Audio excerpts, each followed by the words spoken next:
steps, then I'm taking off top off. Take off the fabricated streams and the microwave memes. It's a real world outside. Take off your idols. Take off the runway, take off the Cairo. Take off the Sandro, pay 5 days stay. Take a quarter meal, hella follow. Take off the fuck flag, take off perception. Take off the cop with the hot pad. Take off the unload, take off the unsure. Take off the solutions I had. Take off the fake deep, take off the fake woke. Take off the I'm broke, I care. Take off the gossip, take off the new logic. Then if I'm rich, I'm real. Take off the short deal, take off the doje. Take off the broken bags. Take all the designer bullshit off and what do you have? You ugly as fuck. You out of pocket. 2 ATMs, you stepping to what? You out of pocket. Who you think they talk about us? You out of pocket. Who you think they carry up us?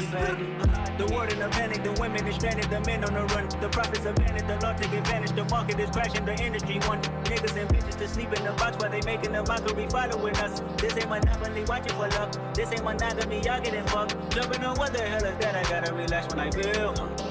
All my descendants, they come in my sleep and say I am too real. I'm done with the sensitive, taking it personal. Done with the black and the white, the wrong and the right. You hoping for change and miracles. I know the feelings that came with burial cry. Bitch, you ugly as fuck. You out of pocket. 2 ATMs, you stepping to what? You out of pocket. Who you think they talk about us? You out of pocket. Who you think they carry up us? Serving up a look, dancing in a drop. Hello to the big step, but never lose a count. Venting in the safe house.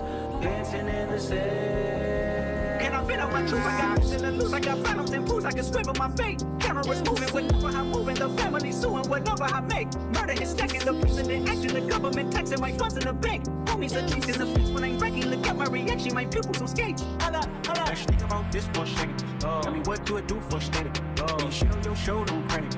When you show your bro for leverage. What a hypocrite said. What community feel they the only ones relevant? What a hypocrite said. What community feel they the only ones relevant? You out of pocket, yeah, you out of pocket. You entertain the mediocre, need to stop it. You entertaining old friends when they toxic.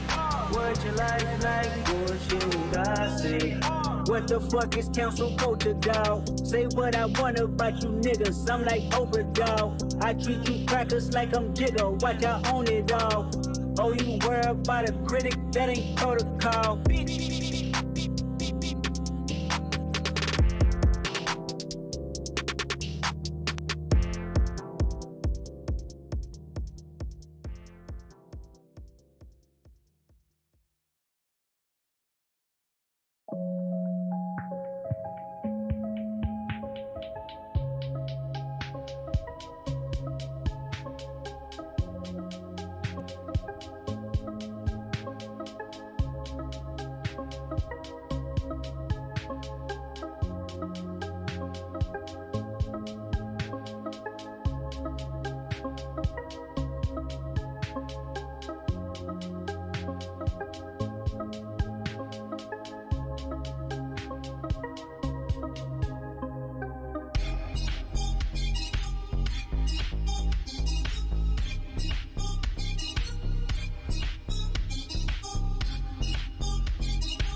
What's up, guys?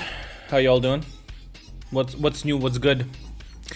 I did some research about the laptop stuff, about like how that shit works, and so apparently I didn't know this, but apparently if you have way too much stuff connected to your USB ports and like USB hubs.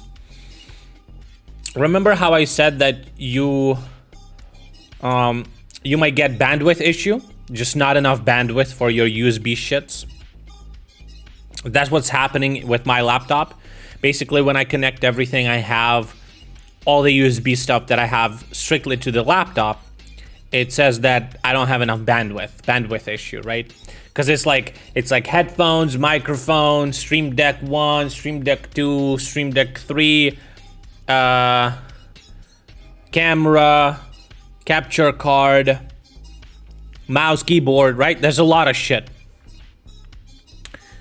So apparently, one of the issues is not necessarily bandwidth, but it could be power.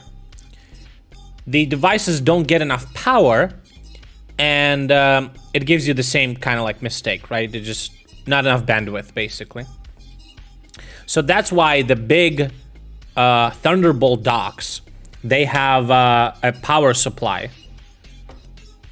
Because you need it. So I gave in. I decided to order that big ass fucking fuck you, balls to the wall 18 port Thunderbolt 4 dock that I was talking about, which is fucking expensive. I wanted to test it just buying it here, and if it's not gonna work, like returning it. But I discovered that, first of all, well, you can't just buy it. You have to like order it, and it's gonna, like, they basically do what I can do it myself. They just order in other countries.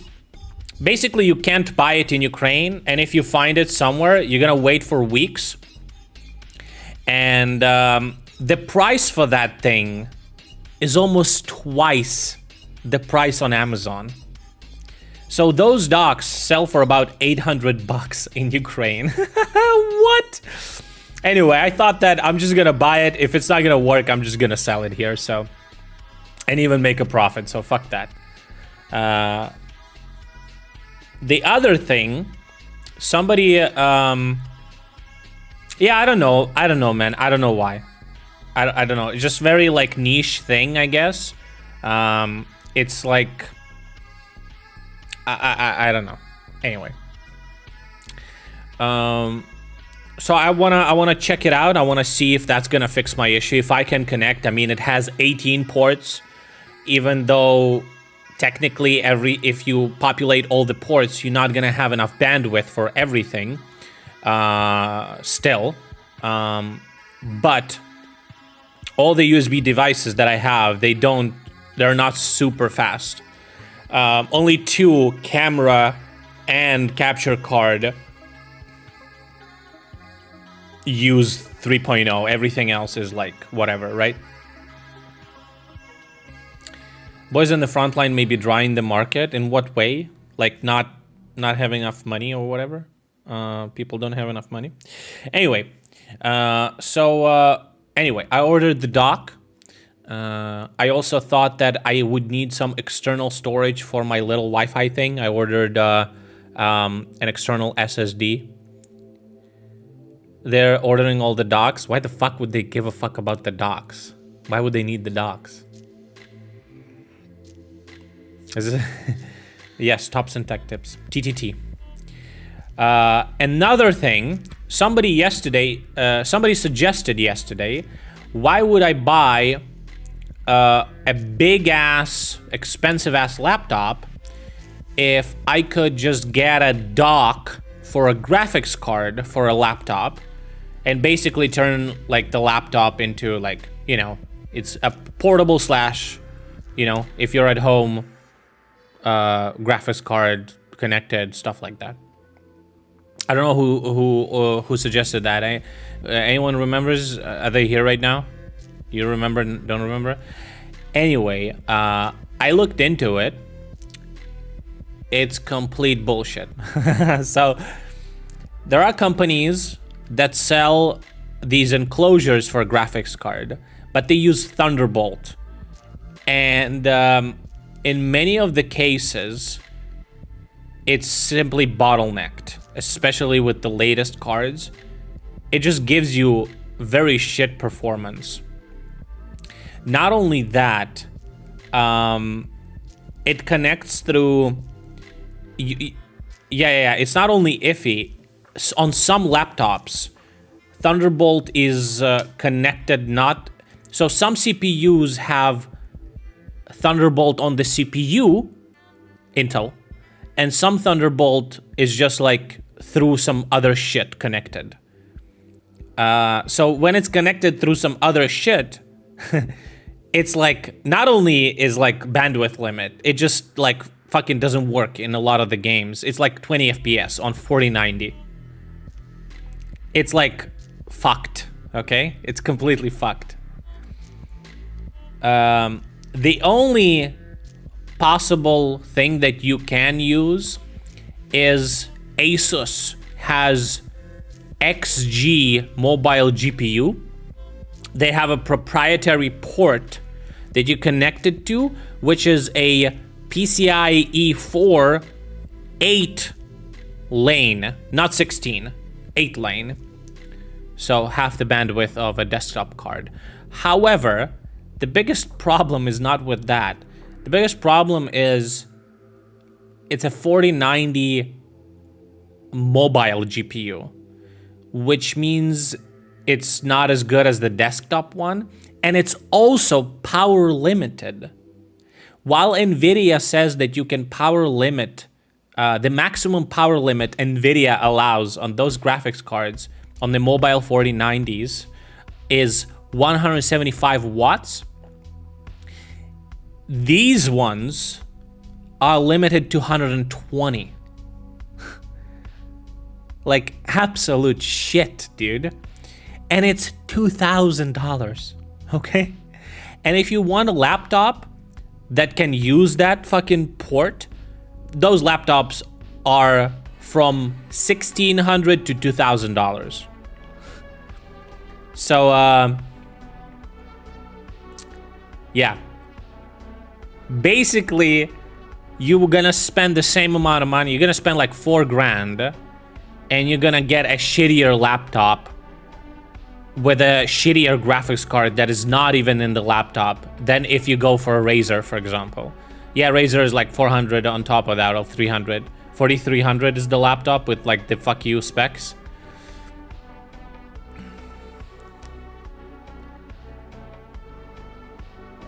Yeah, the cloud is the end game. Yeah, in the future, I'm sure it's gonna be.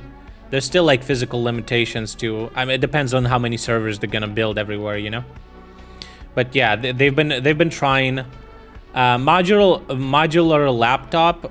No, I think the future is SoCs. They're gonna be like way more efficient and way more powerful, and it's definitely going to be the future for both desktops and laptops, for sure. Just way too power efficient, and power efficiency means less heat, means that you need less cooling, which means you can put more shit in it, right? Like if you have an SoC that produces uses 100 watts of power, it produces 100 watts of heat, which means that if you have cooling solutions in laptops that can handle 400 watts of power, you can put 4 times as much power in the laptop, right? So that's the problem, actually, right? The problem is the amount of heat that you can dissipate without overheating the parts. That's why they have power limits and stuff. That's why NVIDIA puts power limits. So yeah, basically, if you want to have like a very powerful machine that is mobile, the best way to do it is buying a laptop. And they are very expensive for sure. But if you factor in like a gaming computer and like a gaming laptop, because you might need, you still would like to have an option to game, you know, away from your home, right?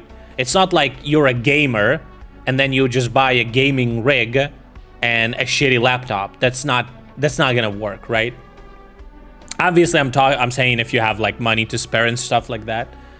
But I mean, that's my only fucking hobby, so might as well, right? Like some people fucking spend thousands of dollars on shoes and shit, so. Yeah, anyway. that was pretty interesting to look for all of that stuff, knowing that it just doesn't work. There's no support for it, and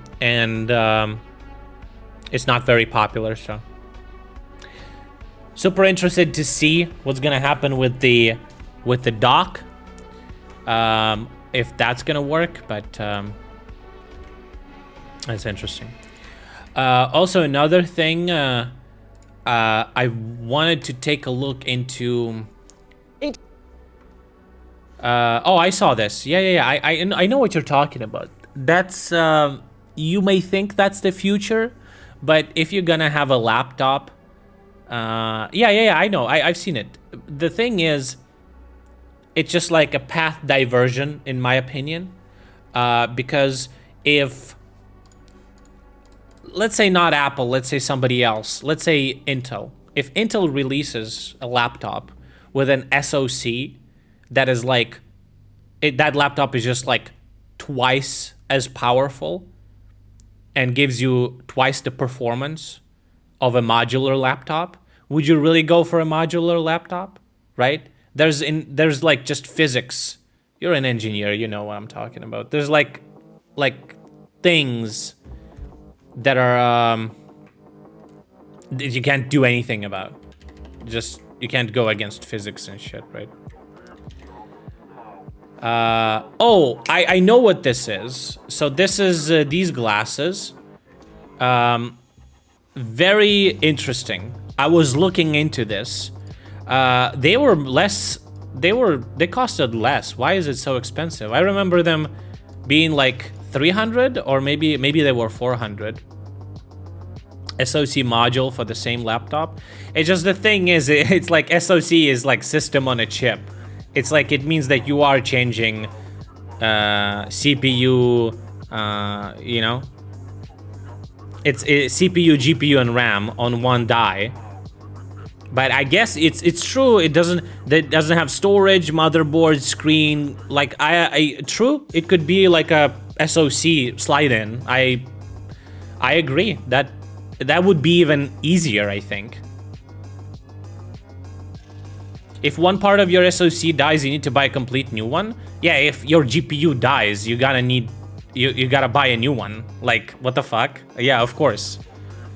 But GPUs are like fucking cost as much as a computer now. Is that really a big issue? How often does shit die in your computer? It doesn't really, right? If your GPU dies, you don't need to buy a new CPU. Yeah, but you still need to buy a new GPU, which is super fucking expensive. You know what I'm saying? Like, it wouldn't matter.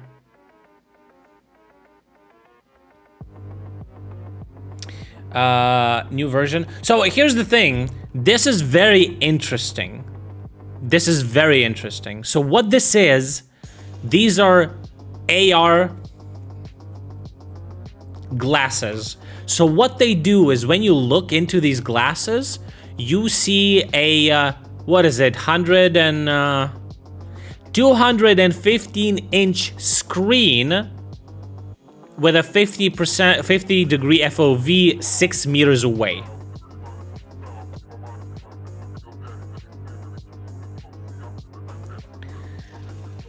That's really cool, because it's basically a big ass screen that you can take with you anywhere. That's really fucking cool. 75 grams.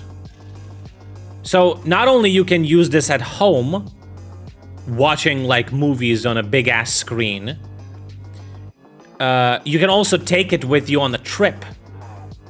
And like, I wish I would know. It's also 120 refresh rate. I wish I would know how it looks like. It's just so weird to me. How good does it look? Is it like really good? Anyone used anything like this? Because this is a new one, but there's an older one. Like, if you're on a plane, let's say, is it? Yeah, this is not AR. This is just like a screen projection. But I wonder if you're like in a plane and you have a seat in front of you, do you project a screen? It's still like, I don't know how it looks like. I don't know. It's weird. It's not transparent.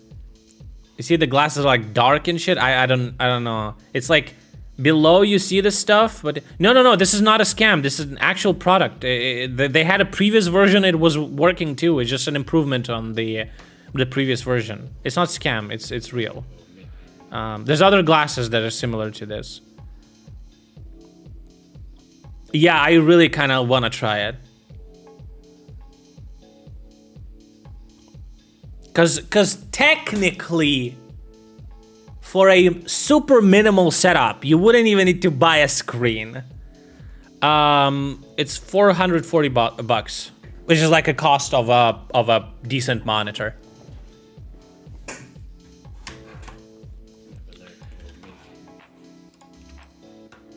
I really like these, but maybe we can go bigger. I love wearable displays. Now, the folks at Rokid are sponsoring this video to chat about their new Sponsored. Rokid Max headset, which was Not real recently announced at opinion. Rokid's Open Day product launch. Is he gonna put a Also camera showing into it? Software and AR apps. Oh, Every criticism I had of the original Rokid Air, and they managed to improve performance, and they're lighter on my face. The most immediate noticeable improvement, the bird bath optics project a larger image than the Rokid Air. In my office, the Air projected a larger simulating? image than my 50-inch Wait, is it actually like transparent screen?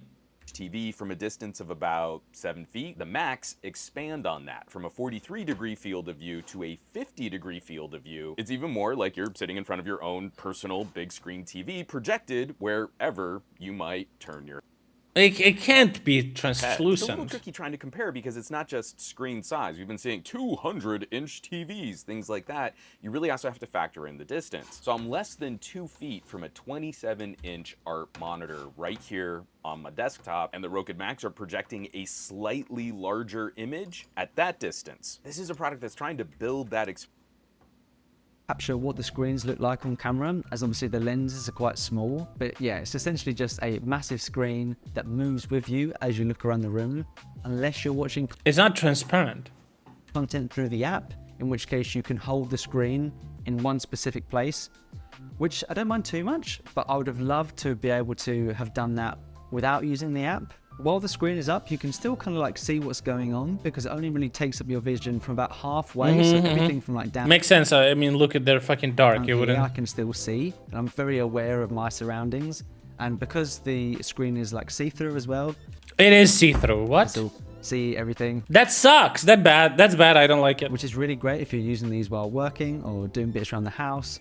You know, you can still use your keyboard or just any things that are around you. So the image that these produce Yeah, they said far because I would assume there's some limitations to light refraction, or like they can't be too close to your face, otherwise it's gonna feel weird. Maybe. is very, Or blurry or very some good. shit. Colors are vibrant and bright, and everything's very contrasted with really deep blacks as well. Focal It's also distance, yeah, some shit incredibly like that. sharp with No. These are not Google. It's just like there's a bunch of these glasses apparently.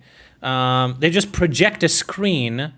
It feels like you're seeing a screen 6 feet away or like 6 meters away, really clear details, especially in the center. and it's a really big screen. For me, towards the edges and the corners get a little bit blurrier. But I did speak to Rokid about this, and they said this is often down to eye spacing, and I have a very big head. I used to skate when I was younger, and I wore an XXL helmet, so there's a good chance that my eyes are slightly wider apart than most average people. And text is still like totally readable, and when nits per eye, this does create a slightly warm. So I think it doesn't. I don't remember, but it doesn't have a battery, so you have to connect a cable for it to work. I think, right? image. I can still see everything, which is really great. Yeah, there's a cable. You either connect it to your phone or to your computer. And it's, if I'm not mistaken, it's USB-C DP. It's like DisplayPort. If you're using these while working or doing bits around the house, So it doesn't have a battery, which makes it which makes it lighter, obviously. And obviously it's a wire though, so you wouldn't be able to. I mean, I guess it's like, I mean, people wore fucking wired headphones, right? It's not that big of a deal at the end of the day. Yeah, it supplies power. That's why I'm saying it doesn't have battery. So you can connect your phone and it works too. So that's kind of cool. You could, like, technically speaking, you could just lay down and watch a movie. That's cool. Or fucking work laying down. That's also cool. You know, you can still I use feel like your that could be keyboard fun. or just anything that are around you. So the image that these produce is very, very good. Colors are vibrant and bright, and everything's very contrasted with really deep blacks as well. It's also incredibly sharp with really clear details. Has a blackout cover. especially in the Oh, center. so it's not a transparent screen. For me, How much it fucks up your vision in the long term? I don't think it does. Wasn't that a lie that your parents told you for some reason when you were sitting close to a TV? towards the edges and the corners get a little bit blurred. Because your eyes still focus away. It's like it uses optics, right? It's clever. So your eyes, the only way for you to see it 6 meters away if the perception is there. So it's like, it could be actually easier on your eyes rather than looking at the monitor up close. But I did speak to Rokid about this, and they said this is Maybe I had no idea. Just talking out of my ass. I feel like this shit is also the future. so whites will look ever so slightly more yellow than on a standard monitor. But unless you're really I feel like for now, if you want to get the best like viewing experience, it's gonna be just buying an OLED monitor. But with shit like this, it gives you a lot of versatility, and it's not even that expensive. Like, it's a cost of a monitor, $440. comparing these back and forth, It's a monitor cost. you don't really notice. But I really would have liked the ability to be able to I feel like if some of you guys live in America or whatever the fuck, I bet you can just order these, try it out, and if you don't like it, just return it. Because I bet I won't be able to buy them here. turn this on and off myself. I would if I could find them here. Let me just try and Google for it. I don't expect them to be being sold. Rokid Max Ukraina. No, it just articles about it, but there's no actual, like, I can't actually buy it.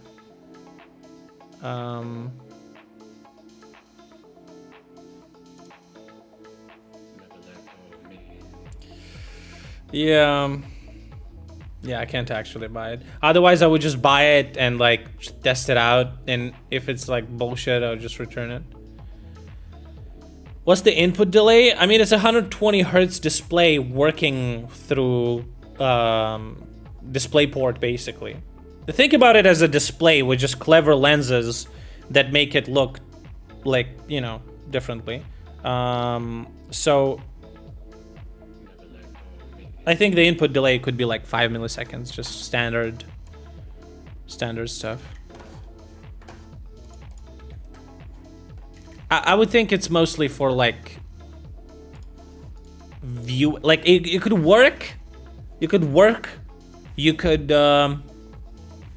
movies. I guess you could game. 120 hertz is not that bad, but yeah,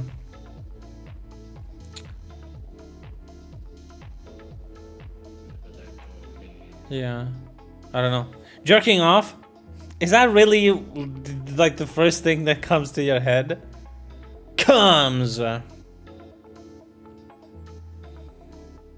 I think it's interesting. I've seen them before. I think pre-order was $400 or something like that.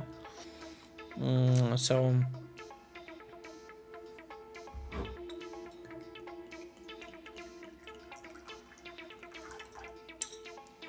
anyway, if somebody has spare money, try it out. Tell us.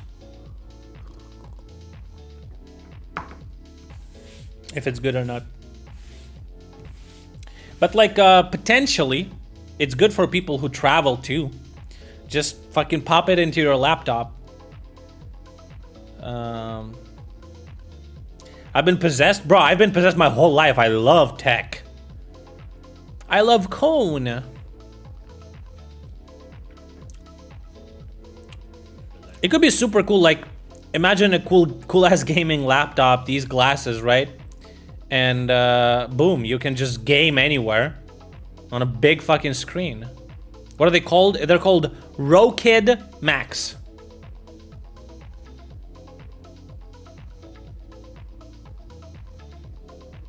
Oh, I sold my Quest. It was just, yeah. I had nausea playing video games, so it was good for porn, but it kind of gets stale too. It's like, okay, it's just, there's not enough content. The porn VR content is pretty fucking shitty. So, and you can like try to pretend like you're there, but I don't know.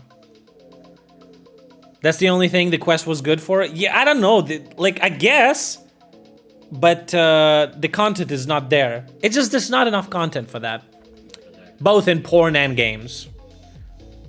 Every time you see people play VR, it's fucking Beat Saber, that fucking slashy game, and where you're like a Viking or whatever the fuck. And it's like, it's, you know, it's not very comfortable either.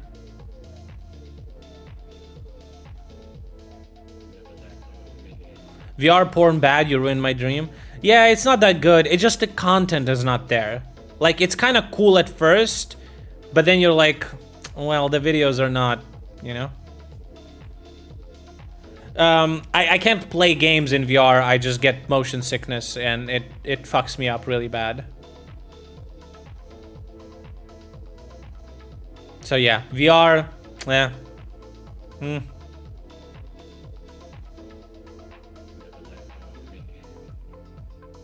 And then somebody linked me like that thing. What is it? The Omni treadmill VR. Omni One. Somebody showed me this, where you can walk and you move in the game. And that could possibly, most likely, would fix your vertigo. Is that what it's called? Because you're actually like moving, your body would be okay with that. But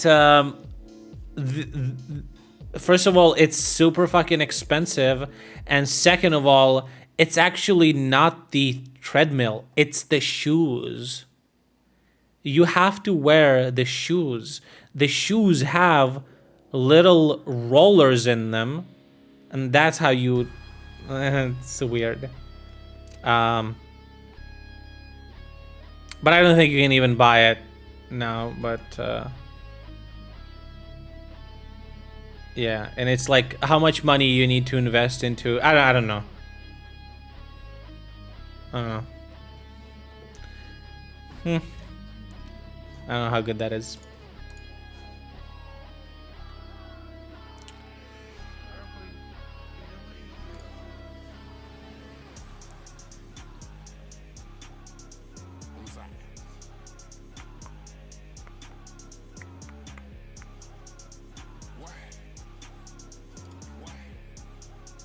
I think when VR is going to become real mainstream is when it comes the size of glasses weighing 100 grams, no controllers, map your hands with built-in cameras.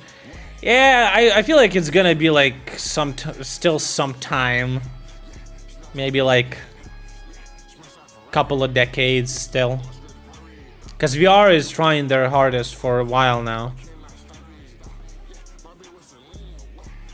I've seen some advances in technology making VR much smaller. There's already glasses that are like way smaller and way more comfortable. You still need controllers. I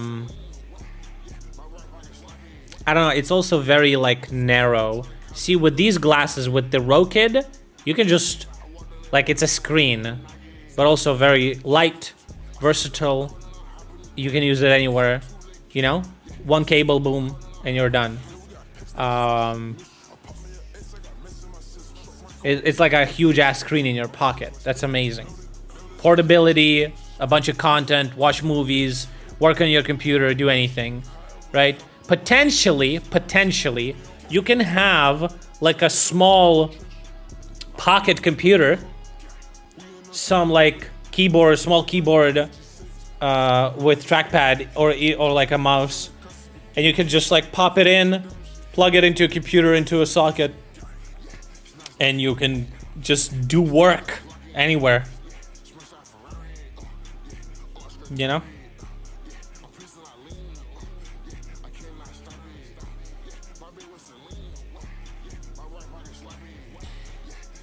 Yeah. VR is also very expensive. That's true. But still, that's kind of cool.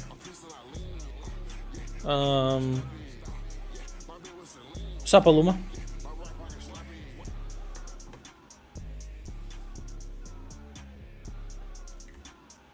By that time, people will be trying to hunt you down to steal a prosthetic chrome penis with built-in Wi-Fi. Hey! Don't touch my penis, okay?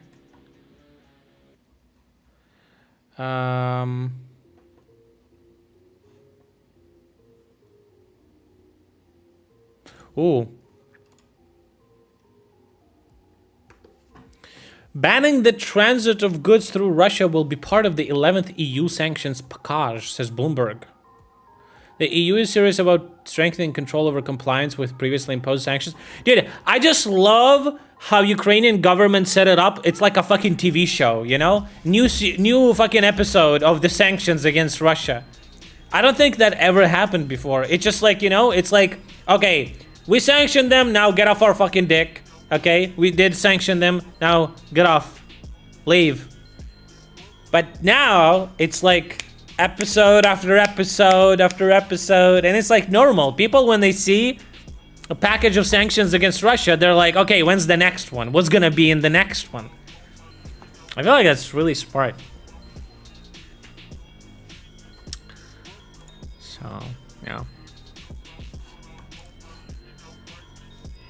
Another one. Was this? Oh yeah, we're gonna talk about it. We're gonna talk about it today. The bomb.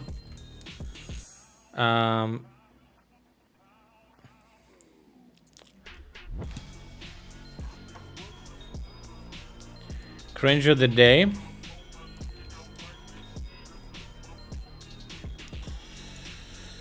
Jesus Christ.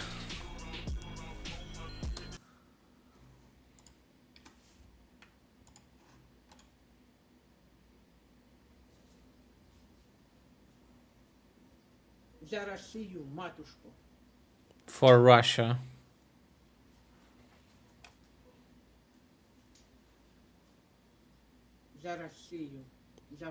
For Russia, for Putin. Russia. Holy country.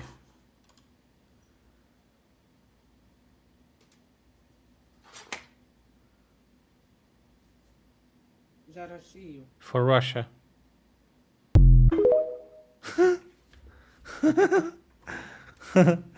Movie's arch nemesis. Dude, do you think it may be a troll, but I don't know, it could be real, dude.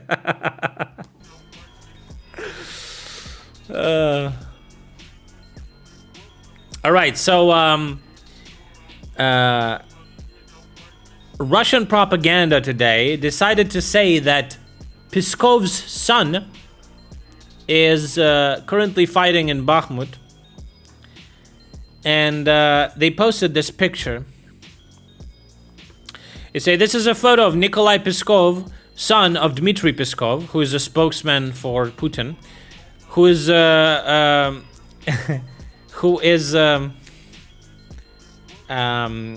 giving a vow of serving the military, whatever. Blah blah blah. He's in Bakhmut right now. Blah blah blah. Okay. Who is this guy? Uh-oh. Uh-oh.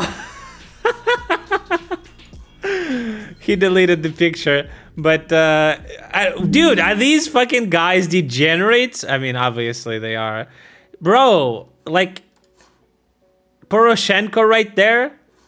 Fucking Ukrainian, what is it called? Emblem? They don't even look at what the fuck they're posting. He deleted the post. What a fucking moron. In Ukraine, they're gonna build up to 20 nuclear power units. Guys. Legalize nuclear bombs. Nuclear power is now legal. Energoatom and the American company Holtec International signed an agreement on cooperation and deployment of small modular nuclear reactors. It provides for the construction of up to 20 light water reactors SMR 160.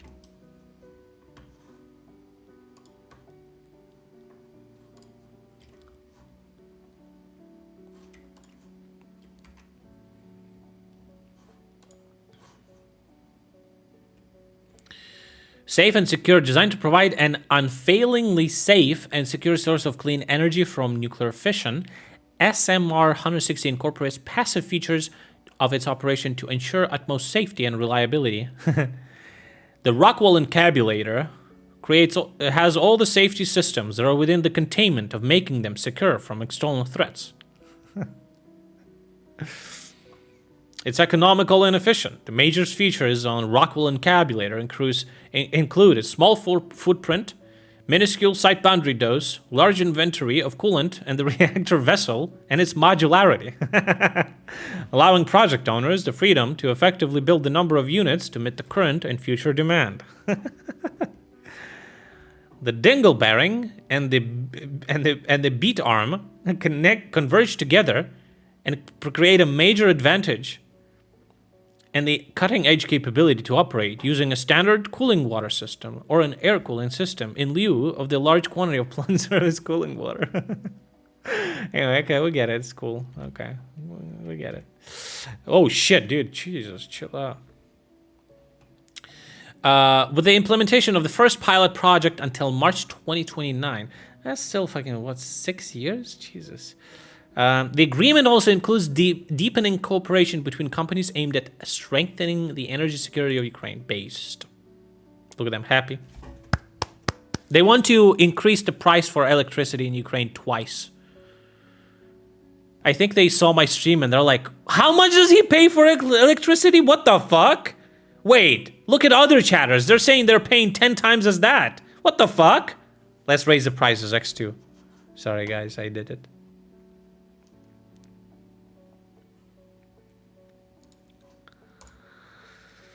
Russian elites are afraid for their future. Therefore, they're looking for contacts with Ukraine and other countries in order to receive possible security guarantees after the defeat of Russia. Yusuf noted that, first of all, the Russians are making these efforts in order to avoid a possible future prosecution.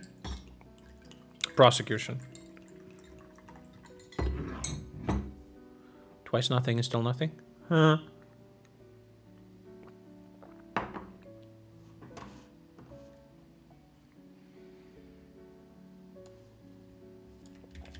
Civ evac?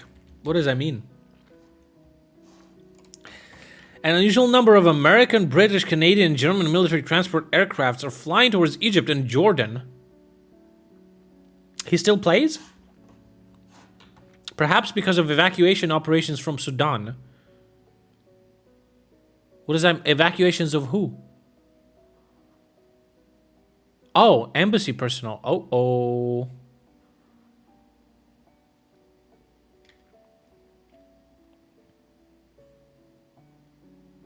We all know.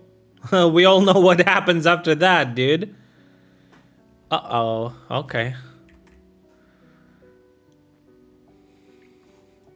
Many contexts and operations are being implemented, which we cannot talk about now, but after the victory, believe me, there will be a lot of interesting things. It's gonna be a lot of fucking conspiracy shit.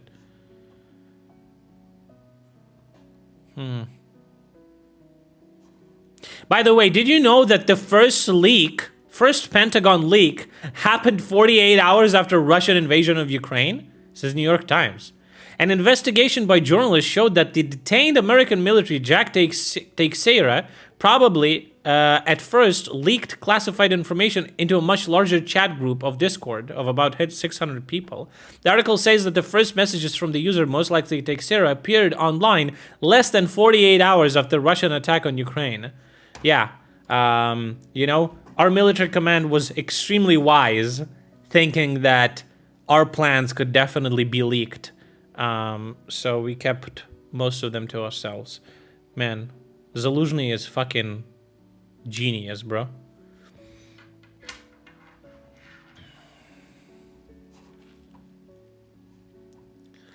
The leaked documents from that period contain details of Russian and Ukrainian casualties, information about the activities of the Russian intelligence agencies, and data on assistance provided to Ukraine. What a fucking loser. All right. The bomb number 2.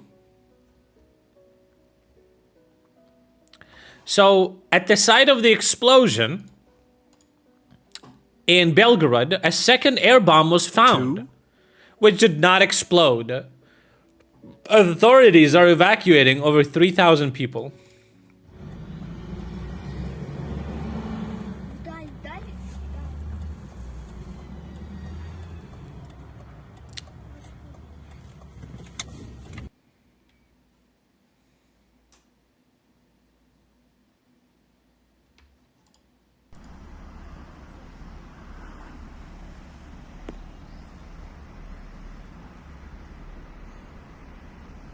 I love how they just evacuated some people, but other dudes were just digging with fucking shovels. Unexploded bomb. Oh, somebody's washing. They just say, yeah, fuck it. There it is, a close-up. Rumor has it this bomb could lay there for another week, but local drunkards noticed it and tried to cut it into metal. The efficiency of the Russians is amazing. Not only did they lose 2 bombs instead of 1, they looked for the second one without much zeal. Yeah, if your plane flies with 2 bombs and comes back with 0, like, okay, the second one must be there. So this is the bomb being transported.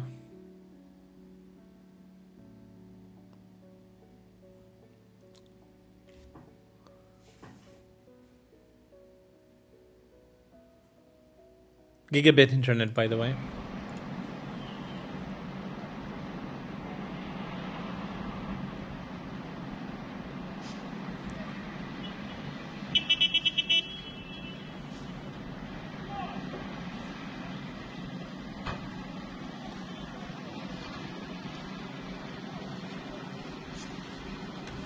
I assume it's in this truck.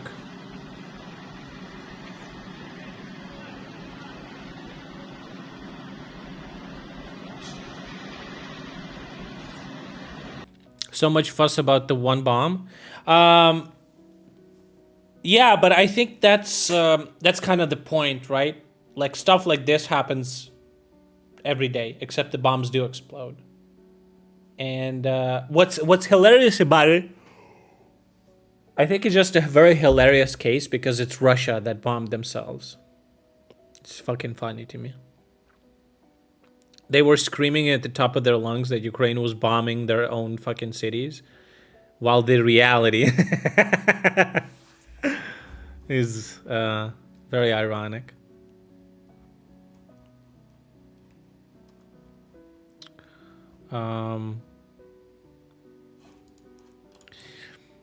Such a find was discovered in the jaw of a Ukrainian military thanks to an X-ray. A wounded soldier was brought to the stabilization point who said that something hit him on the cheek and knocked out 2 teeth. Jesus.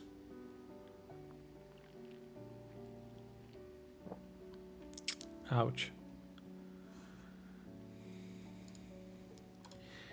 Zelensky signed the law on geographical names, which prohibits giving geographical objects names related to Russia and its figures. Boom. Oh yeah, I saw this. Moscovian S400 fell into a ditch because the driver was drunk or some shit like that. That's fucking funny. I wish it would have exploded. That'd be fucking hilarious.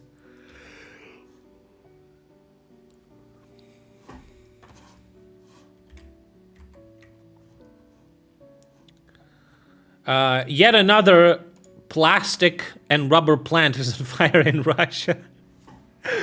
Are we like choking them out like fucking cockroaches, dude? Fucking cockroach. Look at this shit.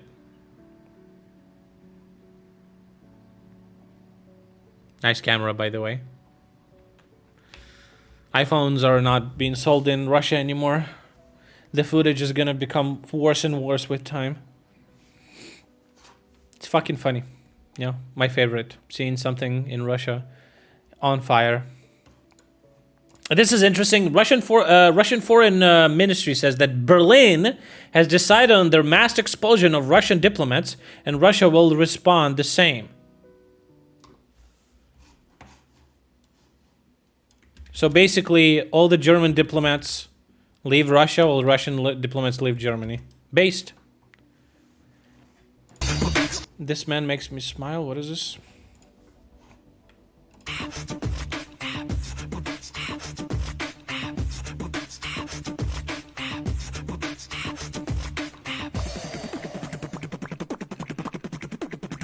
What is this song, dude?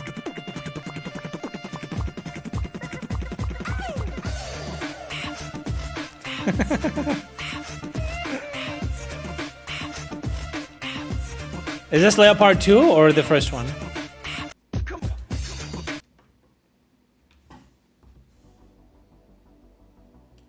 So there was a statement from our officials saying that we do have Leopards, but they're near the battlefield, but they're currently not being used in hostilities. We're going to use them in the counter advance.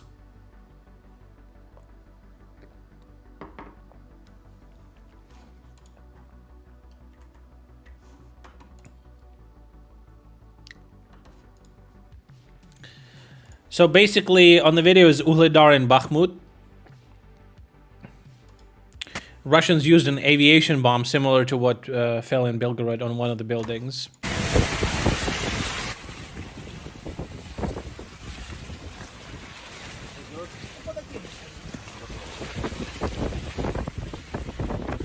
And it collapsed like one fucking thing. Look.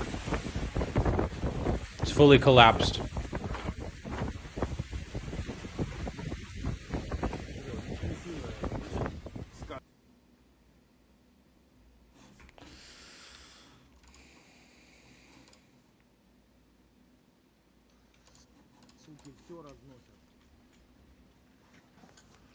Bitches are destroying everything.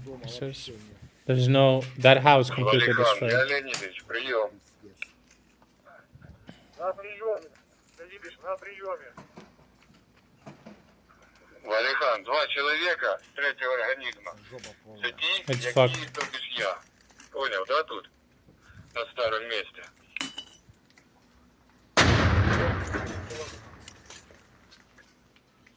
Все, мы работаем.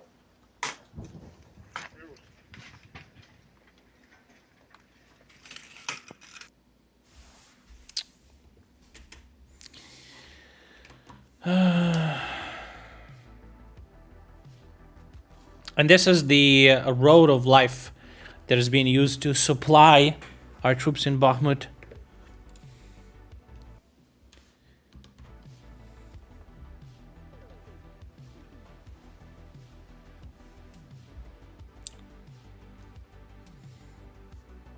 We recently saw a video of a medic going back and forth to Bakhmut using this road, basically.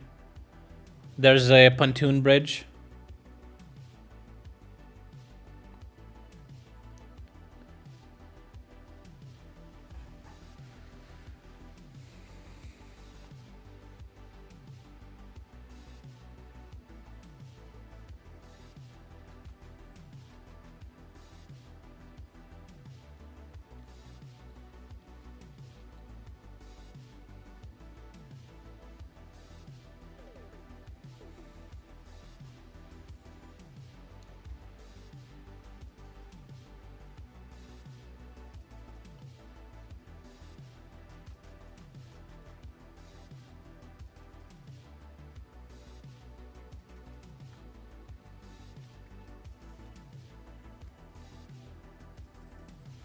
You want to announce taking Bakhmut on Victory Parade?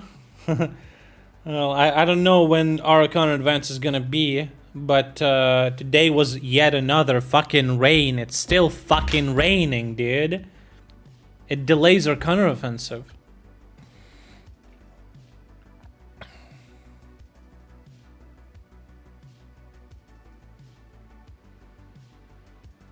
Still raining. So much fucking mud and everything. Look at those fucking puddles everywhere. Puddle, puddle, puddle.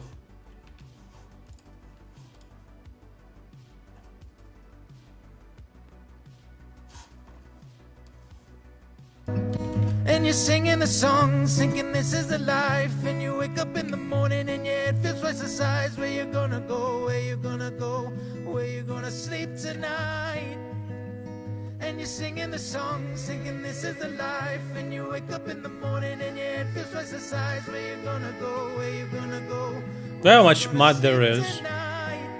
Where you gonna sleep tonight.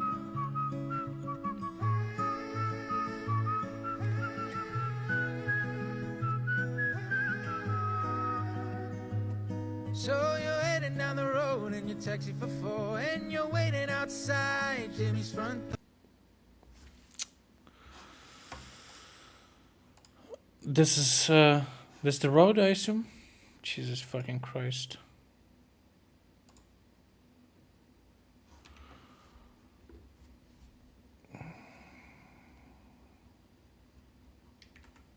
Okay, what is this? Kremenchuk, 300 humanitarian kits for people in Kremenchuk.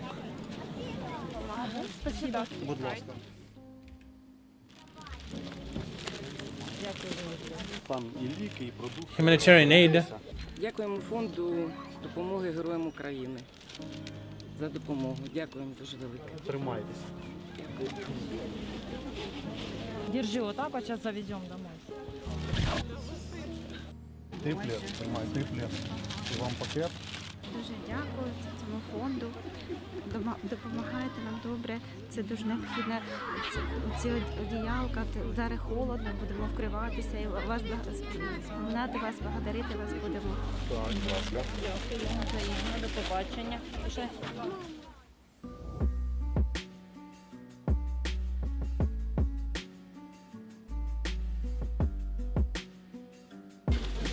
Спасибо.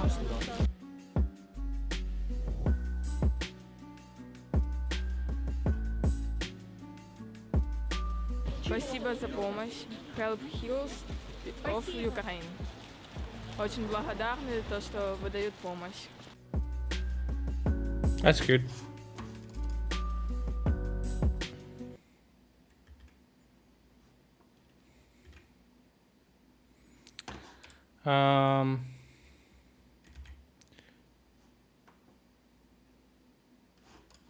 So, Terravid. Ой, вей. Выдавай серию, это должно быть по блиндажу. Ruskies are swimming in the trench? Not safe for work?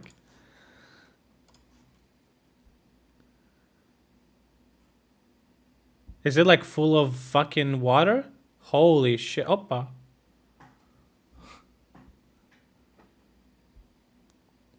Yo, look at that shit.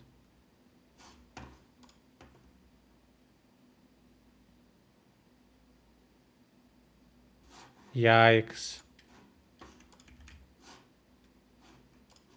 Побежали, давай, давай, давай, давай, давай, давай. Давай, давай, давай, давай, давай, давай. Направо продолжает бежать. Да, прыгает в блиндаж. Сможешь повторить в блиндаж?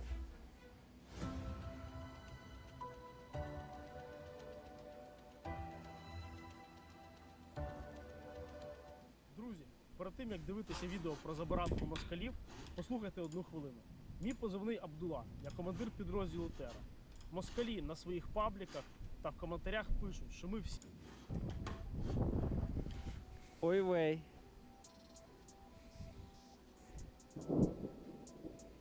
Страшно жить. А ми транслюємо на тот же канал. Зараз спробую зараз. Wi-Fi включено.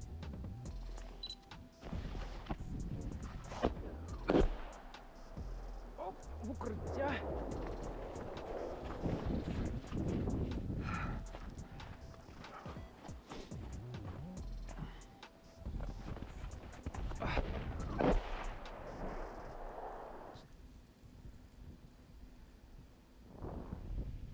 Так, ну повинно бути.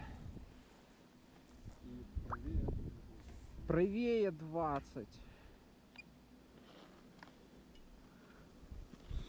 И давай серию, это должно быть по блиндажу. So they're correcting grenade launcher, right?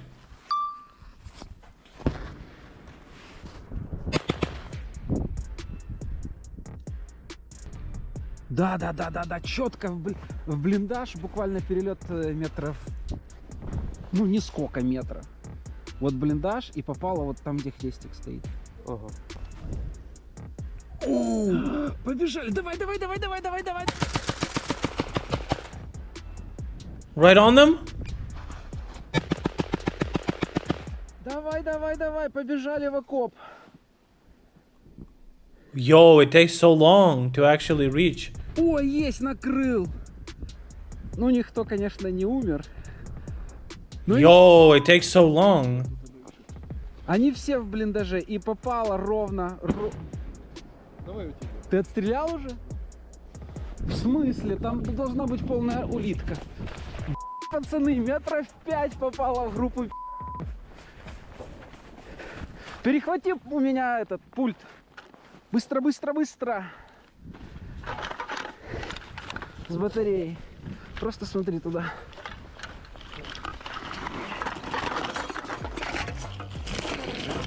He pulled that shit out of his backpack? What the fuck, dude? Ну да, да, да.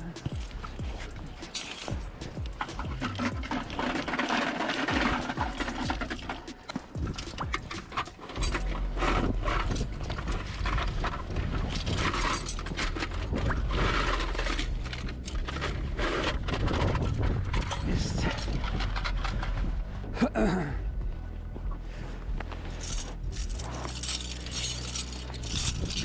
Улитку выдал, да? Хорошо, там было очень-очень близко.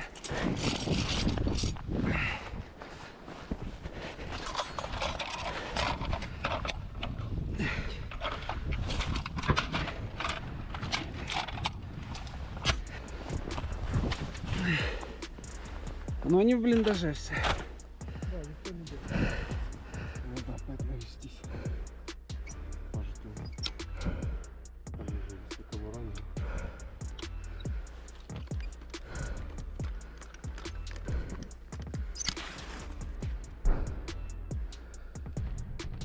Туда еще кто-то дал вогами. Кто-то еще туда дал вогами. It's the ones that they use. It's the explosive ones. А, ну like тогда еще какой-то АГС. under barrel grenades, Но basically. не так успешно, как мы, кстати. Но если высунуться, то даем улитку туда. Oh, Туда they're getting вот, туда closer. кто-то еще из вогов накидывает. А напиши в группу вот этот блиндаж, на который я смотрю. Там 5 залезло. Давай, я один кину. Давай.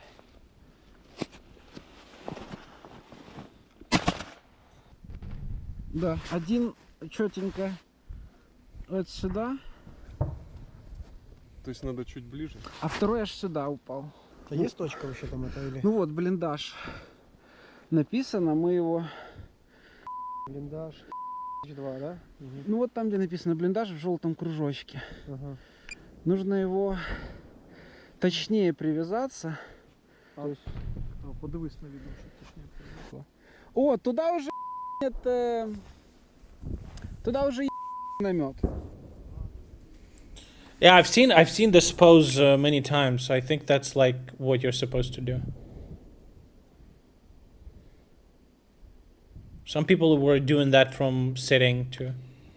Саша, как опытный рыбак, я уже начал ныть, поехали домой, не будет.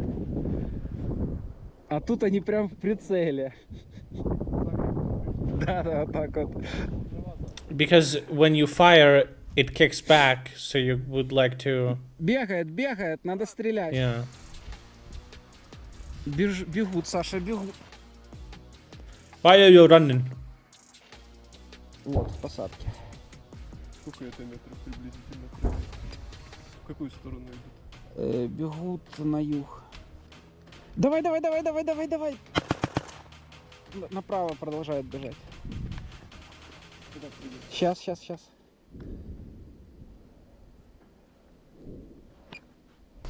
Ближе нужно, ближе. Метров 70 ближе. Да, чуть-чуть правее.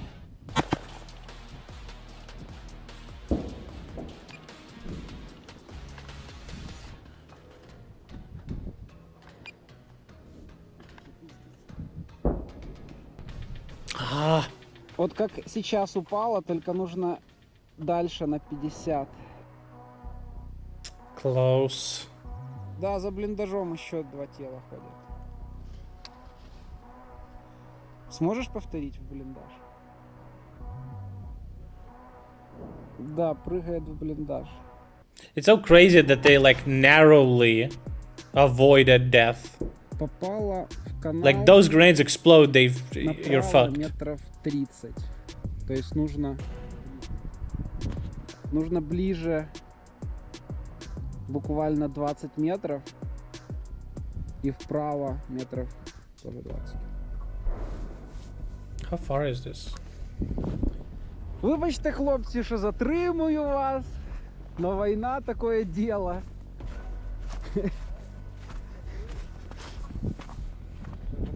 Да, наш дрон.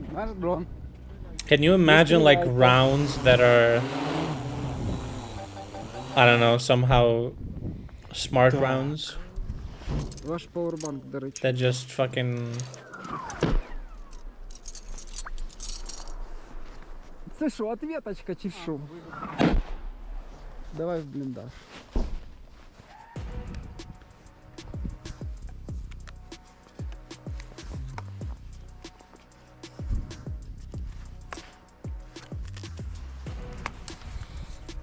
Yeah, I know. There's like Excalibur's for 155, but this one is way smaller. I mean, like you use a lot of munitions. Так, ну я вас вітаю. Ви дуже успішно відпрацювали. Знімаєтеся, що я вам можу сказати? Слава Україні. Та давай мені щось. I've seen some guided bullets too, even.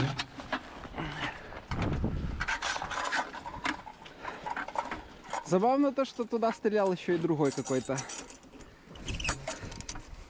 АГС.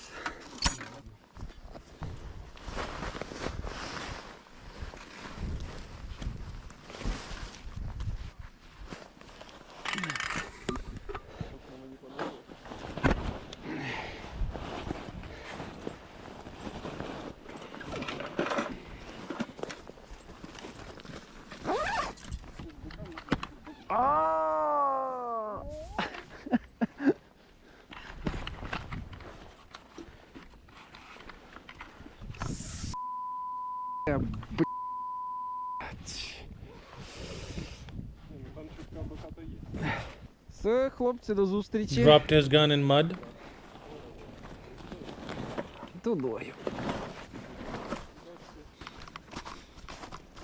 Damn, this fucking shit's Любиш probably heavy as fuck. кататися?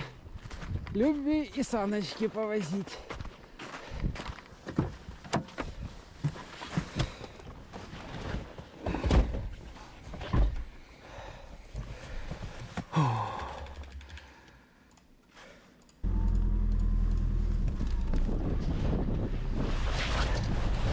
А як думав, все нормально? Чули там прильоти кудись? Right-sided wheel. Все нормально, їдемо за вами.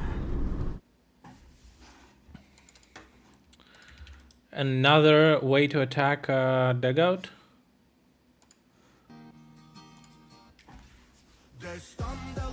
A bundle? Holy shit! Yo! It just threw a fucking shopping bag worth of fucking grenades in there.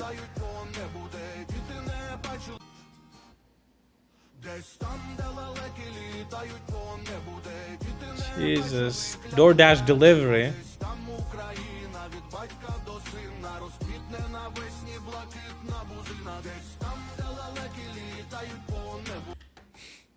Okay, the insane engineering of M1 Abrams. Let's take a look.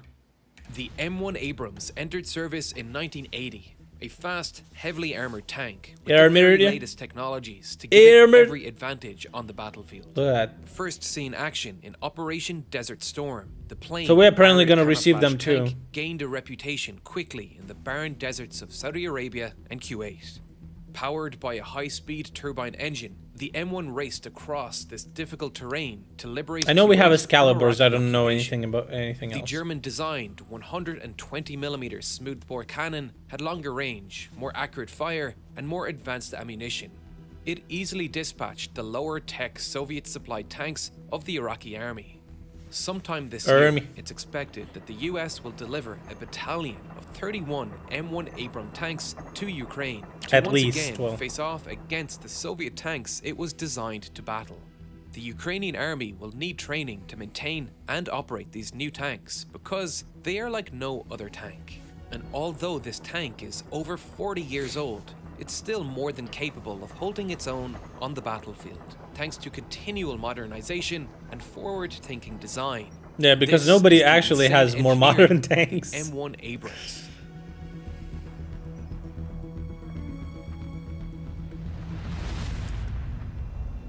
The M1 Abrams, upon engine startup, sounds more like a military aircraft getting ready to take off.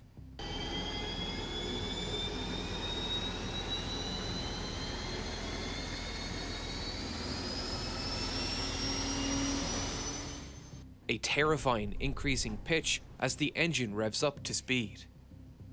The whirring sound emanating from the rotating turbine blades hidden inside. The turbine engine, typically used for jet aircraft, is an engine designed for high-speed operation with minimal weight. A counterintuitive choice for a heavy battle tank. So why was it chosen? The turbine engine would give the M1 two huge advantages. They are much lighter than an equivalent diesel engine, weighing just 1.1 tons and developing 1,500 brake horsepower. The V12 diesel engine of the Challenger 2 produces 1,200 brake horsepower with 2 tons of metal. This compactness and extreme high power to weight ratio allows the M1 to stack on layers of armor without sacrificing acceleration or top speed. We can plot torque versus shaft speed of the Honeywell AGT 1500 turbine engine of the M1 against the V12 MTU 883 of the Challenger 2E, and we can see the turbine has a massive torque advantage at lower shaft speeds. In its lightest configuration, the M1 weighs 61.8 tons. A typical Toyota Corolla weighs 1.1 ton. That's equivalent to 56 Toyota Corollas. Yet, this thing can accelerate from 0 to 32 kilometers per hour in just 7 seconds with a top speed of 72 kilometers per hour. The M1 Abrams primarily uses diesel fuel, as diesel can act as an additional layer of armor. Liquids are extremely good at absorbing energy from explosions and kinetic energy weapons. They are most effective against shaped charges, and tanks carry a lot of liquid in the form of fuel. It may seem counterintuitive to use fuel as protection from an explosion, but diesel fuel is not very flammable. In fact, if you throw a lit match into a puddle of diesel, it will put the match out. Diesel engines require immense pressure and a sustained flame to ignite. Because of this, diesel can be used with relative safety as armor. However, the turbine engine can also operate on most fuel types. This is a huge advantage in military logistics, making joint operations with NATO vastly easier. In the years following World War II, the nobody else Soviets did favored it. diesel compression ignition engines. The Western Aircraft Allies engine. used a mixture of both gasoline spark ignition and diesel compression ignition. Transporting fuel is one of the largest logistic challenges in war. Needing several types of fuel makes it all the more difficult. The M1 can run on marine diesel, gasoline, or even kerosene if needed, which not only makes it easier to procure fuel in a war zone, but comes with the added bonus of helping the M1 operate in hot or cold weather, dealing with the wild swings in temperature that Ukraine can expect throughout the year. What about the economy with of ease. scale? Where diesel If you fuels make can engines the crystallize same at low for planes temperatures, and kerosene tanks. can be used instead.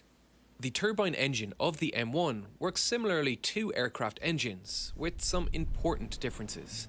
Air enters the engine here, where it is compressed by the low-pressure compressor, and then the high-pressure compressor, each individually driven by separate turbine stages. These turbine stages are driven by the combustor, which works a little differently to typical aircraft combustors. It is mounted perpendicularly to the engine and protrudes out of the engine.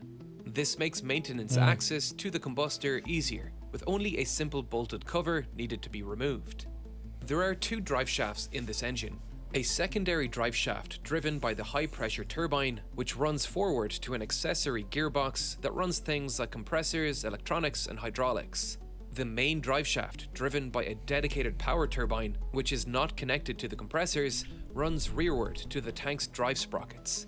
This primary drive shaft and its reduction gearbox is surrounded by something called a recuperator. This is the biggest difference between this turbine engine and a typical aircraft jet engine. We don't want the hot exhaust of this engine spewing out like a jet engine. The heat signature this would create would be a giant beacon for heat-guided missiles and give the tank's location away to any enemy using thermal vision.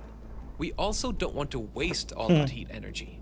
The I'm not recuperator surprised. is essentially a giant heat exchanger. Air coming from the compressor stage is passed through it, where it is heated by the exhaust before entering the combustion chamber. This lowers the heat signature of the exhaust and increases fuel efficiency, transferring more heat energy back into the engine instead of losing it to the atmosphere. But the M1 Abrams is still a thirsty machine, even by tank standards. The turbine engine uses twice the fuel as a comparable diesel engine per kilometer, where the M1A1 consumes around 4.2 liters per kilometer. While cruising at 40 kilometers per hour, the Leopard 2 consumes 2.2 liters per kilometer. But the US military deemed this issue a cost worth paying for the capabilities the Per turbine engine kilometer. provided, allowing the M1 to carry an obscene amount of armor while keeping its acceleration high. The armor installed on the M1 Abrams has evolved and changed over the past 4 decades. The exact details of its thickness, location, materials, and Notice how much they care about the armor, keeping people alive in the tank. And look at Russians. It's like glass cannons. layering is classified Don't for care about obvious people at all. reasons, but there is a great deal known about the science and nature of its armor. It is well publicized that early M1 variants used a type of composite ceramic armor called CHOPM, which derives much of its ballistic resistance from an extremely hard and light ceramic layer. Hardness in material science is a measure of a material's ability to resist localized deformation, like a scratch. Diamonds are extremely hard, and because of this, industrial diamonds are coated onto cutting tools to help them cut through materials without being eroded themselves. A hard material can scratch and erode a softer material. hardness can be measured with a Vickers hardness test, which pushes a pyramid-shaped diamond into the material. The hardness is then calculated by dividing the force applied by the resulting surface area of the indentation. The rolled homogeneous armor steel of World War II has a Vickers hardness test of 380.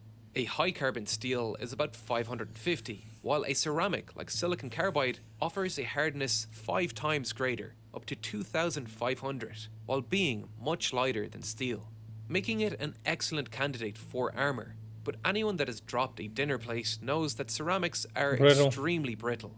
They shatter into 1,000,000 pieces with little force. But this can be used to the tank's advantage when combined with a tougher metal backing plate. In this configuration, the ceramic is placed on the outside of the metal plating. Just put tiles on your extremely tank. hard outer shell. When a round strikes the armor, the compressive strength and hardness of the ceramic coating causes the round to fracture and break apart. At the same time, the ceramic coating begins to fracture and fragment, spreading the energy of impact across a larger area, which is then absorbed by the tougher metal plate backing the ceramic. Tough in material science No, I don't have a means favorite it can tank. absorb a lot of energy Maybe the without new fracture, the Leopard, opposite of brittle. the newest. Further It's pretty research and futuristic looking. experimentation found ceramic armor performed even better. What is it? when Not placed Leopard, under compression. K51 or This can some be shit? achieved by 52? simply adding a faceplate and bolting the two pieces together. This changes the dynamics of an impact Panther, significantly yeah, and what is helps it? immensely with resisting attack from long-rod kinetic energy projectiles. KF-51. These are rounds specifically designed as anti-armor weapons. They are thin, long, dart-like projectiles that require a sabot to launch out of tank barrels. They are typically manufactured from high-density materials like tungsten, with a thin aerodynamic shape and high density. These weapons have an extremely high ballistic coefficient, allowing them to ram into targets at a distance at high velocities. They can obliterate rows of concrete walls with ease. Embedded compressed ceramic armor can defeat these kinetic energy weapons. When the long rod projectile strikes the faceplate, it sends a pressure wave through the ceramic that pulverizes it and increases its volume. This creates what is essentially an abrasive maze of extremely hard and sharp particles the penetrator has to push through, gradually grinding it away. Computer simulations of this effect show that the harder the material, the better. This is the magic of ceramic composite armor. On top of these metal and ceramic layers, there is typically a very dense inner liner called a spall lining. Projectiles don't necessarily need to penetrate every layer of armor to be deadly. If they hit with enough force, the kinetic energy can simply transfer through the material as a wave and cause material on the inside of the tank to splinter and turn into deadly shrapnel inside the crew compartment. This is called spall. Some munitions are specifically designed to cause this. High explosive squash heads are made from soft plastic explosives that spread out over the armor surface.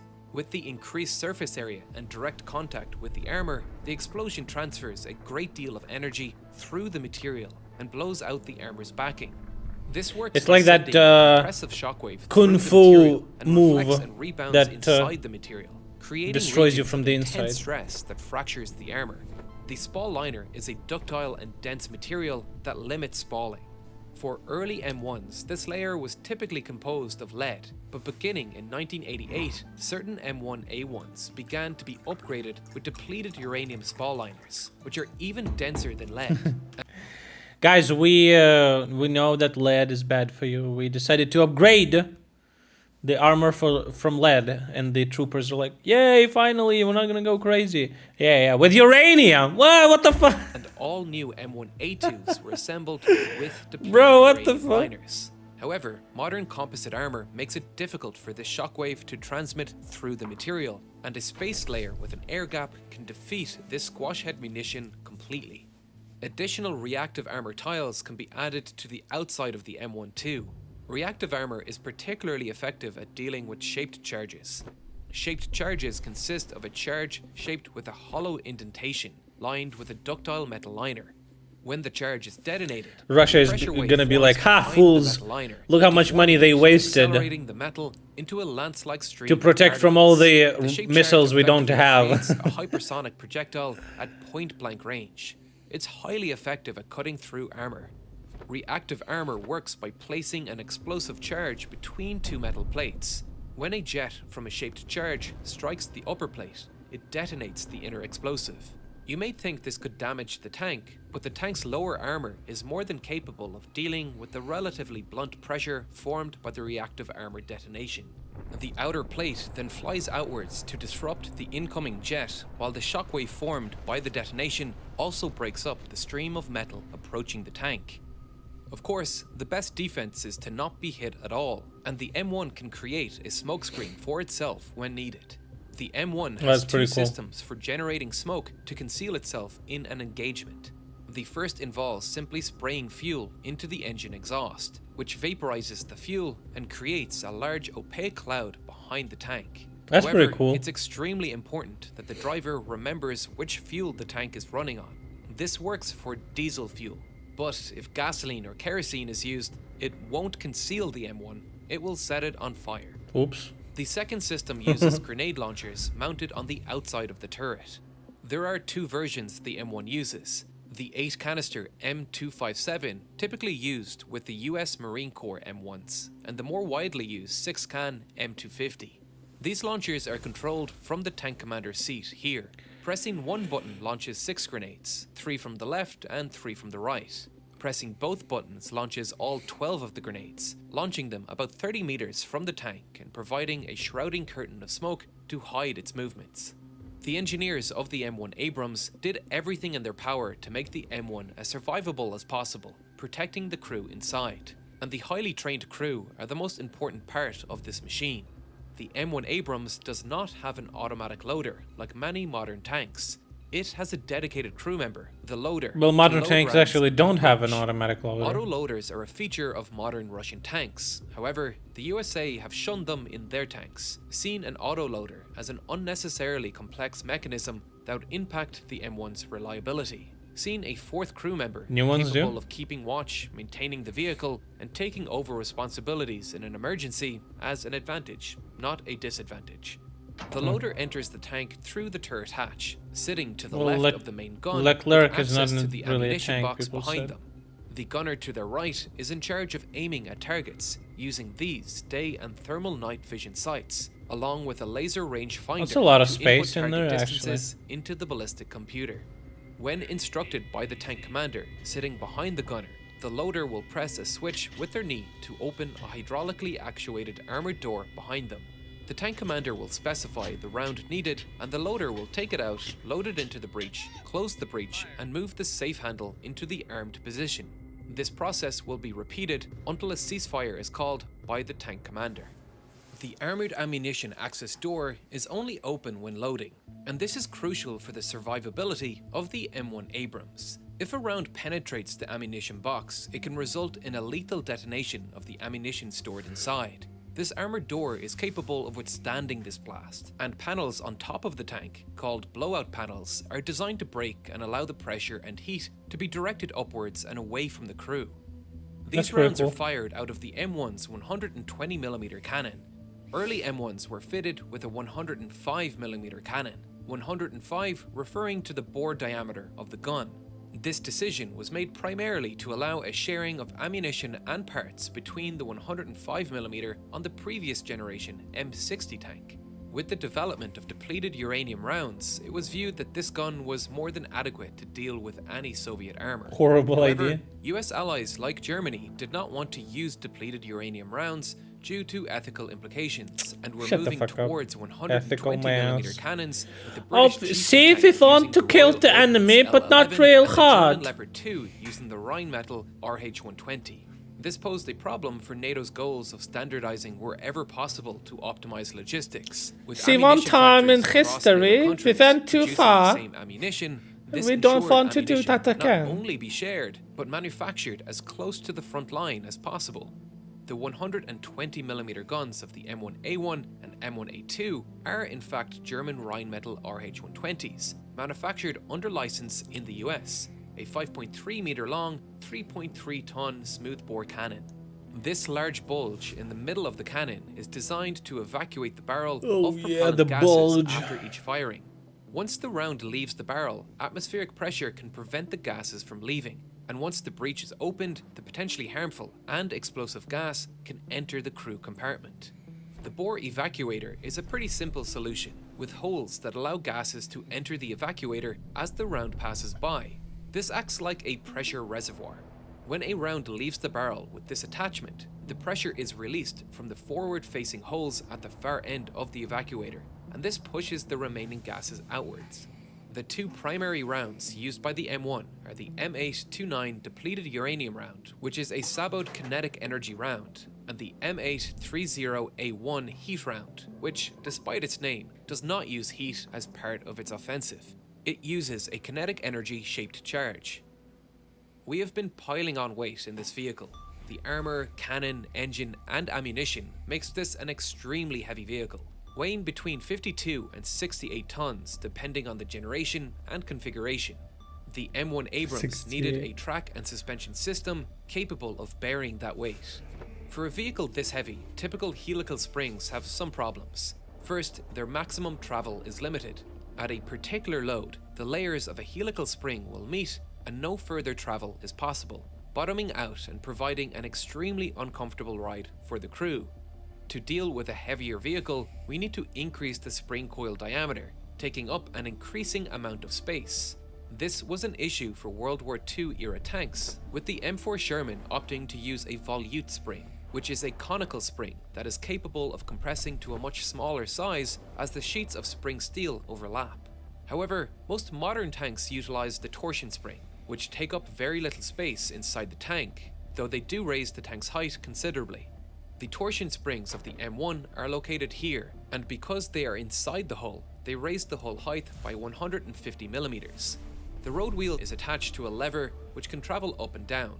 This lever arm is attached to the torsion bar so that it twists when the lever arm moves up and down. The spring force is derived from the bar's resistance to torsion.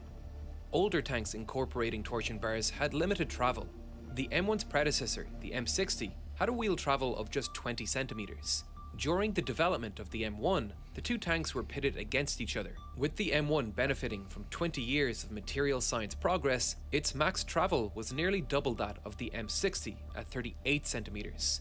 When tested on a track with a series of 30 centimeter bumps at 32 kilometers per hour, the M60 managed to break its front wheels, lost control, and broke the driver's arm. The torsion spring of the M1 runs along the width of the hull, making them quite heavy. We need the torsion spring to be as long as possible because the travel distance is a function of the torsion bar's length. Longer torsion bars can twist more before breaking.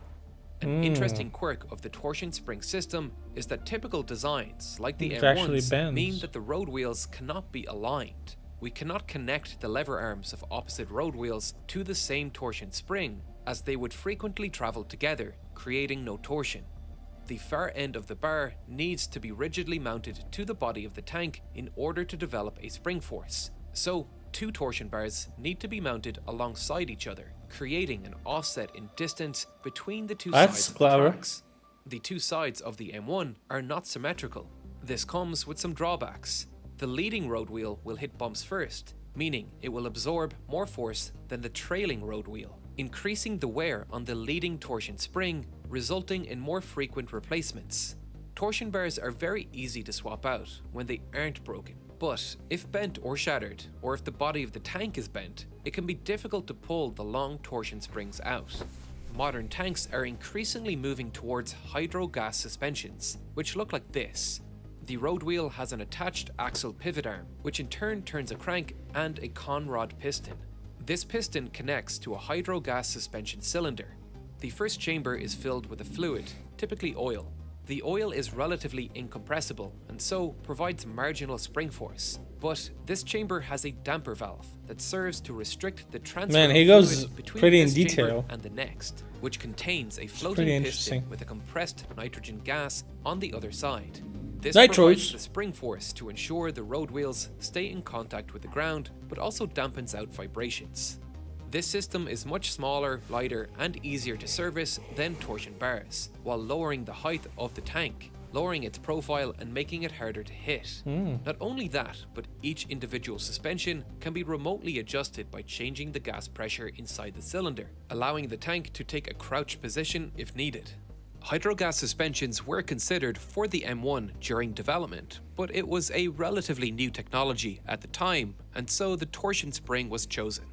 The M1 Abrams has had incremental improvements added over the past 4 decades, with 3 primary variants: the M1, M1A1, and the M1A2, with even more specialized iterations in between, with updated sensors and controls to bring the tank into the 21st century, like the Crows 2 on the M1A2. Desert Storm paint job is pretty SEP fucking dope, standing though. for Systems Enhancement Package, which added You additional agree? thermal I like sights it. for the tank commander, an auxiliary power unit to run its electronics without running the fuel-hungry engine, A2 and the is Crows best. 2 Makes controller, sense, a it's the remote latest control one. site that allows the tank commander to operate Let's the make a gun new tank, but it's gonna be consistent with worse than the terms. previous one. We are currently on the M1A2 SEP V4 variant, and the KF51 Army is will have a considering the torsion bar future of the suspension? M1 program, whether that's the M1A2 SEP V5 or a completely new platform. But make no mistake, despite the M1 being one of the longest serving tanks in a modern military, over 4 decades old, it's still highly capable and will be a massive asset to the troops on the ground in Ukraine. Russia does The that. next what? episode of They do Real what? Engineering is about the incredible physics behind magnetic resonance imaging. Oh, the new It tanks will are be out worse than on the YouTube previous in one. 2 weeks. But maybe Well. you want to prepare in advance to better understand what we talk about. MRI machines use a pretty incredible property innate to our body tissues. Is he explaining Quantum MRI spin now? of hydrogen Are we atoms. watching everything in the world explained in one video? How they interact in different tissue types. It took just us a long jumps time from to a write this topic to script. topic. Understanding quantum mechanics is Learn hard, and everything. quantum physics is becoming increasingly relevant in everyday engineering. So first, from the magnetic Big Bang resonance happened. imaging to quantum computing. Brilliant has 3 courses to get you Oh, started. I'm watching an ad. He schemazed me. Schemazed! Jesus, this fucking chat is insane. Almost as fast as mine. Alright.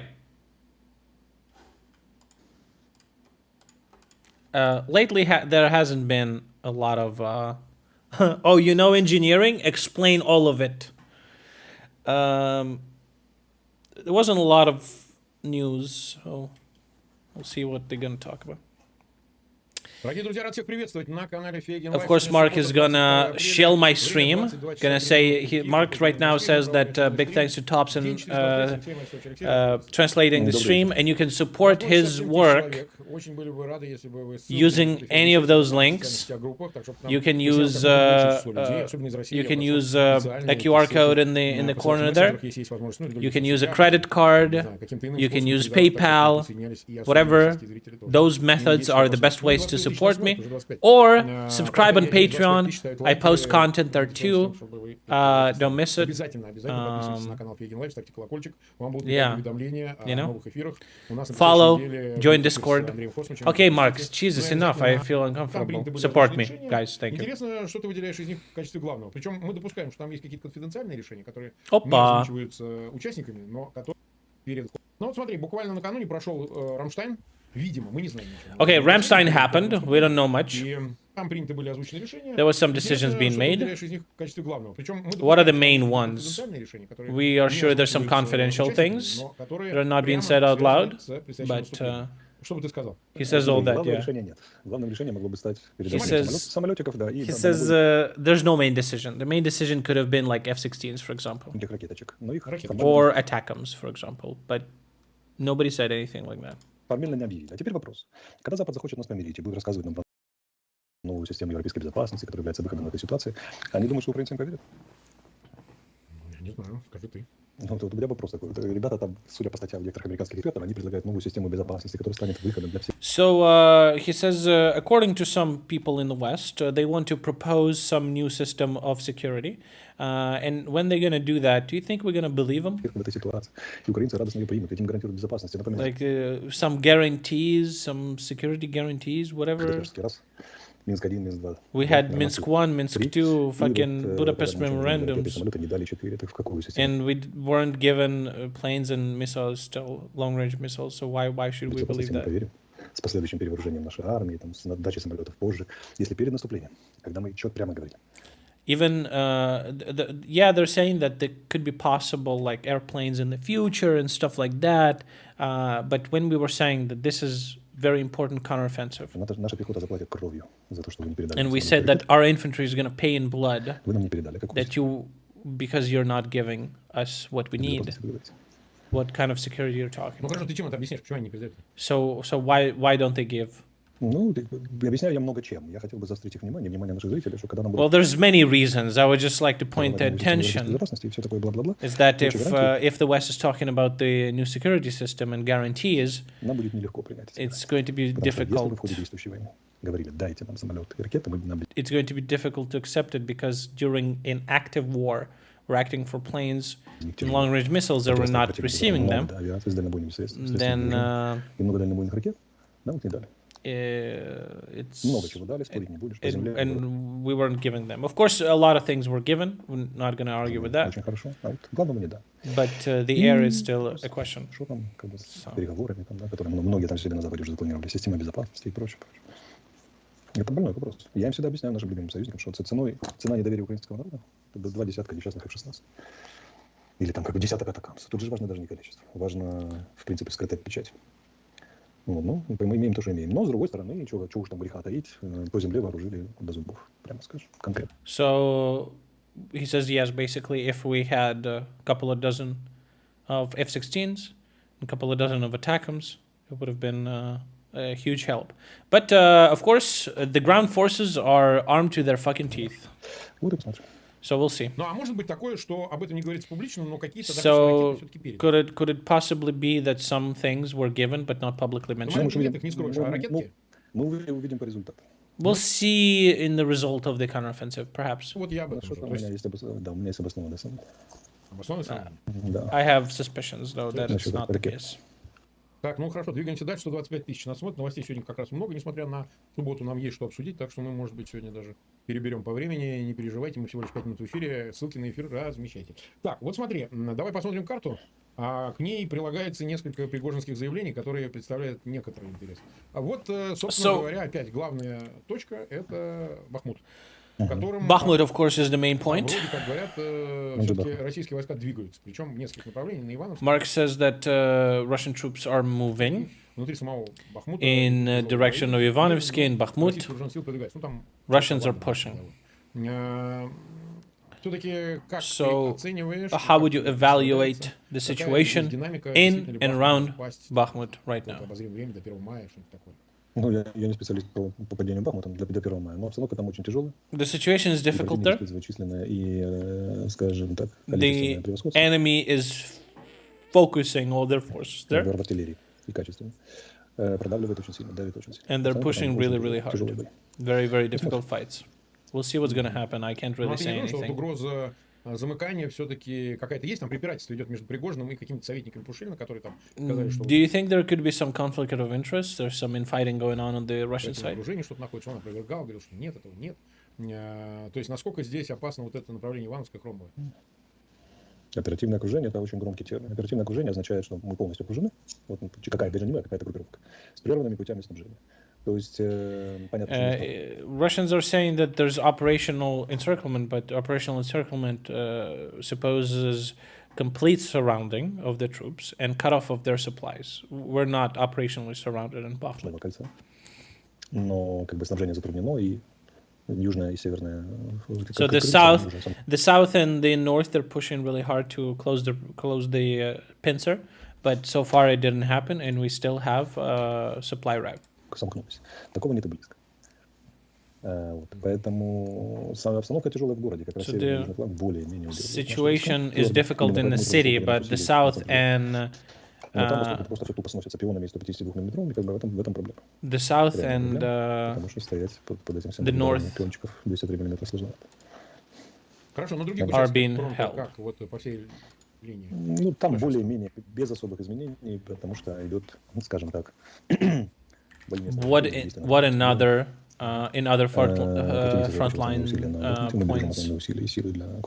What is happening there? He says there's nothing much going on in other parts of the front line. We're keeping the main forces, accumulating the main forces for a counteroffensive, and there's no movement there much, really.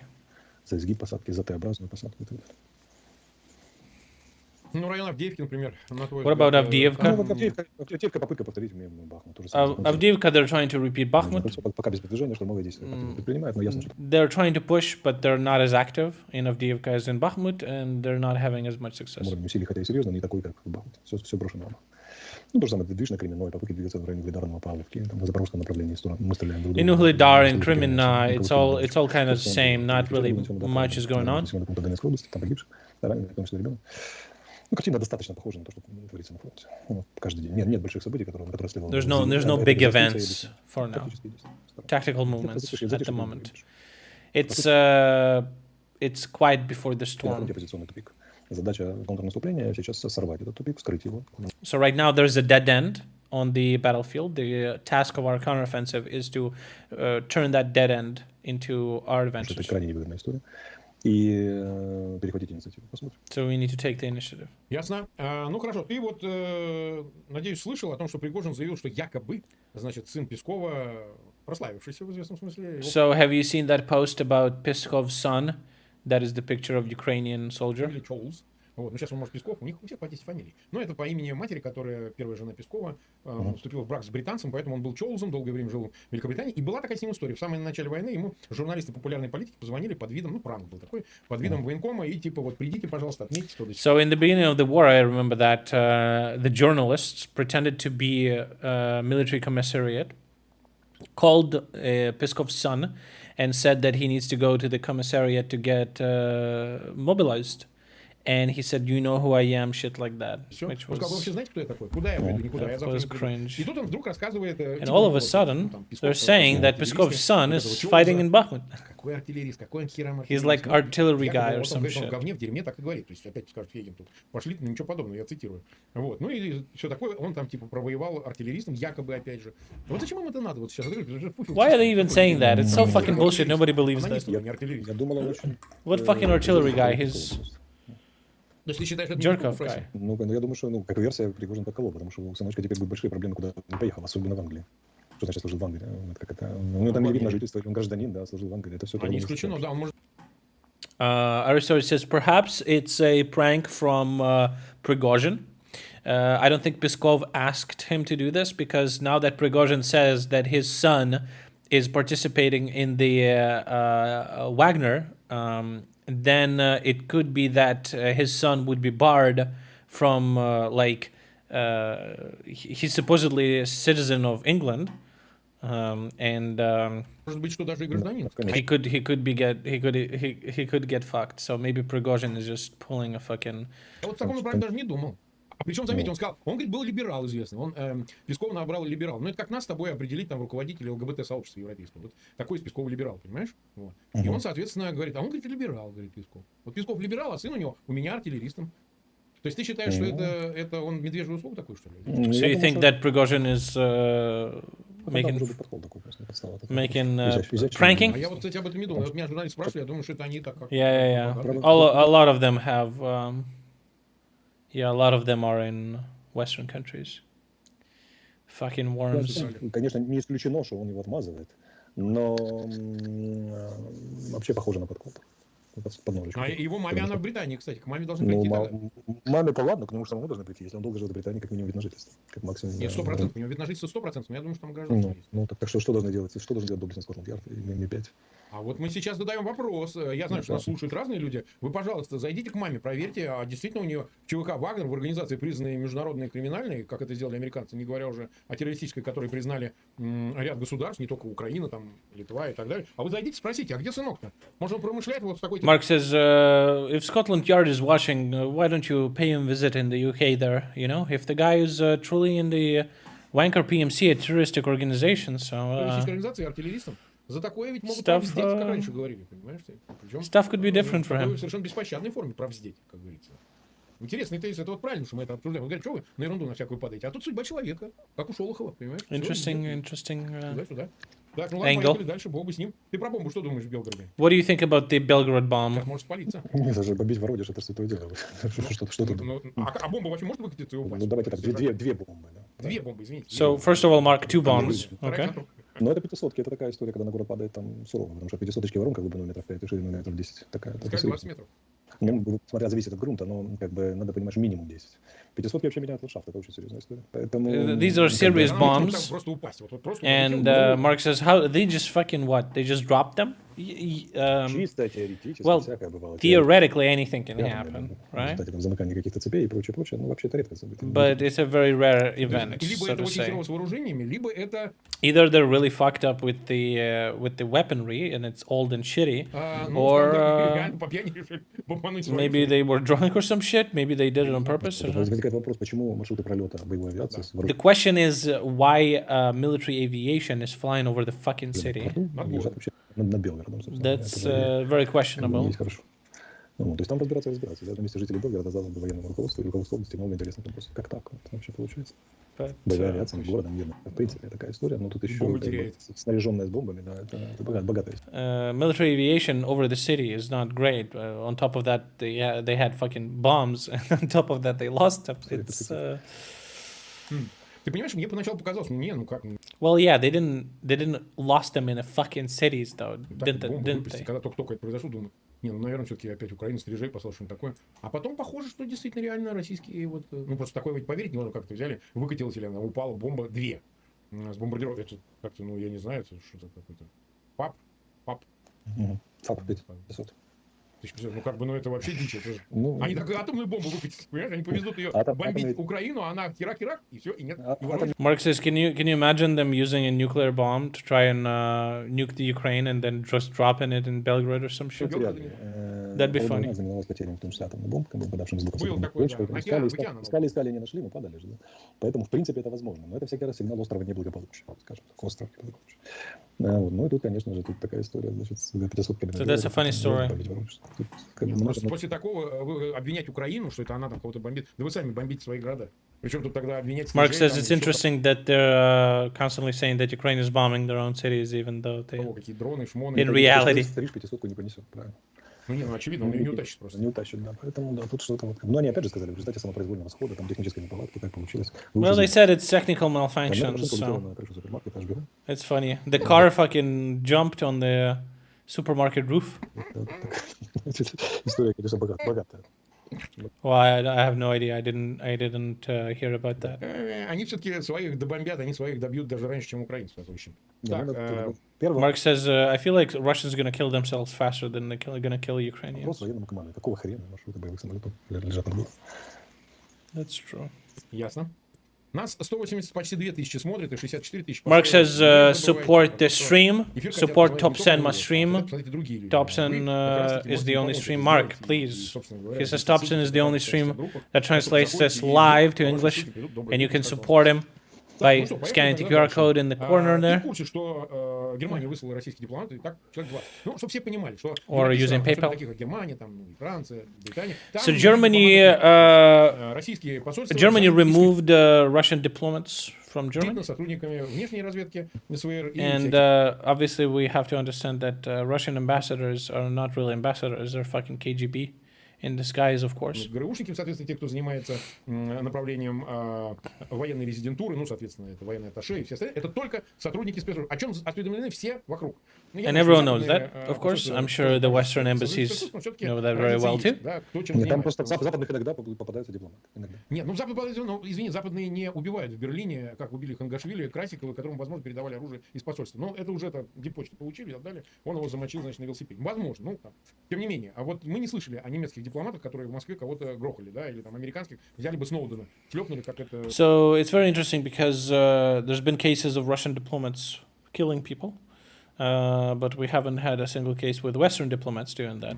So, anyway, even though both may be filled with spies, it is what it is. So 34 out of 90 German diplomats were removed from Moscow. 90, holy shit. Ну, вообще, в связи, я, знаешь, как хотел перекинуть мостик к Писториусу, министру нынешнему обороны Германии, который на Рамштайне заявил, а что такого? Российская территория легитимная для ударов со стороны Украины. I would also like to mention that Pistorius, the current Minister of Defense of Germany, said that Russia is a legitimate territory that Ukraine can hit with their weaponry. Ну, война. Вы им, It's war. They bomb your country, you can bomb theirs. Задыхаюсь, как так, российская территория, и все такое. Но где-то новый этап. И такое ощущение, что... It seems like a new step in the war that... yeah, because countries see that we do that, and they see that Russia has no reaction to that. So why the fuck? Как-то это все You know? в Why not? каком-то диалектическом находится единстве. Вот и такие вещи, и другие, и леопарды, и вот то, что на Рамштайне решили создать в Польше ремонт, базу ремонта этих леопардов, а леопарды немецкие танки. Вот как бы ты это все оценил во взаимосвязи? So, what are your thoughts on this? Не знаю, широкие, но с начала войны в Европе прошла очень большая чистка российских посольств. Well, in the beginning of the war, when Russia attacked, there was a huge cleansing of Russian embassies in Europe. Они высылали целыми резидентурами. They were, the whole residencies were sent back to Russia. Недавно норвежцы высылали, там, теперь немцы. Norway, now Germany is doing that. Не высылающих, по-моему, по фронту застались, это нужно проверить. В общем, очень массово разогнали So, резидентуры. Там, in mass, it was happening. Вплоть до того, что была статья в западных СМИ, такая не очень блеснула, но профессионалы ее отметили, там, где говорили, что возможности СВР очень упали в российской Европе, потому что выгоняли целыми пачками. Аргентинский скандал был, попытка легализации через Аргентину, традиционное будет чудо для российских спецслужб, еще советских, заходить через Южную Америку. В общем, повыгоняли очень много. Я все ждал, дойдут ли немцы до такой жизни, но дошли. Сразу все резидент. So, yeah, there was a lot of countries doing that. Now Germany is doing that the same. Набирают возможность влиять. И всех этих страшных Removing the influence of Russian. Very well. Well done. Система разведки очень тяжелая, потому что восстанавливать эти связи там и радостно. It basically creates a crisis in Russian intelligence because to recreate this stuff, it takes years and years and years. Это большая проблема. Да и просто с доверенными лицами, не обязательно с агентом. Поэтому, да, это проблема для них. Ну, Европа прям стремительно оздоравливается, даже приятно посмотреть. Удивительно. So Europe is getting healthier. It's beautiful to see. Прямо сейчас по Харькову? Да, лупят по Харькову. А ведь это же как бы давно не было такого. Харьков вроде бы не трогали. Да. Ну вот председатель Харьковской ОГА Тенегубов и мэр Харькова Тихарев заявили внимание, жители Харьковской области оккупационно носят удар, не игнорируйте сигнал. Aristotle says that right now, meaning about 20-30 minutes ago, the occupation forces are attacking Kharkiv. What are they saying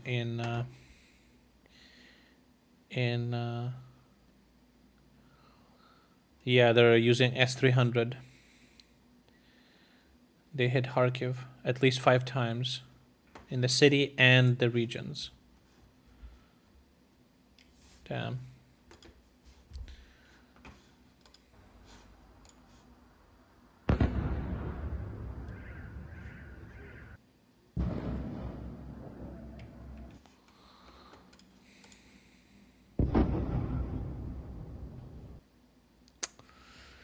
Fucking animals, dude. Тревога, сказать, испытайте, Харьков обстрел. Есть такое дело. А кроме того, Генштаб, по уточненным данным, под Марьинкой были многочисленные атаки сегодня. И тяжелые бои были под Марьинкой. Несколько мест. Also, General Staff is informing that today was heavy fighting near Marianka. In and near Marianka. Это в целом Бахмутская, Авдеевская Марьинка. Мы выделили Марьинская. Вот такая история. Чтобы быть точно. Так, ясно. Ну вот смотри, такая новость, теперь международная. Евросоюз планирует ввести запрет на транзит ряда товаров через территорию Российской Федерации. EU plans to implement a ban on transit of Russian... в рамках нового 11-го пакета санкций против России. Transit through Russia of stuff, goods, I guess, as part of 11th package of sanctions. Агентство Bloomberg со ссылкой на свои источники. Запрет Says Bloomberg. На многочисленные технологии и другие товары, в том числе на несколько типов транспортных средств. Но по словам людей, знакомых с предложением, запрет на транзит через территорию России будет распространяться не на все товары. Говорит сообщение агентства. But some people from the inside say that not all goods are going to be banned from transit. Ну, то есть, как бы, only some. Смотри, это наряду с заявлением об эмбарго общем, которое сделали. So there was a statement about full embargo for Russian stuff, right? Да, большая семья, что вообще запретить вообще все товары. А тут и транзит. Ну, понятно. And transit too are being banned? Транзит изображает это псевдотранзит. Они в виде транзита оставляют у себя товары на территории России. Вроде как они едут там то ли в Китай, то ли... Because what's happening is Russia is doing a transit of some goods, but they just keep it. They say it's transit, but it's not really. Ну, да, дальше там. А на самом деле, ну, притворно это все, они оставляют в России эти товары, в том числе и технологические, и в том числе те, которые необходимы, товары двойного назначения, там, не знаю, товары, которые... Including stuff that they use for military needs. Там, можно использовать для, собственно говоря, войны. Вот. Насколько это все эффективно, и вообще вот предложение об эмбарго, вообще, всеобщем эмбарго. So how this whole how effective this ban is going to be, and what about the full-on embargo ban? России на экспорт любых товаров в Россию. Это Президент. медицинское и так далее. Президент сегодня дал оценку. Он же сказал, что одна из главных замечаний обращения, одна из главных задач сегодня это сделать так, чтобы Россия не смогла вводить санкции. Well, President Zelensky commented today that one of the main tasks of sanctions now is to prevent Russia from going around them. Потому что 10 пакетов введены, они вроде как должны работать очень успешно. Потом The 10 packages are introduced, and they should work very effectively, but Russia tries to find new and new ways to circumvent them. проверку выясняется, что серых черных схем полно, и через них реализуются, поставляют, там, играют и так далее. Поэтому сейчас главная задача Запада и Украины. So of course Russia uses more money to do that, but they still find ways. Блокирование возможных So they're trying лакун и дырок для входа. now the best to block all the holes. So So transit and embargo. В саммите, который должен быть в Токио в мае, они решили запретить весь экспорт в Россию вообще. Тупо весь экспорт из их стран. После чего Дмитрий наш Медведев, орел и отец, заявил, что этот самый лицо амбассадор Кельвина Кляйна заявил, что это приведет к крушению мировой экономики, да, приведет. Funnily enough, Medvedev said that all embargo on all the supplies to Russia is going to collapse the world economy. Транзита $20-30 миллиардов, мировая экономика не заметит. Okay. В рамках статистической ошибки. Sure. Само мнение этих героев, да, оно крайне высоко. А запрет полностью экспорта со стороны стран большой семерки, это означает... But full embargo on export in Russia, that's going to be real good. Они лишатся последнего доступа к товарам, просто необходимым для них технологическим, как я себе представляю. Russia is going to lose all the ability to get any technology. И я пытаюсь понять для себя, с чем связана такая идентификация. So I'm trying to understand, there's definitely an intensification of that, but I wonder what was the main reason behind such decisions. С возможным началом мы ожидаем контрнаступления. Maybe with the counter-advance happening soon? Well, it's going to have long-lasting effects, but not an effect that we would feel near the counter-offensive. Я думаю, что это реакция на игры с Китаем. I think it's the reaction because Russia is playing with China. Сегодня заявили, что российское руководство, представители заявили, что все расчеты теперь за энергоносители будут идти в юанях китайских. Да. So they're using yuan currency now, в некотором степени.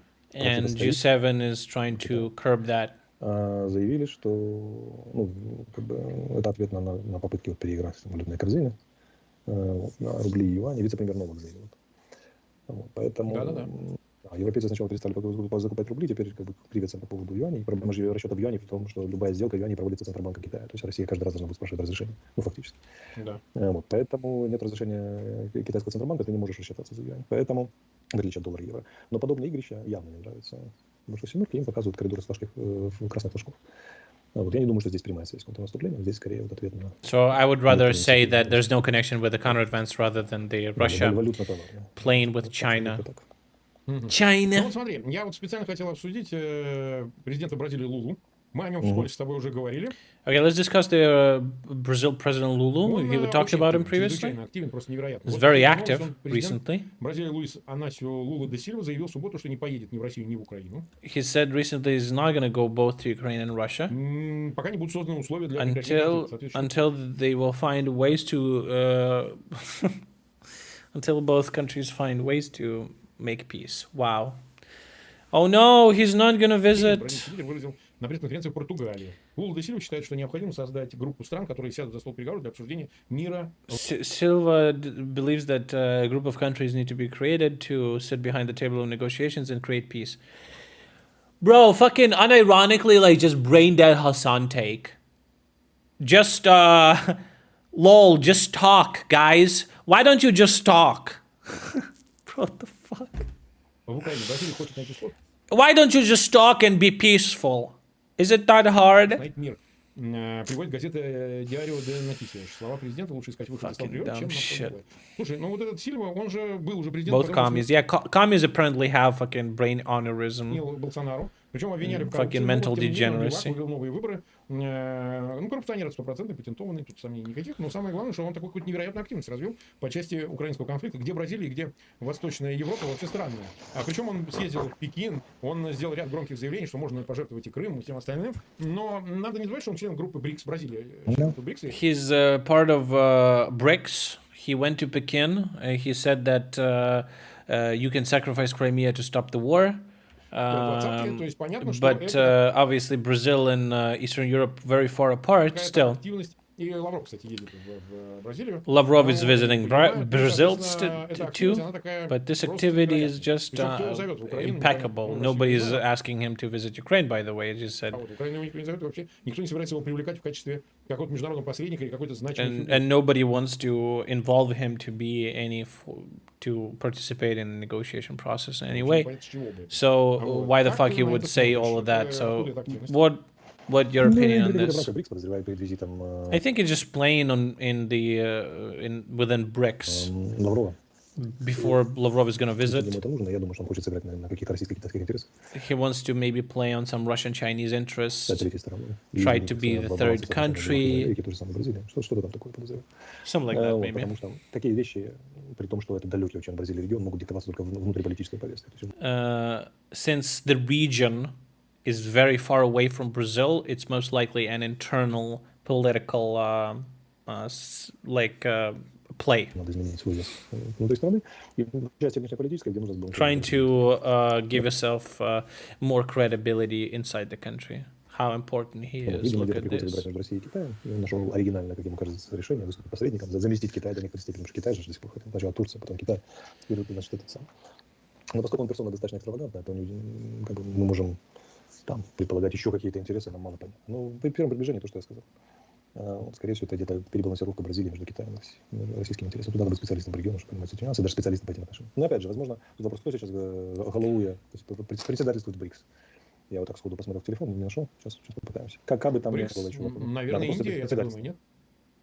Они же меняются, кто сейчас настоящий. Да, надо посмотреть. Могу ошибиться. Ну, зрите, сейчас в чате нам что-нибудь сообщат. Но... What is it? Brazil, India, China.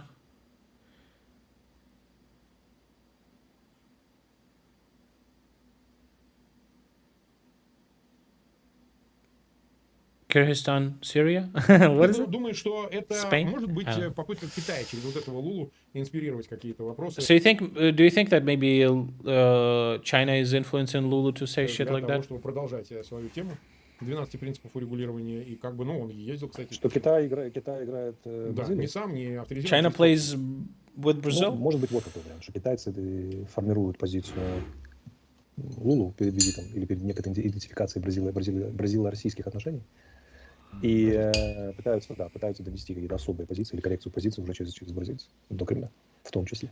Maybe Chinese are trying to explain to Russia through Brazil some things. Чтобы Кремль слышал два голоса, а не один. That so that Kremlin would hear two voices, not only one. Мы как бы тут вот, значит, два члена БРИКС уже считают, что вам надо... Like two members of BRICS believe that you should... Потому что Китай с Индией договориться вряд ли может. Ну, а Южная Африка, понятно. Специфическая история. Посмотрим. Опять же, сами 20-й в Африке, посмотрим, что там будет, к чему. Южная Африка член БРИКС. Поэтому пока недостаточно материала для серьезного анализа. South Africa? Ну, ты слышал о том, This is not enough information, I can't really say. что Путин не поехал непосредственно, не поедет, точнее, об этом заявила глава Турции Эрдогана, на открытие, я так понимаю, станции, атомной станции, которая строится при участии России в Турции. Он будет выступать. You heard that Putin is not going to go to Turkey to open a nuclear power plant that's been built there by Russia. Онлайн, хотя его приглашали, и, в He's общем, going to do online. то ли поедет, то ли нет, но это очень существенный показатель. Значит, Путин действительно боится... Yeah, he's a fucking rat, piece of shit, fucking covered in his bunker. Не столько ордер. Loser. Ну, что Турция не участник МУС, Международного уголовного суда, он боится... So I don't think he's afraid of being captured because Turkey is not part of International Criminal Court. But maybe he's afraid of going to get... Страна НАТО. Да, может... Well, Turkey is a NATO country. Сторонние... Буданов возьмет и шлепнет его. Достаточно оснований для того, чтобы волноваться на всякий Maybe Budanov's going to stab him. Brazil, Russia, India, China, South Он в Africa. ЮАР тогда не поедет, на саммит 20. He's not going to go to the G20 then in South Africa either. ЮАР проблема даже не на самом визит ЮАР и заявление юаровской стороны, которая ратифицировала Римский статут, и которая обязывает ее арестовать Путина, задержать по ордеру. Ну, они уже по практике нарушали это с Башаром. Да, ну понятно, тут проблема скорее в маршруте, мы с тобой обсуждали. Да? Ну, конечно, пойдет летит. Как летит? Тут же... The route is... Robot Mike? Mai?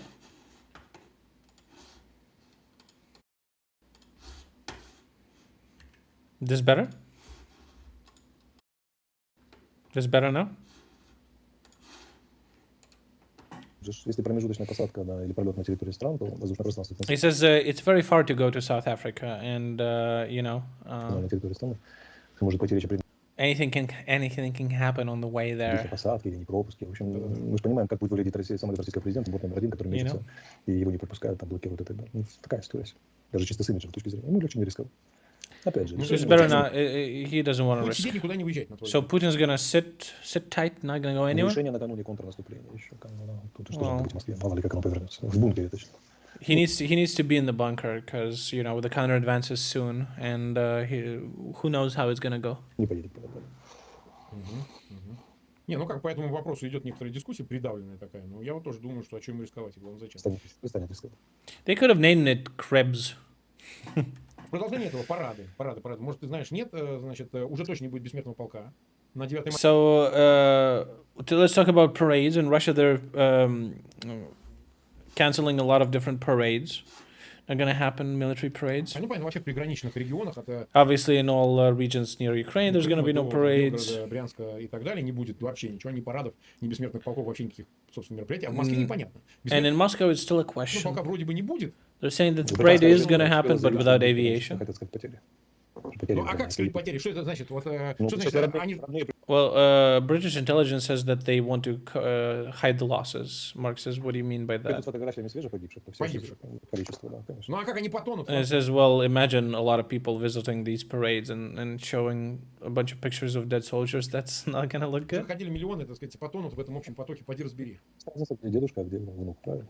Выглядит там с портретами и Геббельса ходили. Ну, даже, на всякий случай, вы поминаете павших солдат. Как бы, да.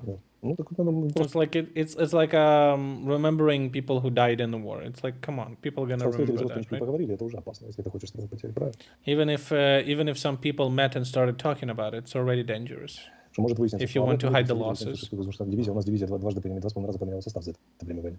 А мы представители там одной из бригад специальных операций российских спецназов, которая 5 раз поменяла личный состав за год. 5 раз. Полностью.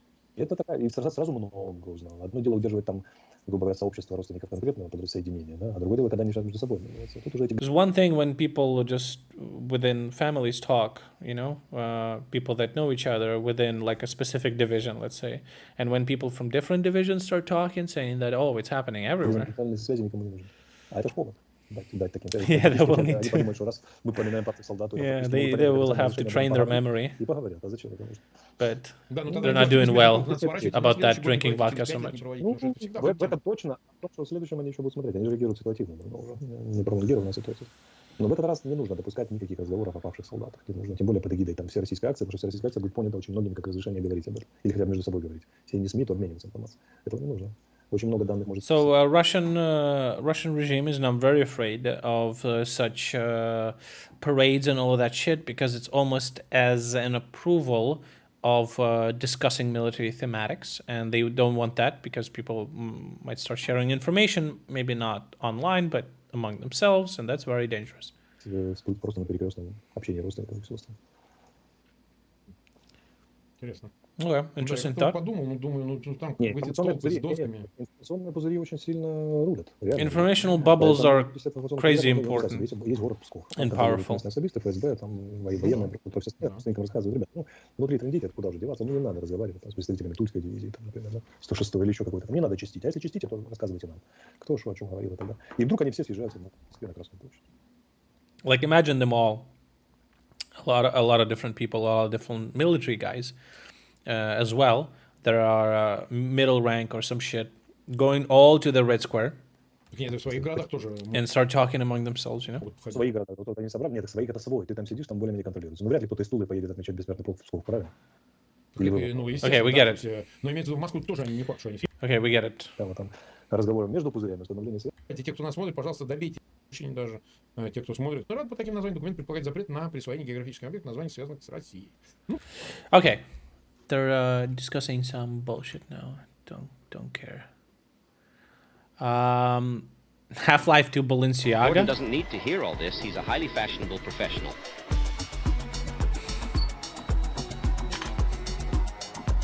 Working at Black Mesa may be chaotic, but my Balenciaga turtleneck keeps me cool, calm, and collected.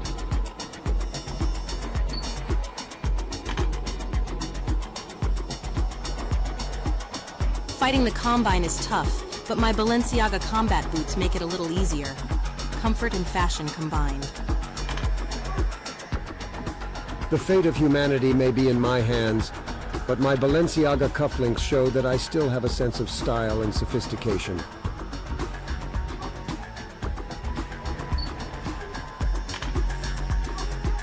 Time is always on my side, and so is fashion. This Balenciaga suit and tie never goes out of style. is this the, what is his name? Why do we all have to wear these Balenciaga ties? Something man? The apocalypse may have happened, but Balenciaga never dies, my friends.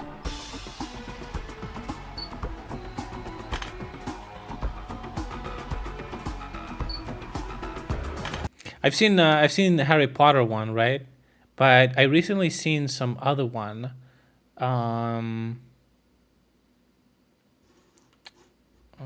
Where was it? Was it oh, there's a bunch of them anyway. Man, everyone's talking about this game with fucking realistic graphics.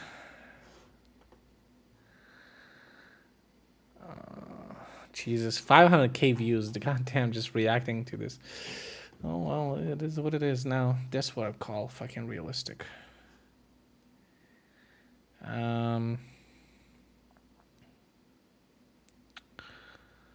Okay. All right.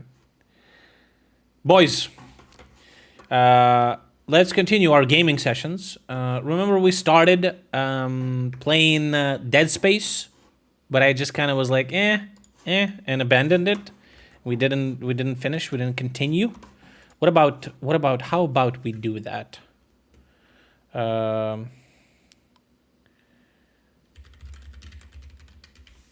How about we do that, huh? How about we continue the playthrough? I don't even know what happened last time. Honestly, it's been a while. So where is it?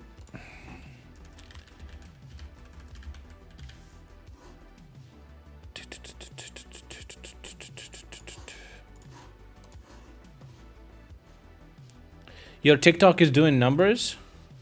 What did you post? 20k views? Easy clap. What is it about? What did you post?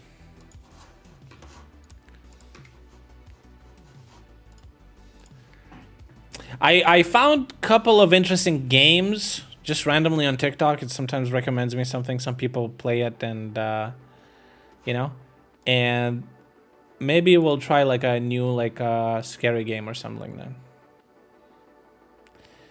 It suggests you Z streamers. Oh my god. Disgusting. Disgusting. Is that a thing?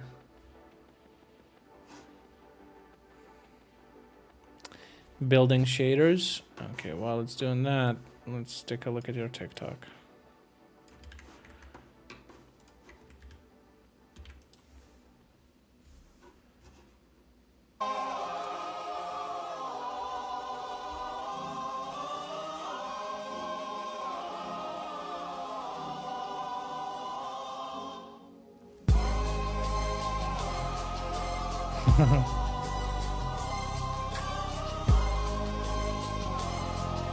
Mill footage. As I walk through the valley of the shadow of death, I take a look at my life and realize there's nothing left, cause I've been blasting it. Some fucking degenerate Danish guy wanking off to Russian propaganda so Russians will donate rubles to him. He knows that's not a real currency anymore, does he? It doesn't... Russians also poor as fuck. Why the fuck would you... If you wanted money, why the fuck would you focus on Russians? I feel like that's silly. Okay, well... Shaders? You made it more obnoxious. Epilepsy health warnings. Is there any epilepsy people that are like watch that and they see that and are like, oh, epilepsy warning? I ain't gonna play this. His top donation is 15,000 rubles. Oh, that's not bad. What is it? $3?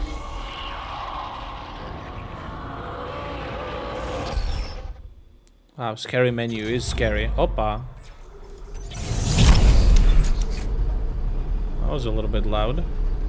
Okay, what the fuck? Where are we? And my sense is so low. Oh my god, after The Last of Us, it feels so weird playing these games.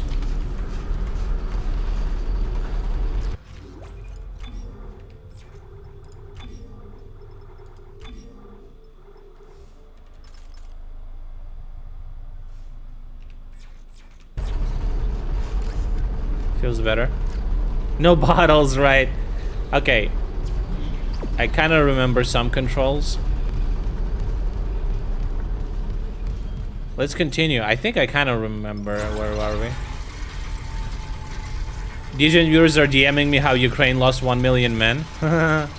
Sure.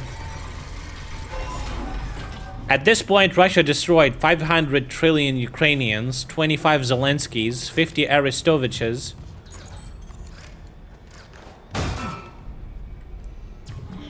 Okay. Clearance confirmed. Based. Open, yes! Little eyes, what secrets have you seen? Oh, I've seen a TikTok and I really want to check it. I've seen a TikTok that if you don't move, the necromorphs don't attack you.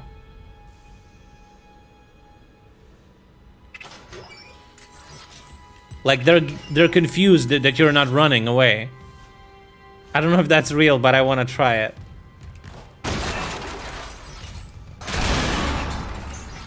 Ow. Did I get hurt by that?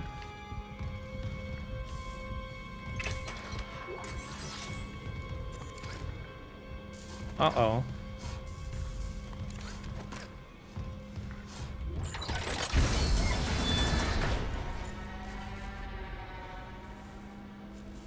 What was that noise? I didn't like that.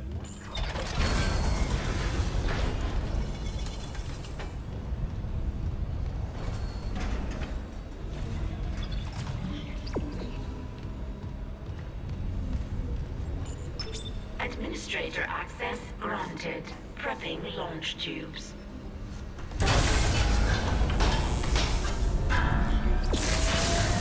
Error. Launch tubes obstructed. What was that? The miners must have booby-trapped the launch tubes too. They're scrapped. Well, that's great. We can't just toss the beacon out a window. Nah, there's gotta be something. The asteroid. The one in the mining bay for smelting. What about it? If I attach the SOS beacon to that asteroid and then launch it away from the ship, we'd get a Flip the bottle challenge. And you get yourself killed. The machinery in there is still running, Isaac. Then it probably kept those things out too. What the fuck? What the fuck? Oh no, my ball. It's stuck.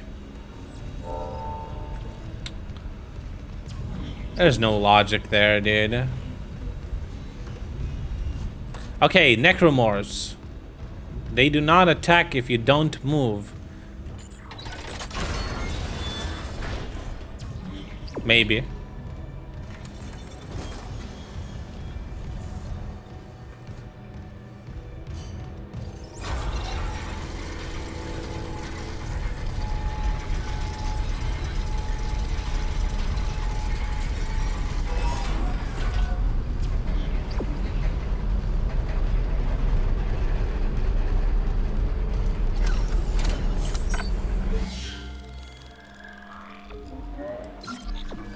Oh yeah, we're playing hardest difficulty too, maybe. It depends on the difficulty.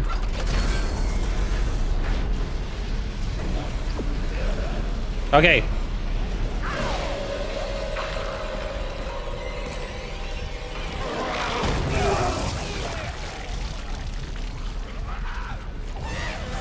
Okay, that was not true.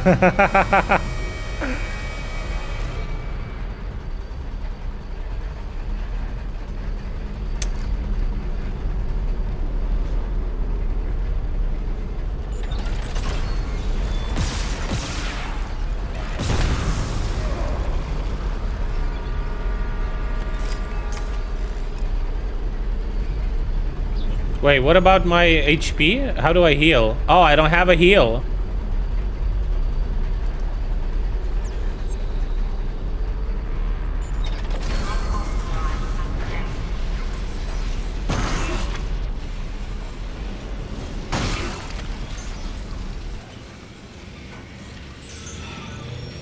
Ah, it's F to heal. I mean, the game is still kind of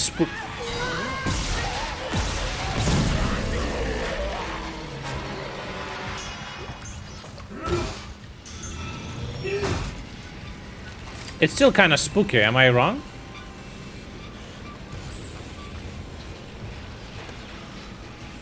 Ah, I see. Oh.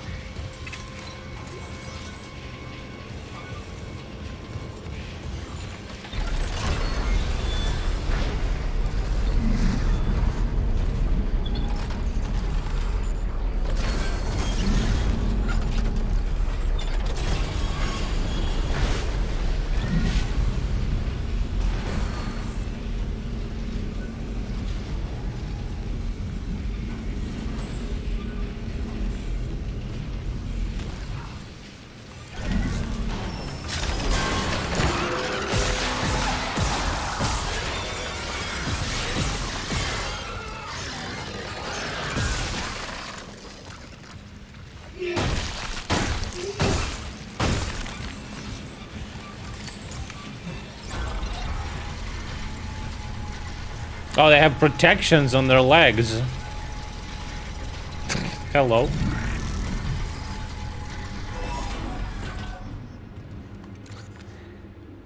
Jesus Christ, where the fuck am I?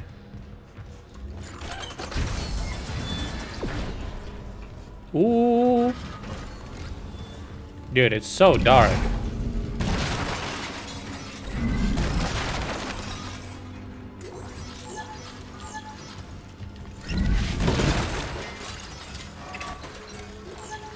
Stasis packs, a lot of them. Bro, get the fuck out of my face. Yeah, I listen, you're not wrong. When this game came out, it was probably among the scariest fucking games that you could play. It's true. Now people figured out how to scare people way more efficiently. Just do jump scares, you know?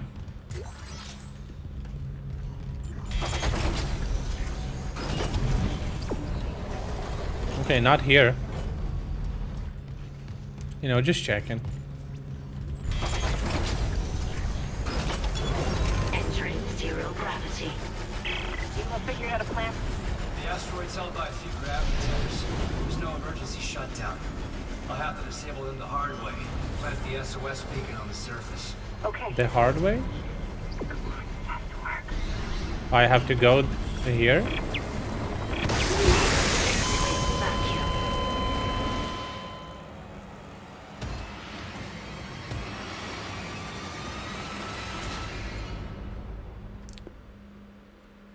Okay. Entering zero gravity. You gonna figure out a plan? The asteroid's held by a few gravity centers. There's no emergency shutdown. I'll have to disable them the Can I not grab this box? The SOS beacon on the surface. Okay.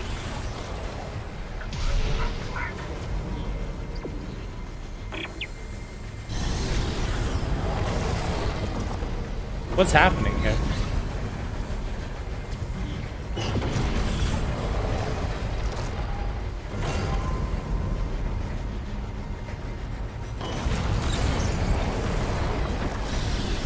Like this? Oh.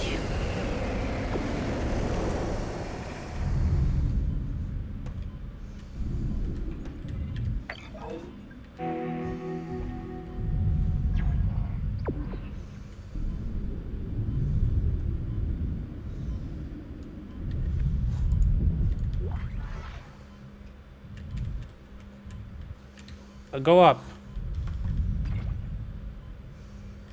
What's happening? Hey, hey, what's happening? How do I land? Oh.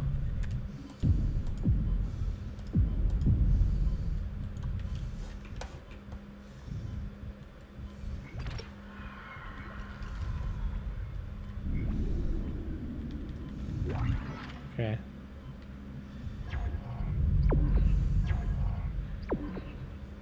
It's against TOS to shit talk? Where did you hear that? Destroy interior. What does that mean?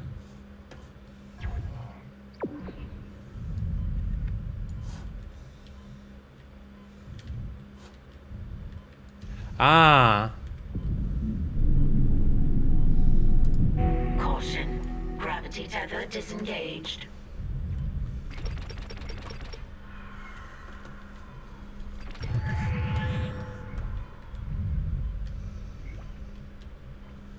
What?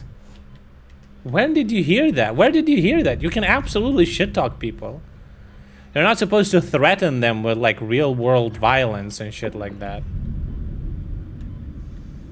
But that's on every platform, right?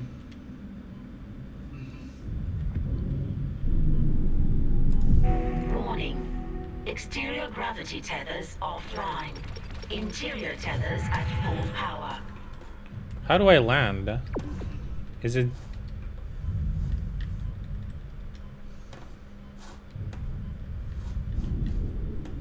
more tethers or what?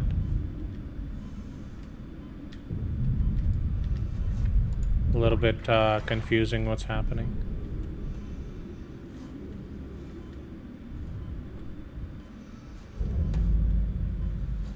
Oh, is it here?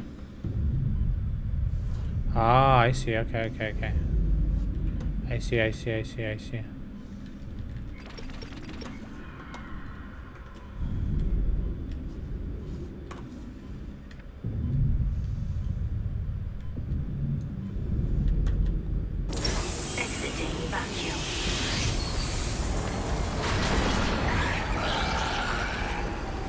Where are they?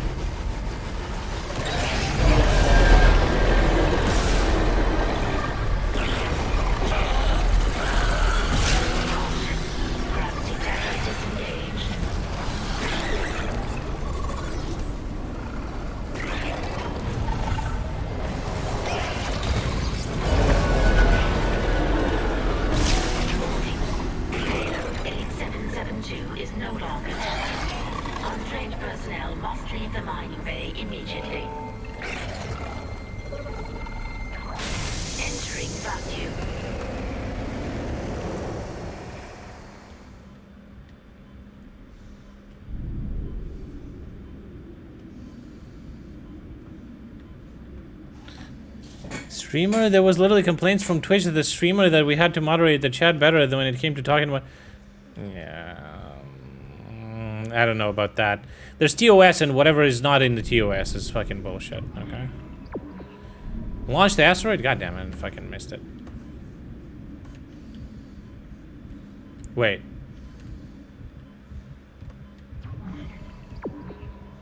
Well, how do I go in?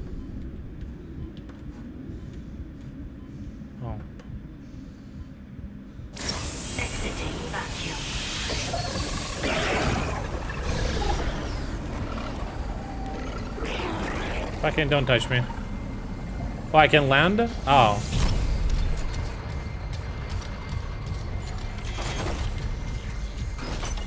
Exiting zero gravity. Okay, there we go. What's there? Oh, I've been there. Alright. Seems like we did it.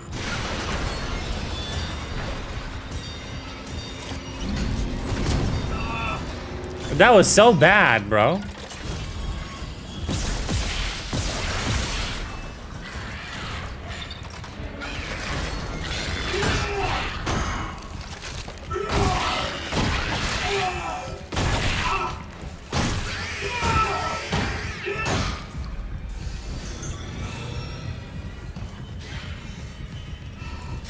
Stomp feels like it's doing way more damage than that.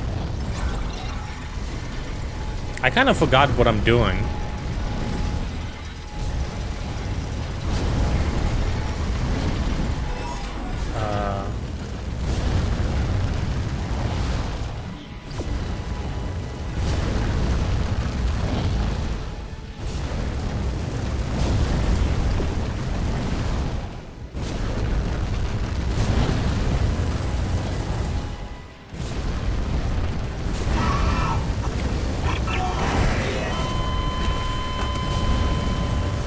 But it's not fireproof, really?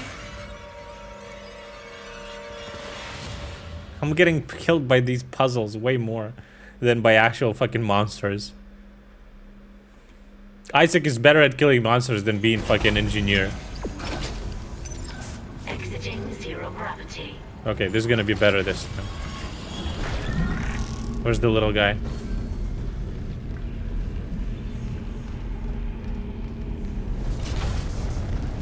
What? He's not here?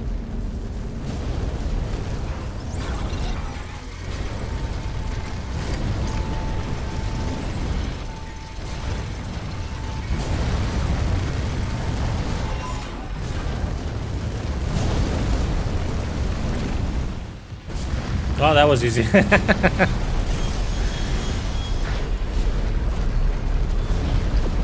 God damn it, I should have brought the fucking battery with me. I fucking knew it.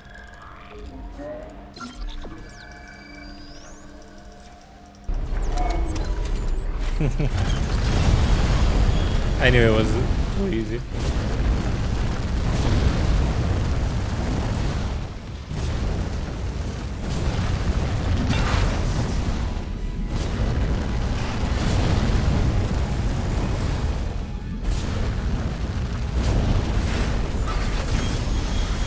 Okay, it wasn't that bad.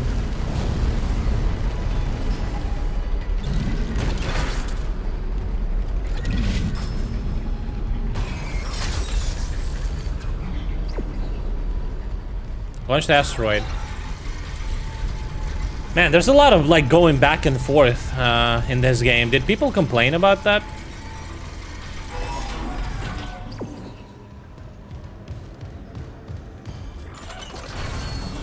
Oops.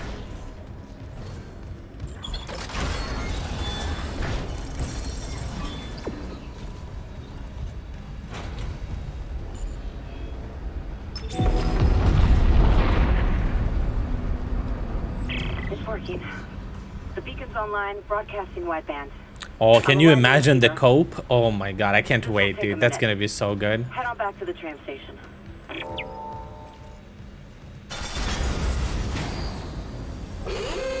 Hazardous anomaly detected. Quarantine activated.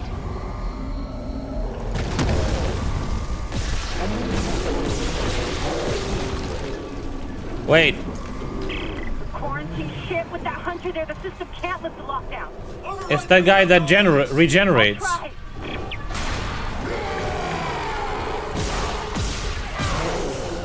Damn it! The explosion's right half the circuit.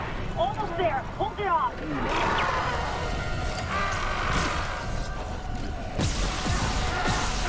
I got it. Get the manual release. Manual release is ready.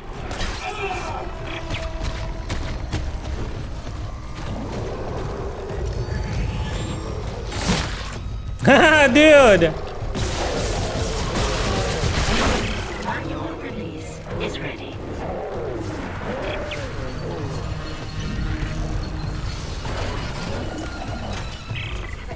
Damn it! Try the door now! Quarantine lifted.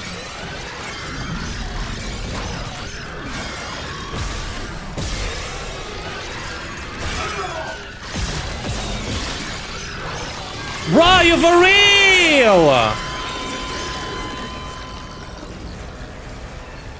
He wouldn't die.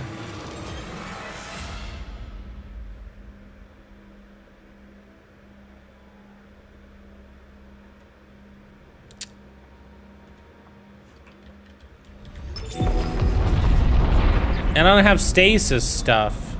It's working. The beacon's online. Oh, I do. Broadcasting wideband. I'll align the receiver. Oh. This will take a minute. Head on back to the tram station. Hazardous anomaly detected. Oh, the other thing is there. Quarantine activated.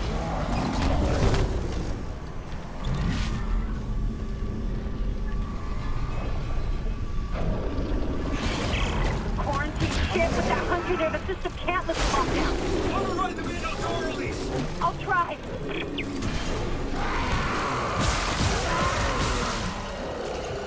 Damn it, the explosion fried half the circuit. Almost there. Hold it off.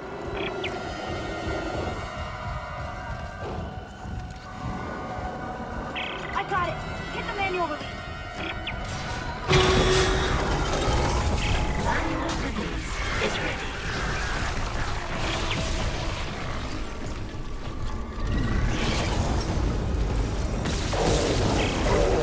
Damn it! Try to do it now! Quarantine lifted.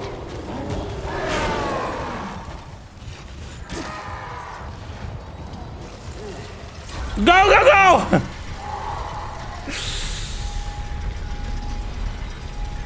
Jesus Christ.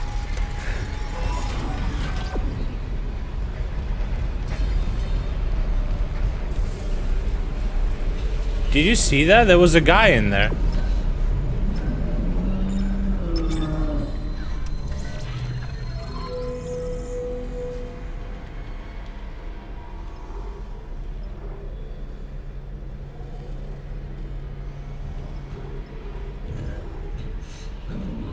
I hear him.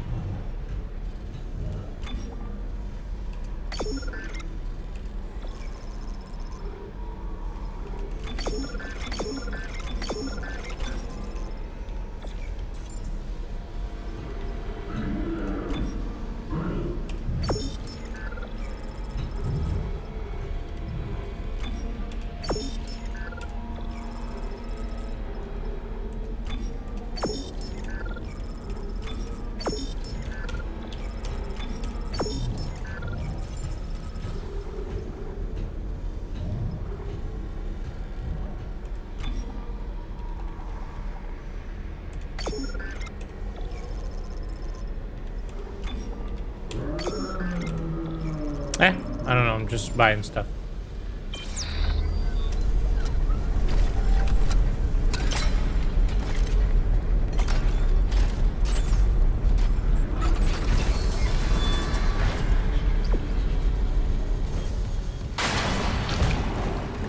Fuck you, piece of shit.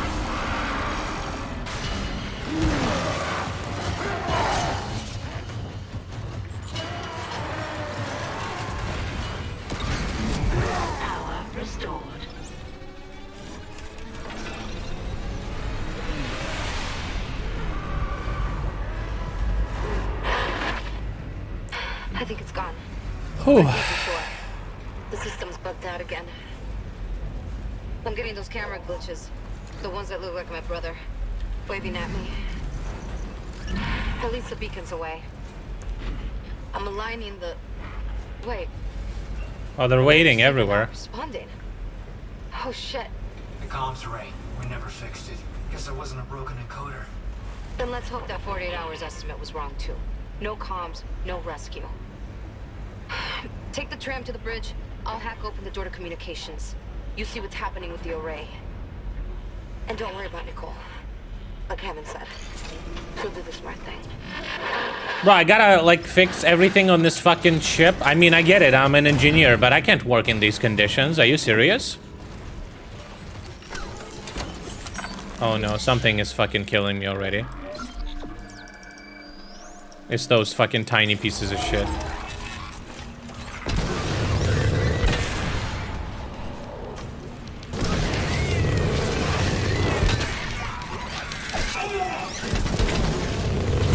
Die, motherfucker.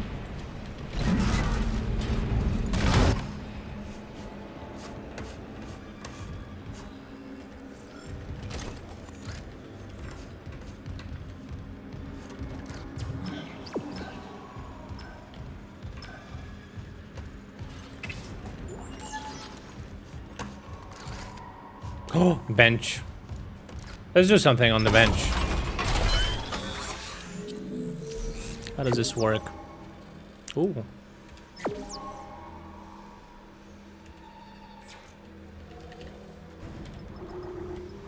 Contact beam. Capacity, secondary fire damage. Primary fire damage. Isn't this thing pretty good? Oh, how do I navigate? Like this? Okay. Now, suit. Wait, plasma cutter. Do we have everything here? Capacity, rate of fire. Oh, it's this one. Nice. Okay, let's look at the suit. What do we have here? Stasis zone size, stasis energy, HP.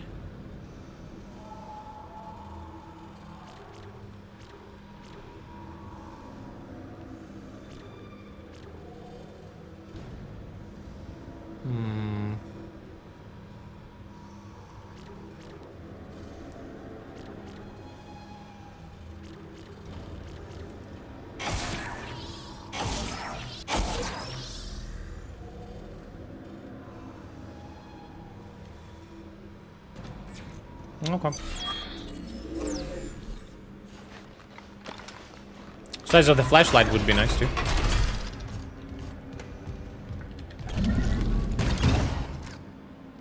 Alright, let's save. They're pretty generous with the saves, not gonna lie.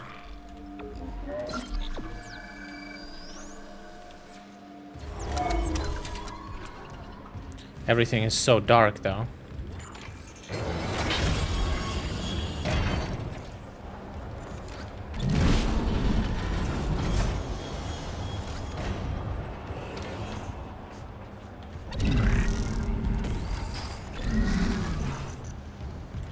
Oh, have I been here before?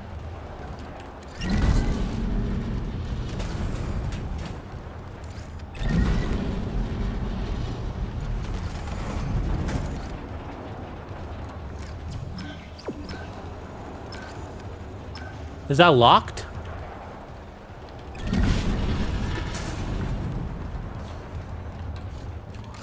Get the fuck out of here.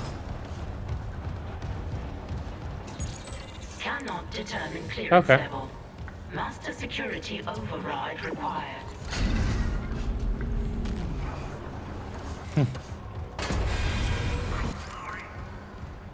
What was that?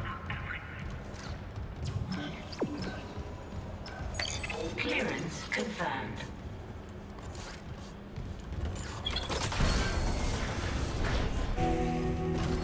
Achievement.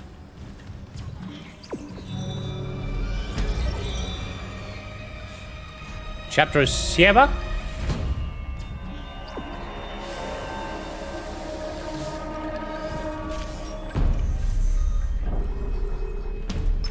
Bridge.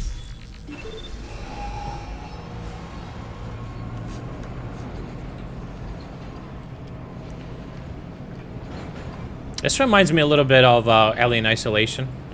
It definitely seems like this game influenced a lot of Error. Power routing malfunction. Please stand by.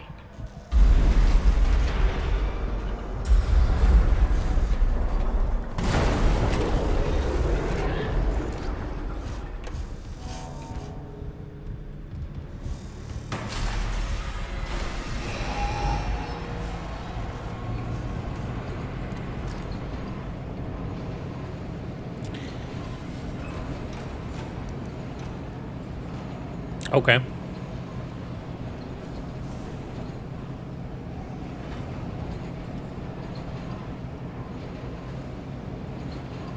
Alien Isolation feels way scarier though, because you're so fucking weak and useless.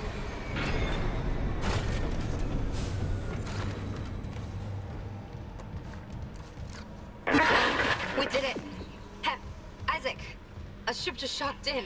The USM Valor. They must have heard our SOS. That fast? What's a military ship doing way out here? Military Out on ship? patrol? Whatever. Right now I take a rescue from a fucking magpie. Head for communications. Once we fix the comms array, we can get all the answers we need. Wait, am I gonna fucking kill military dudes too? I bet they're gonna be like, wow, this looks sick, dude. These monsters, they're so cool. Like everyone in this fucking universe is like, yeah, fucking religious beacon that turns you into a fucking walking zombie meat. Base, I wanna do that, I wanna be that. Well, you don't want that? Fuck you, Isaac. Fuck LM.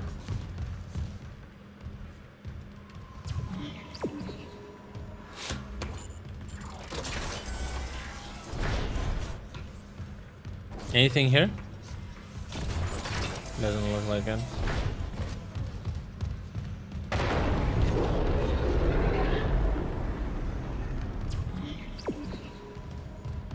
Okay.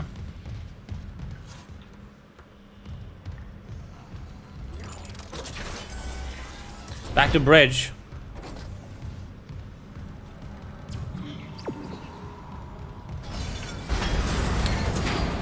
Hazardous anomaly detected. Quarantine activated.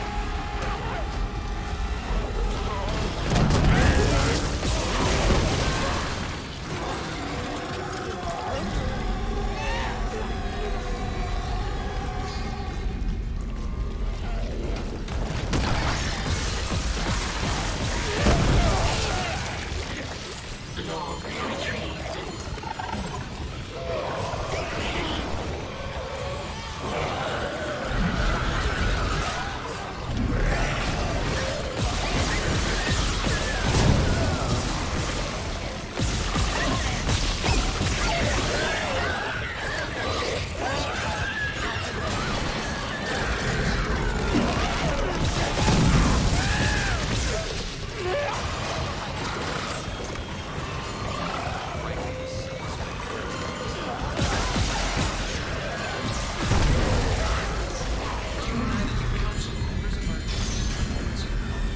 The fuck is happening here? Is it alive? No. Quarantine lifted.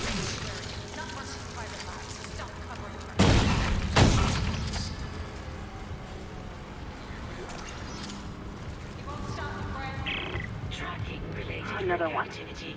I'm getting weird feedback spikes on local comms. If whatever's wrong with the comms array is spreading, No, that's not it. So, the door to communications should be open. You can head down to the comms control station. And Isaac, watch what you say. I think someone's listening in. Someone's listening.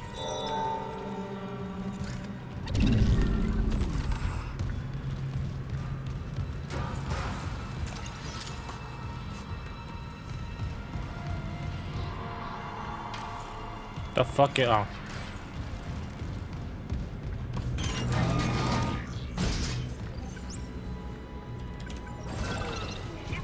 I can't believe I have to use arrows for that. I can't use the scroll wheel, I can't use WASD to select the floor. Seriously?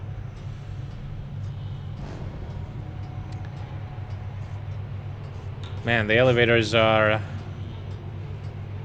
long in horror games too. Do you guys remember Mass Effect 2? Before they remastered it? There was I remember I had a very slow computer playing that game, and then I remember I revisited the game with an SSD when SSDs came out for the first time. It was crazy, guys. Can you imagine just like you had storage that was 10 times faster than what you had at the moment? It was insane. I was among the first people to get an SSD because I knew that was the problem with like very long loading screens and all that shit. It was pretty new at the time. Among the people that I, in the country, I guess. It was very expensive. And I only got 120 gig SSD, but it was insane. I had my fucking games load super quickly, except Mass Effect 2. And I remember, like, I was like, why the fuck does it load the same fucking time? Like, it couple of minutes every loading screen. It was insane.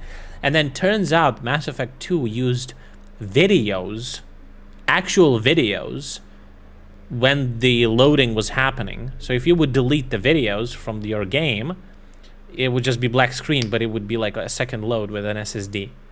And I was like, oh, that's a shitty way to do it. But a lot of these games have like elevators, long elevators, where you don't do anything as a loading screen disguise, which constitutes old game design.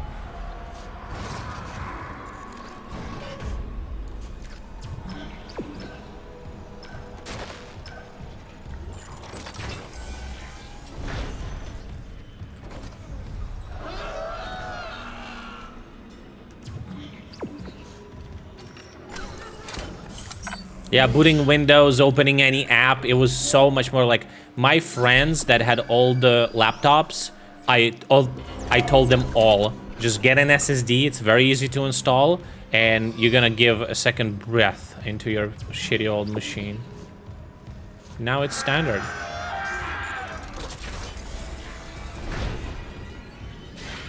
Okay, I've been there, been here.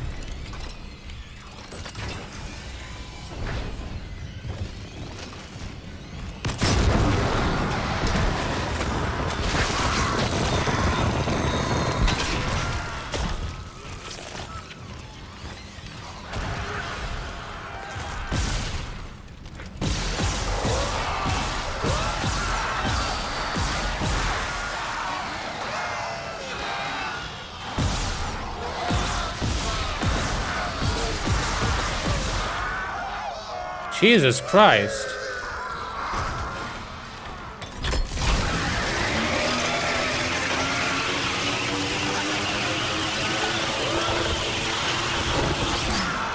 What?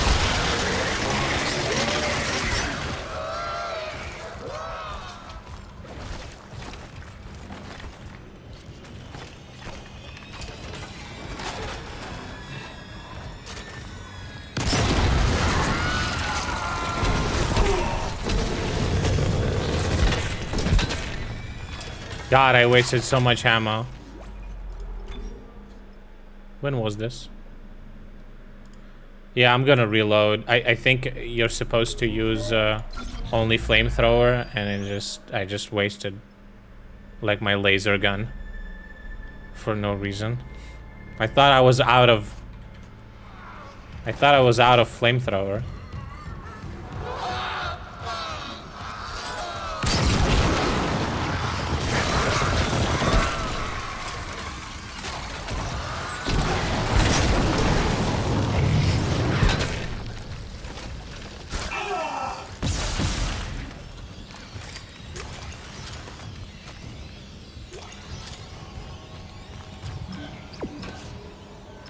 Ooh, what's that?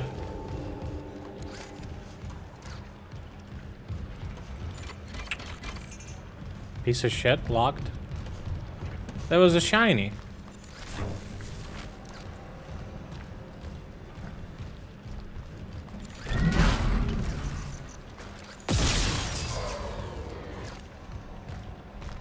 What difficulty is this? Hard. I always play games on hardest difficulty. Because I'm a god gamer. Clearance confirmed.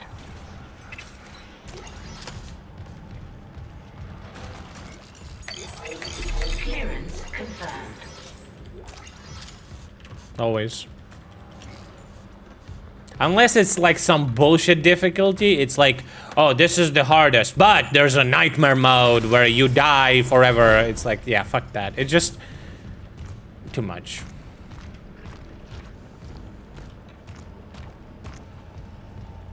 I like with The Last of Us, they gave you an option like per chapter, so, you know, it's like an additional restriction. I would definitely try something like this in this one to up the stakes a little bit.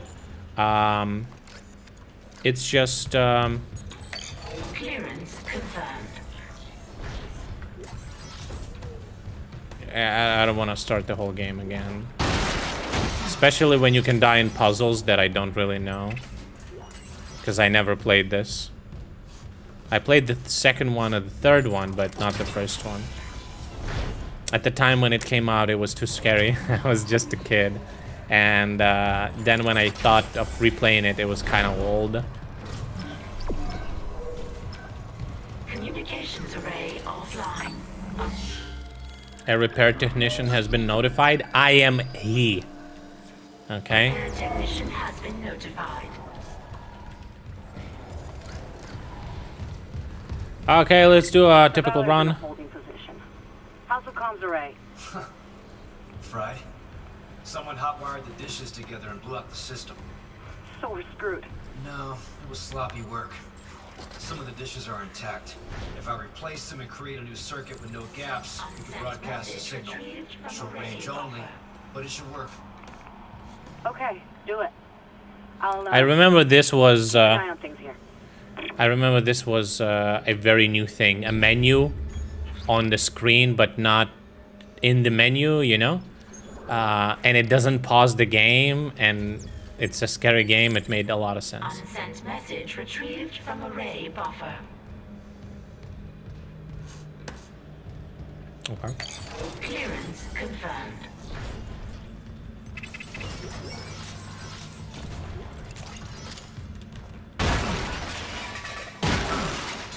So, what's up with the Callisto Protocol? They dropped the ball on that game so fucking hard. Isn't it the same guys that made the first Dead Space? What happened?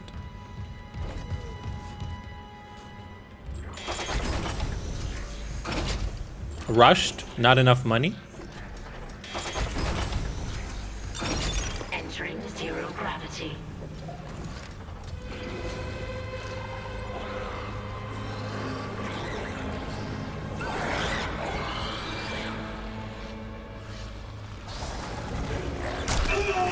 They do shoot, never mind.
Oh, I'm here.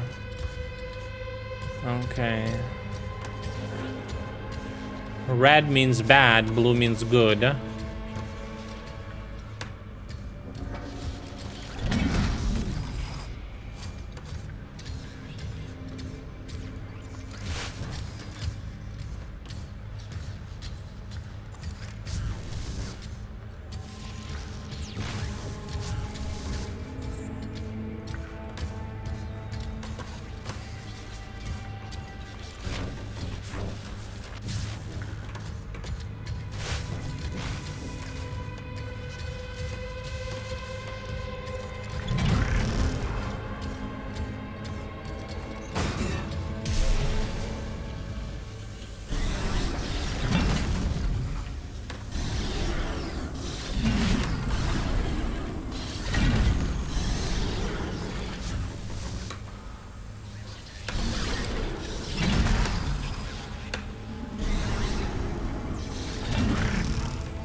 No, that doesn't go there. Ah, the good ones. Ah.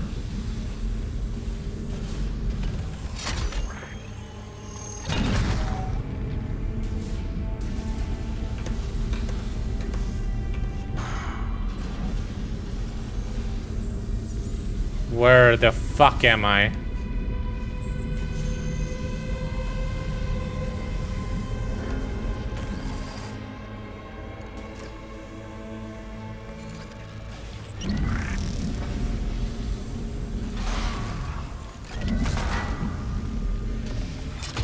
Okay, I get it.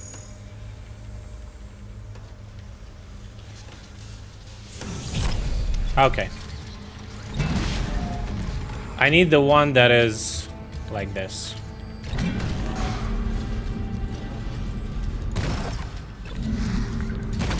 So that's not a sloppy job, Isaac.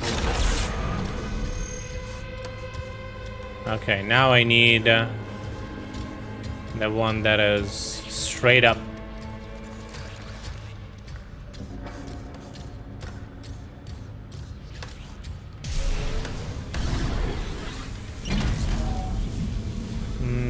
That's horizontal. Oh, is that gonna work?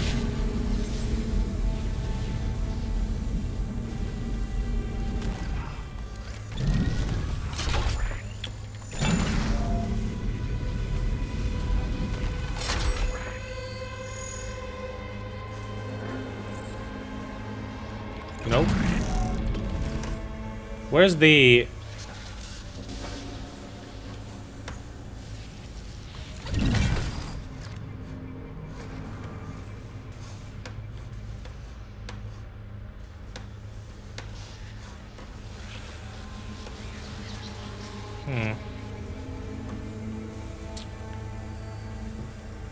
This one is... I can't spin them, right?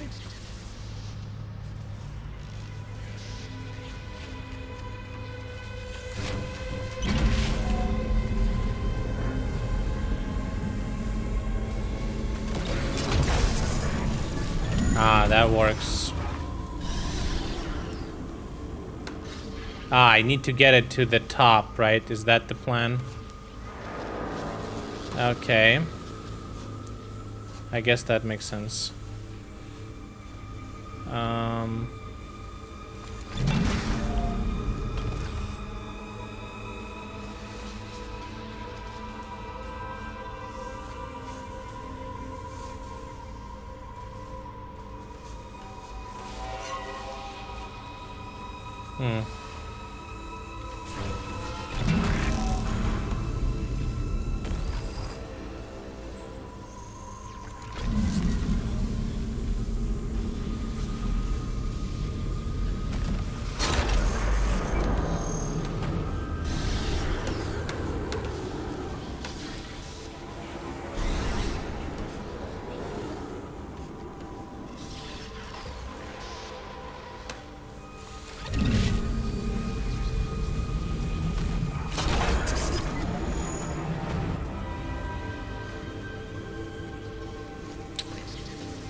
Would you look at that? I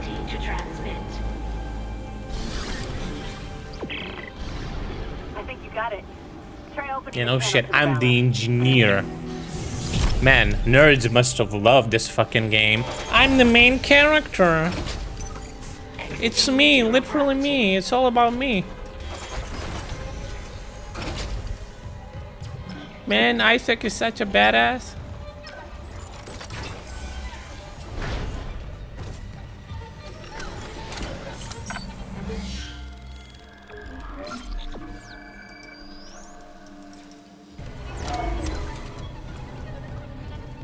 Man, that thing is still spinning.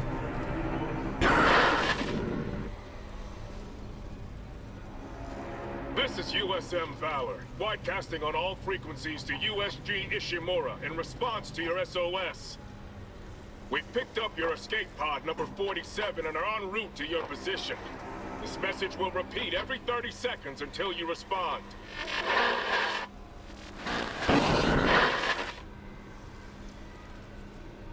Escape pod. Oh, fuck. The pod Hammond jettisoned. It had Chip. That creature was inside.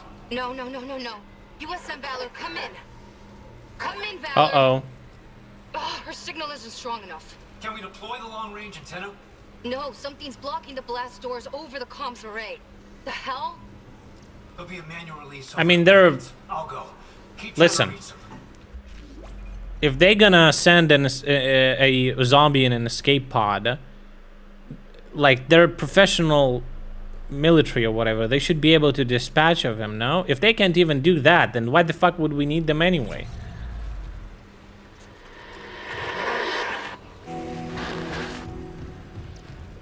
God, I have to do everything.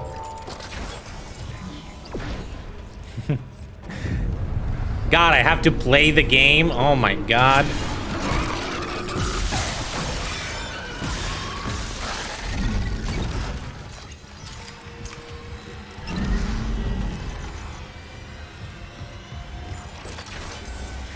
Isaac can't fix the printer. You don't know that. Can you fix whatever Isaac's fixing? Maybe Isaac can fix like a space printer and you don't even know what the fuck that is.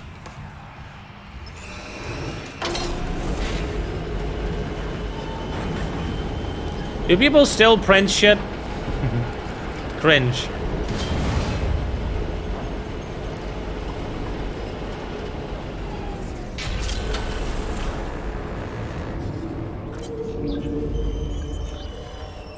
Oh, reading. I'll pass.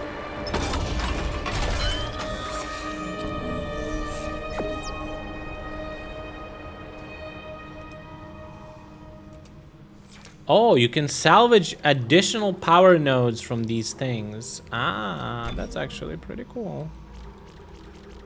What is this? Stasis duration. That seems cool.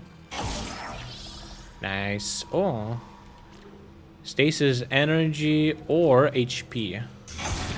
I'll go for a little bit of HP, why not? Oh, they gave you full HP for that? That's nice.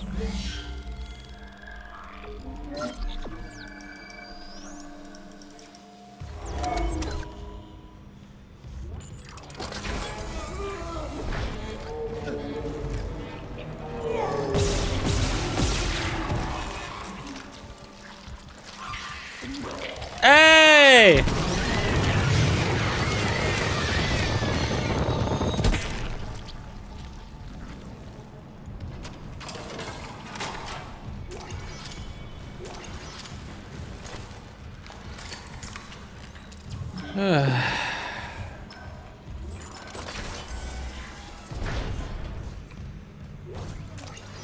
Weapon upgrade. Plasma cutter upgrade? Wow, that's cool. Wait, but what does that do?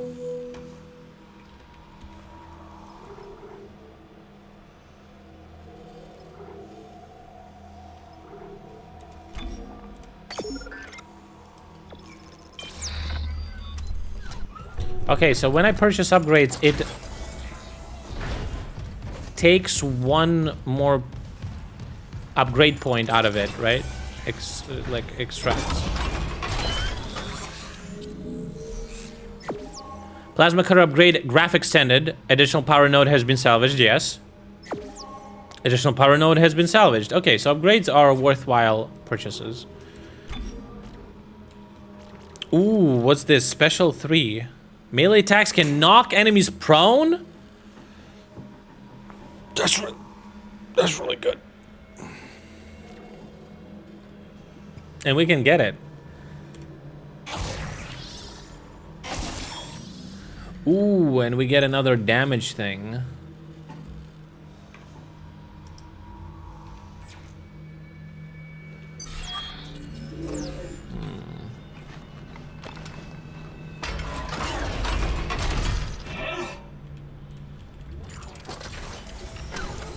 Save.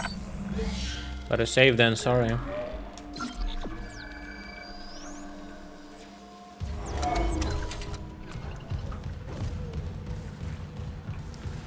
To infinity.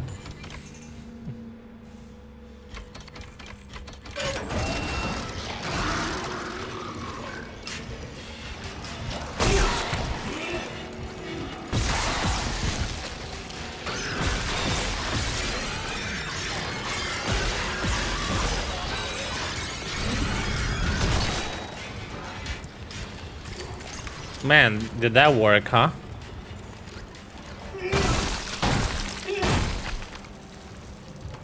Okay.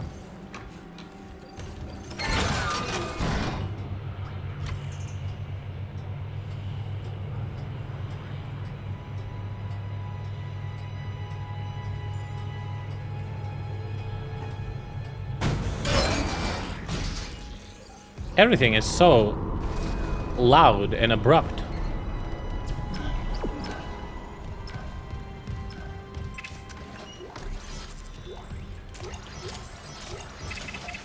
Oh, give me. Wow, that's a big med kit. Let's take a look at what can we get rid of.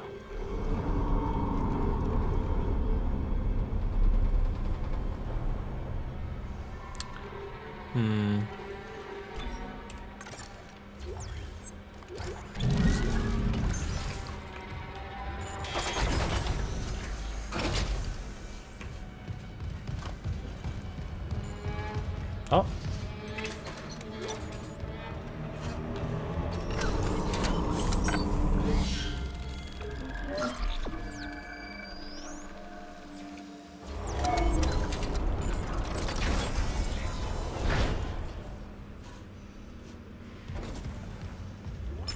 Error.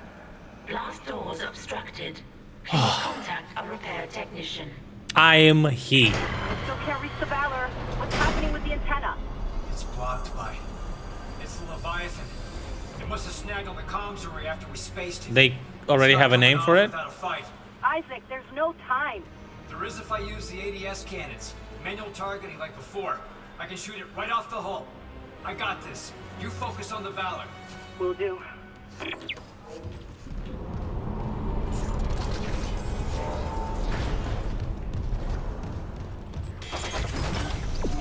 Man, he just, this guy's crazy. Entering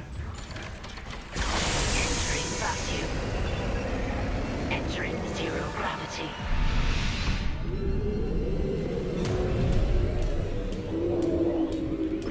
Manual targeting enabled.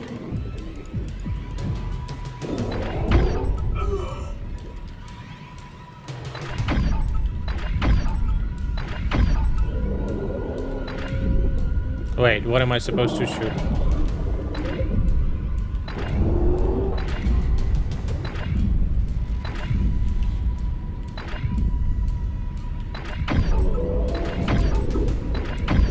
Oh, there we go.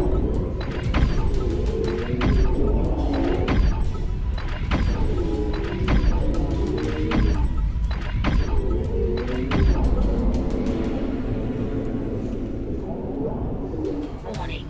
ADS cannon destroyed.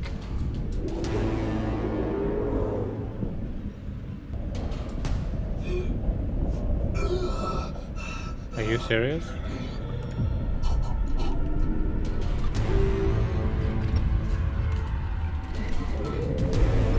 Manual targeting enabled.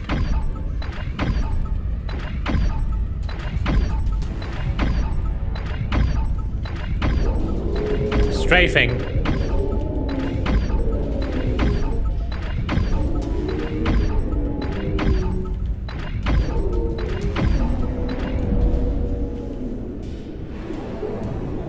Warning. ADS cannon destroyed. Ah, fucking Christ, what the fuck is this?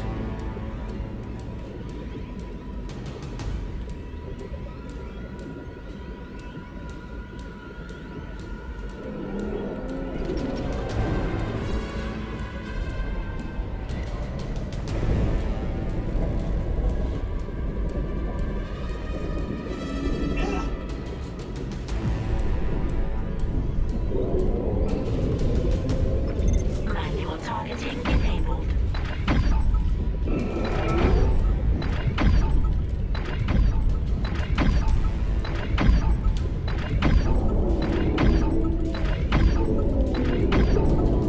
Warning. ADS cannon destroyed. Oh. That was it? Bro, I get shit on, dude. Is it dead?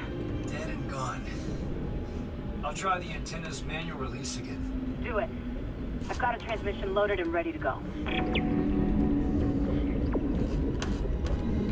Interesting route.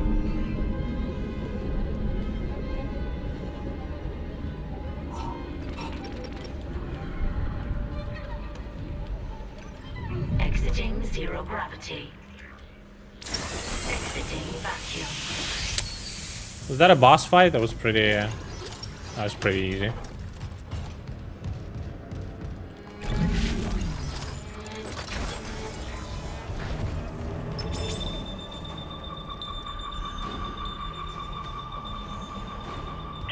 Yes! Finally! USM Valor, this is Kendra Daniels on the USG Ishimura. Do not open the escape pod. Repeat, Too late. Do not open that escape pod. Do you read? Bro, they all got fucking killed by one dude. They suck, bro. Military. Heading right for you! Brace yourself! Cold.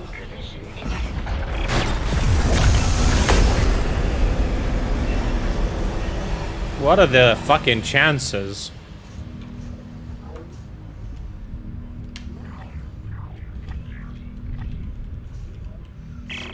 Daniels, what happened? Something shook the whole crew deck. What hit us? An asteroid? Those things got onto the Valor, a rescue ship. They found your escape pod. And the one that used to be Chen, God damn it! The Valor's scrap. By the time another ship hears the SOS beacon, we'll all be dead. No, that's what I was telling you. I found an executive shuttle on the crew deck, intact. And the log says that shuttle's missing its singularity core. It can't get us home. Wait, maybe it can. If the Valor Singularity Core is okay, I could salvage it, install it on that shuttle. We're fucking out of here. Where's the Valor now? It's near comms. Keep us stable. Isaac, I'll grab a suit and EVA onto the Valor. Meet me there. We'll find that core together. Let's see you see. Oh, he decided to do something. Now when your ass is on the line, you're like, okay. Bitch.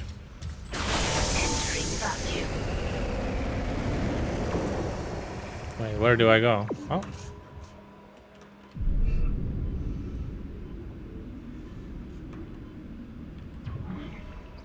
Ah, there it is. I mean, it fucking says Valor right there. Oh man, Isaac is getting some help. Isaac, I'm on board. The Valor's trashed, but I can make it to the bridge. The hell was that? That guy's fucking toast. Another achievement, man. I'm achieving so much right now.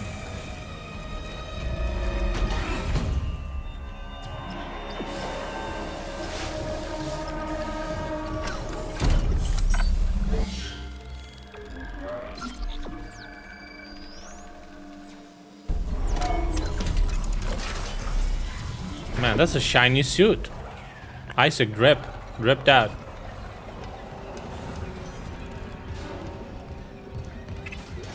Isaac, we have a problem. The Valor's carrying Oh, a yeah? 12 megaton warhead. The crash hit the torpedo bay hard. I need you to handle that. Legalize nuclear bombs. Sets it off.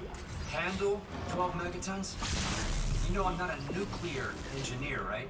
I don't need you to be. Just stabilize the warhead and eject it away from the Ishimura. Just stabilize it, disassemble it, use it in your weaponry, you know. Plasma cutter either. You haven't let us down yet.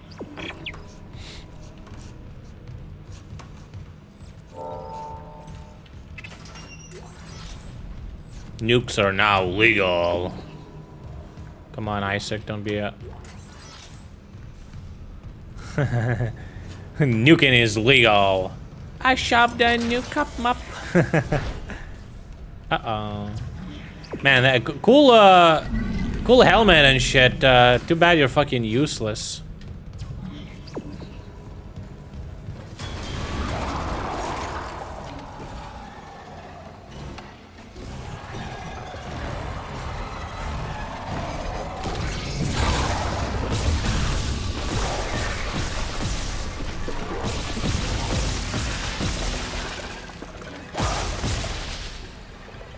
What the actual...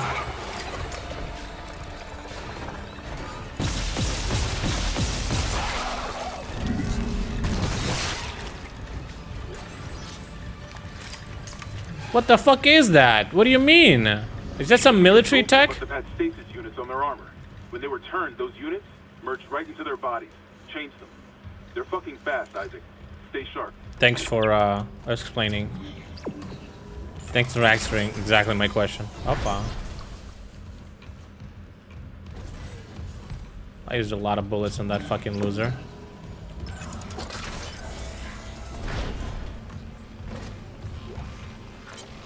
text log. Ain't gonna read that. I ain't reading all that.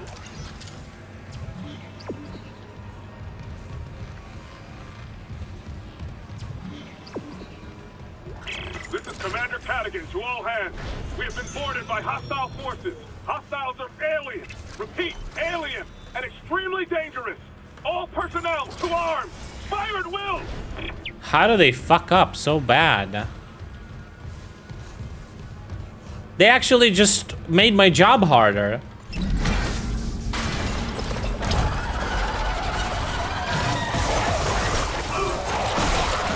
Get the fuck out of my face, boy!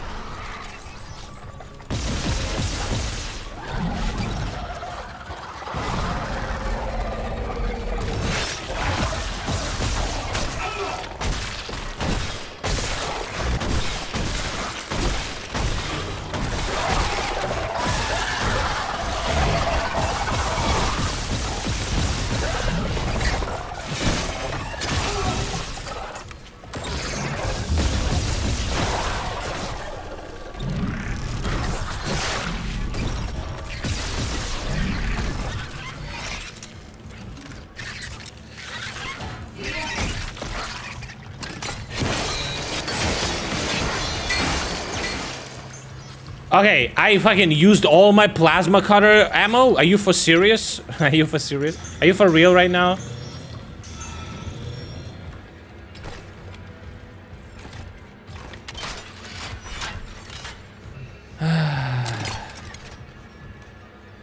Where's the battery?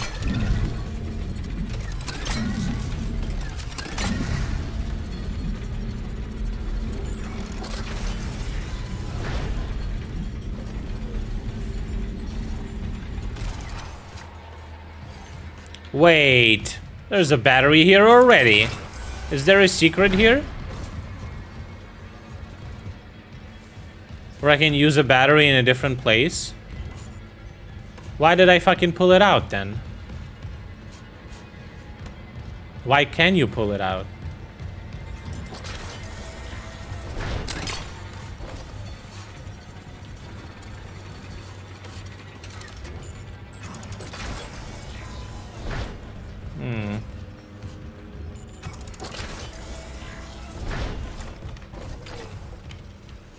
Okay, I'll take it with me just in case.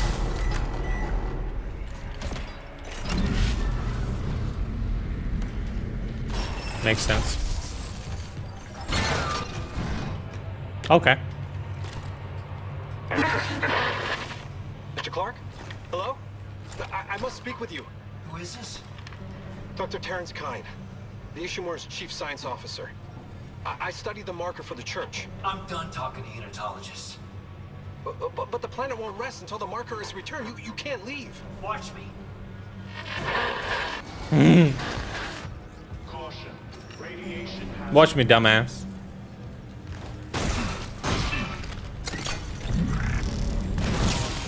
Radiation hazard. Radiation. Uh-oh. We know the suit is not thermally insulated. Is it radiationally? Radiation insulated? Radiationally.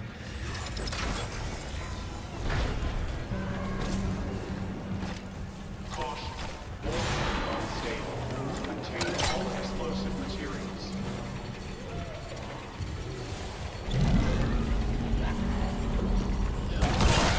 Warhead unstable. Contain all explosive materials.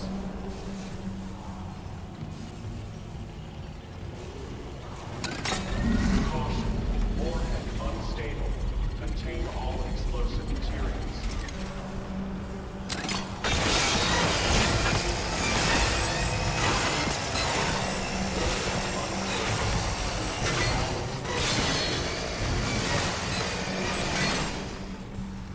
Okay, I couldn't have done that in one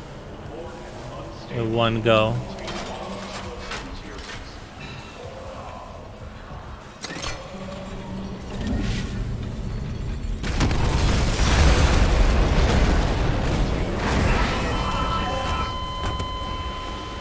Ah, that's what it means.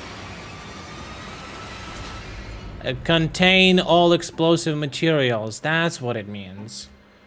Okay. I didn't understand. Even though it was, you know, kind of obvious.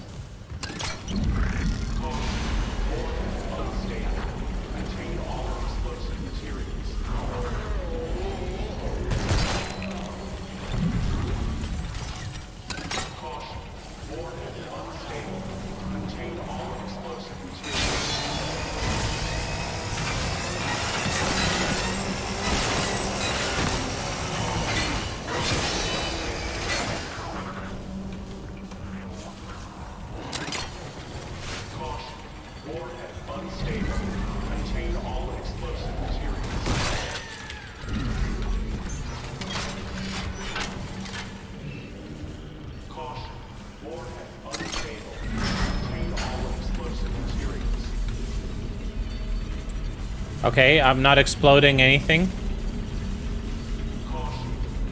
There are any more zombies? Well, necromorphs, whatever the fuck. It says hazard. Locked. Wait a second. I need a battery.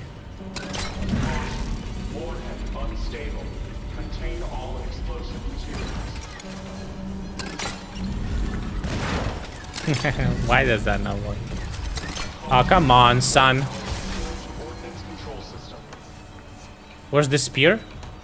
I lost it. Oh, there it is.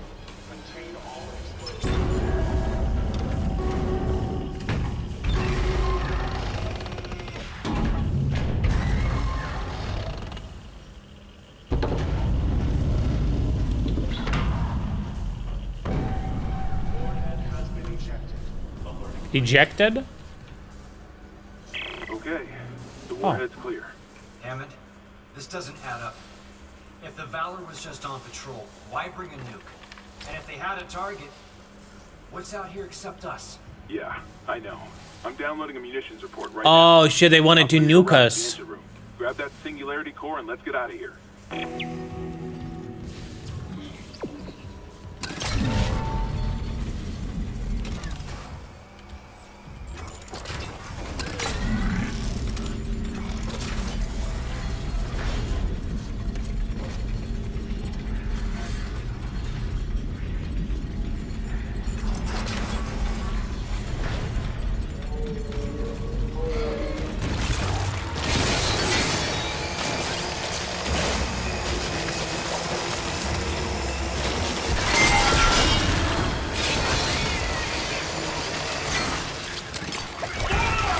Fucking Christ, what is happening?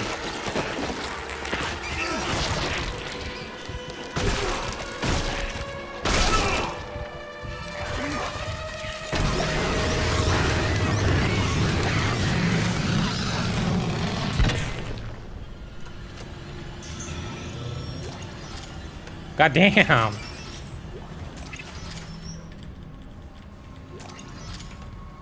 Sheesh.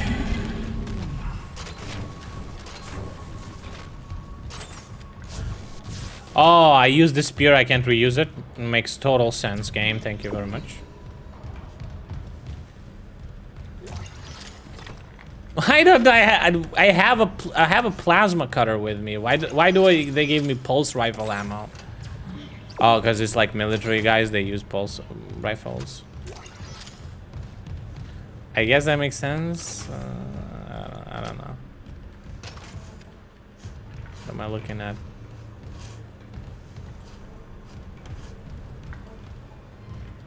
Shooting range.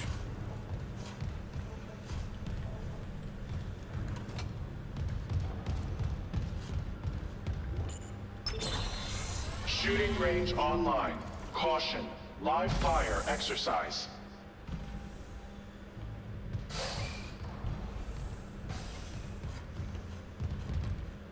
Oh, if you do the shooting, do they give you like some score?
Jesus, why is it so loud? Quarantine lockdown disengaged. Error. Shooting range out of service. Please contact maintenance. Okay, I did get an achievement for this. Is there any other purpose? Scored 200? That's not that great. Man, this fucking saw is so loud. Maybe, oh, they open all the lockers here.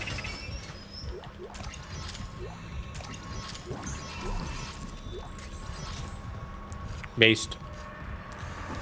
Okay.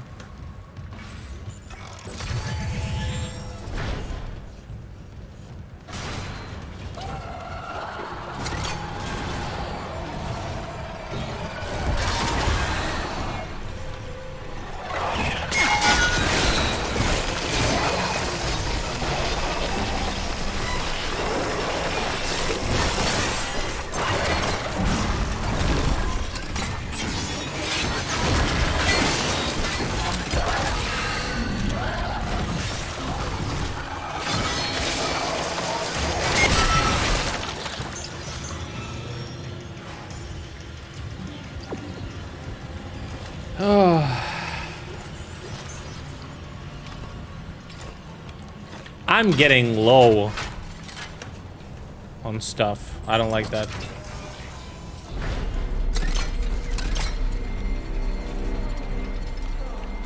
You can keep it. It looks like it's yours.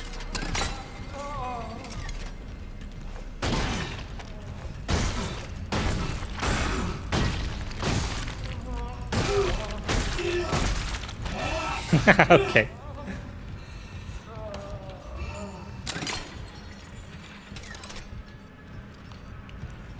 All right.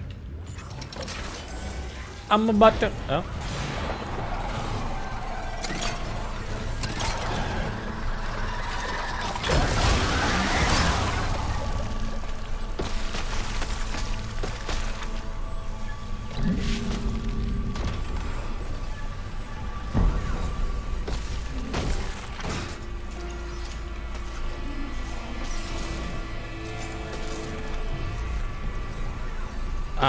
Okay, they give you infinite stasis because this is a puzzle, but you can use this.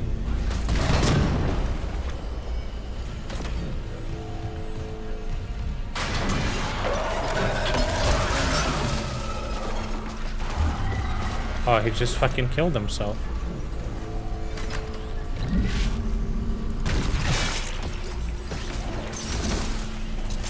Interesting. Okay. Wow, there's a huge med kit. I need to do something about it.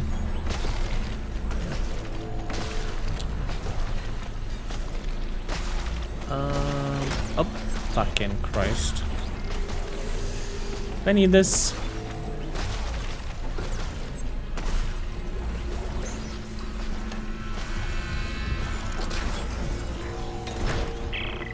Isaac, you hearing this? It's Chen. There, on the rig link. Did I lock him in alive? Chen's dead. You know that. I know my own fucking corporal. Chen, come in. Is this a secret?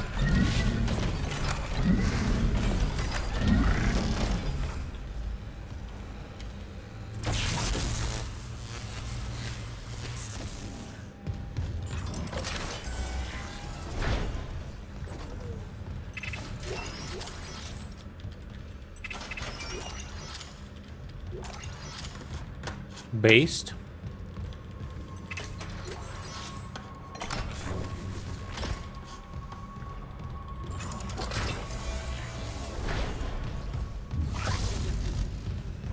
Okay, where do we go?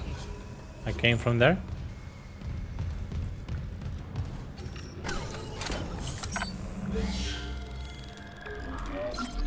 Okay, let me take a piss.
Wrong thing.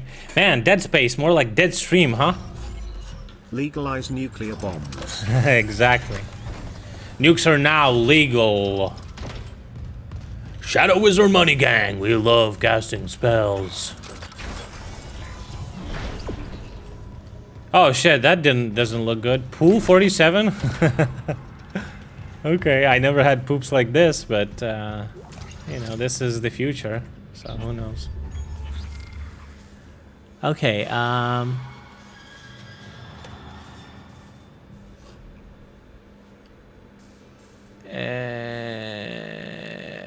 have to drop something. I'll drop this stasis. Oh, I'll use it. No, I can't use it. I need ammo. Drop.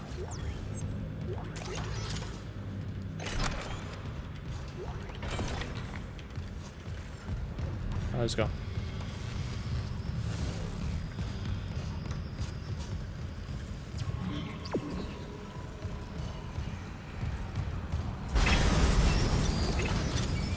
Unknown biohazard detected. Lockdown initiated.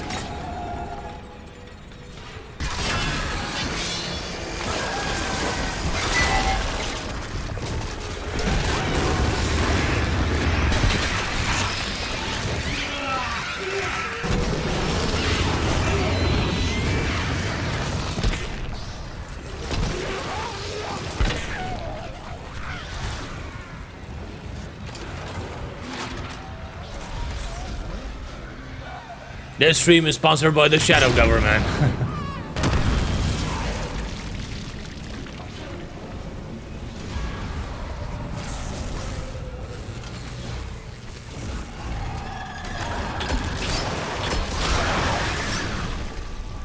Come over, don't be shy.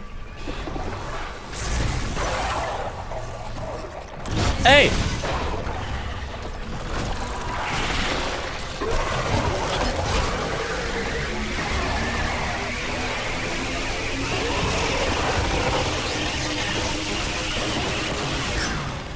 Dude, is this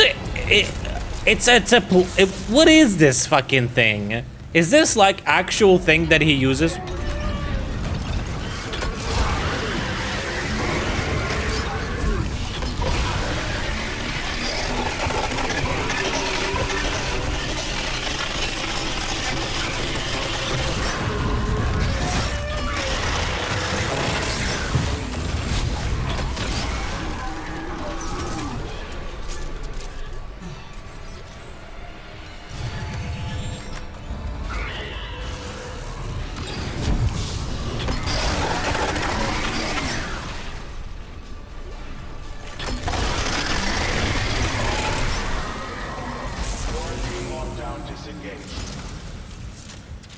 Is this an actual fucking gun? Like...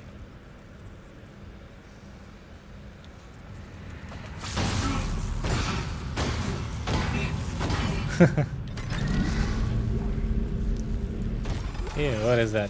Is this his homunculus?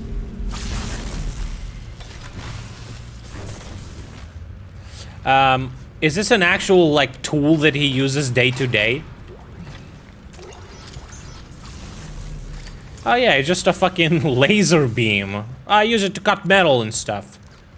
You can technically dismember anyone with it. Well, yeah, technically, yeah, I guess. Seems like a good thing to have for military, you know? Maybe they would have dealt with these necromorphs.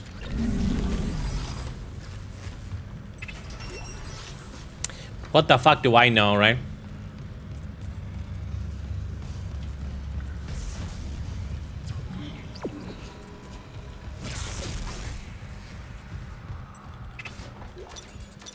Jesus, Ruby semiconductor, and I don't have space for it. Dead Space?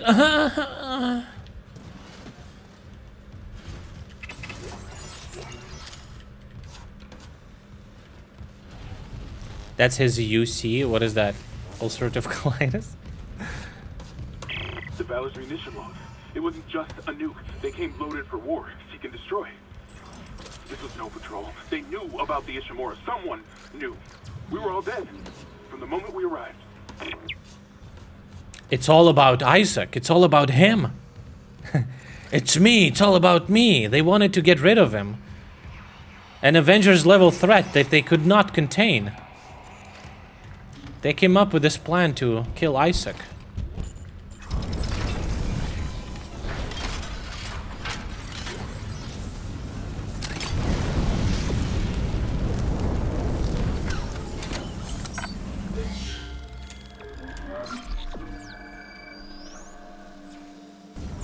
Not working out.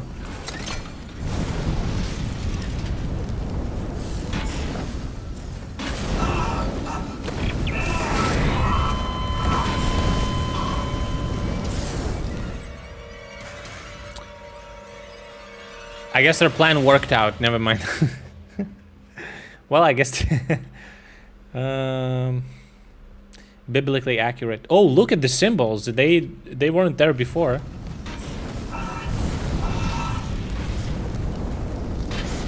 Based 55k.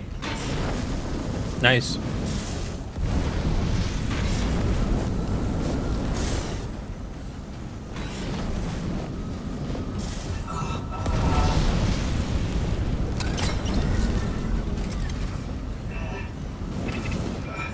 Have you ever posted my TikToks from the stream clips or anything like that?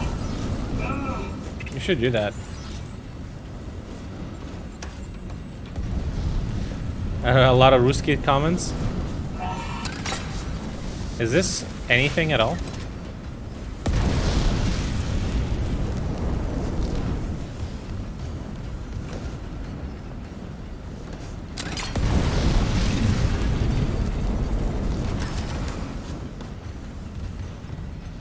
Oh, that's so sweet.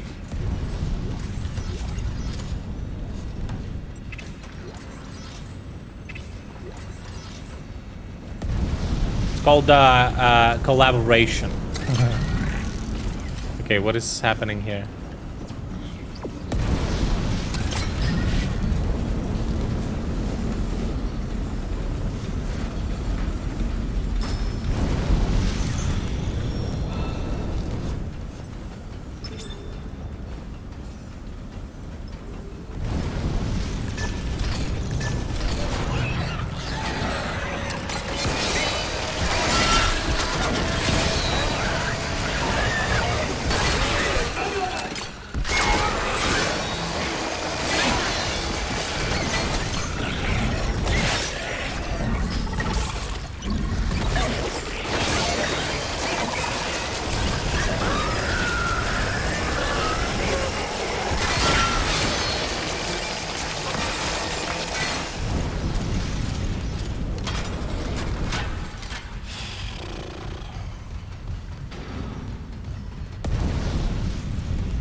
Okay, that was alright.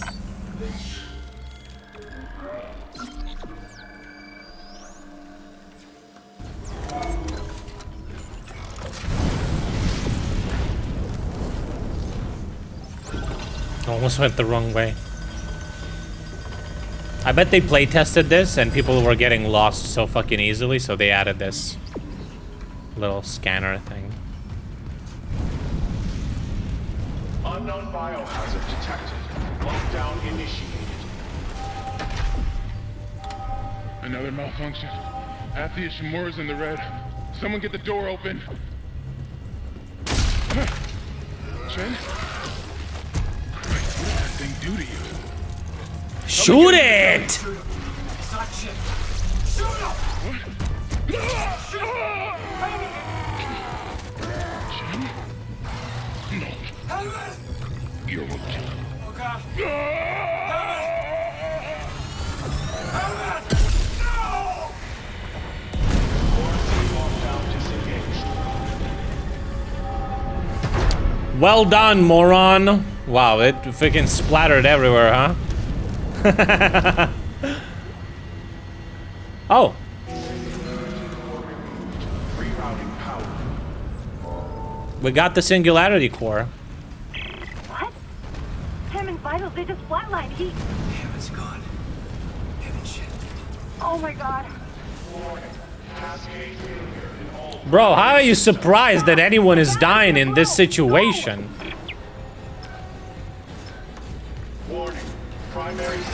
It's like, oh, he died? Yeah, makes sense. Because, you know, the fucking situation's fucked. Warning. Primary systems failure.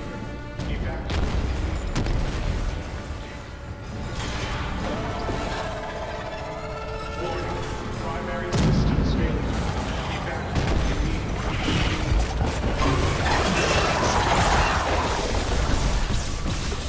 Warning. Heat exchanger offline. Warning. Heat exchanger offline.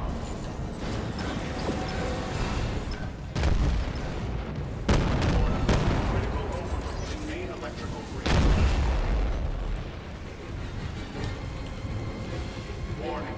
Critical overload in main electrical grid.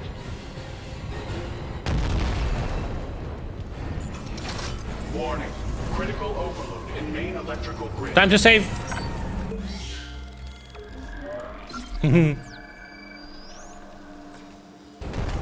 Let me take a picture of myself. Isaac, evacuate! Picture first.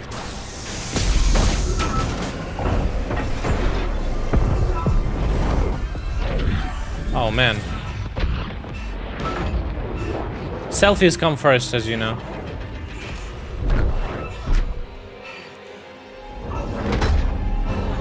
Incoming debris.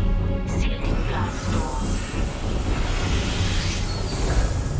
Man, Isaac, quick thinking.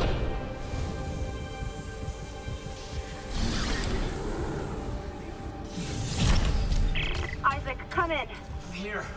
Fuck, that was close. Chen, Johnston, now Hammond. And I'm tracking movement from the Valor. I think some of those mutated soldiers made it on board.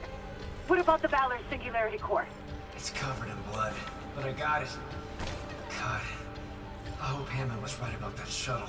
He said it was on the crew deck, along with every unitologist on the ship and their marker. You need to... Wait, someone's opened the door near the bridge atrium? It'll get you to the crew deck, but who's left with that kind of clearance? Isaac, something's up, but we have to get that shuttle. For God's sake, be careful. We're all that's left.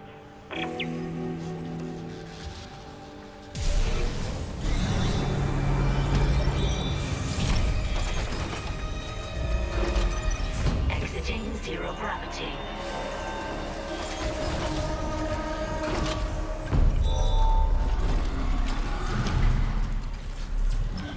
I need a shop.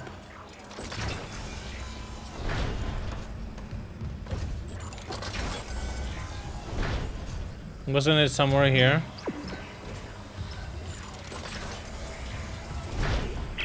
Communications log. First comms operator Bailey reporting. I want this on record. The ship is under attack, but Captain Matthias has refused to issue a distress call. And we all know why. This whole operation is illegal. Aegis 7 was sealed off. They knew it, we knew it, and we all kept our mouths shut.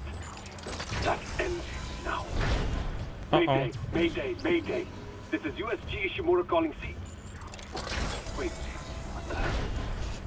Jesus. He took the whole comms array offline. It's over.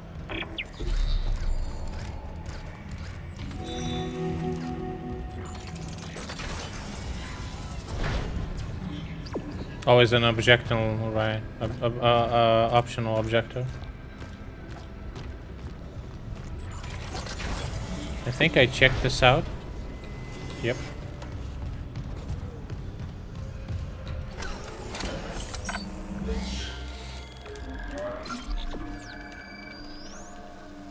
Success.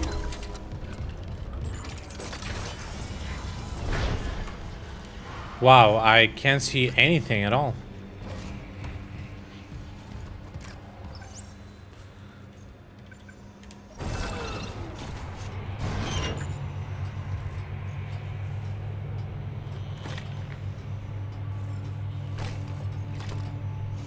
I need to buy ammo. How much money do I have even?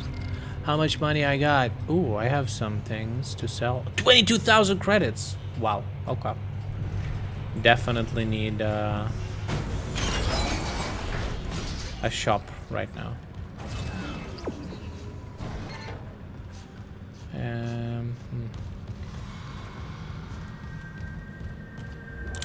Wait, what is here? Any loot that I couldn't... Oh, there's a bench. No shop. Oh, I have a lot of nodes. The fuck? I feel like contact beam is pretty good.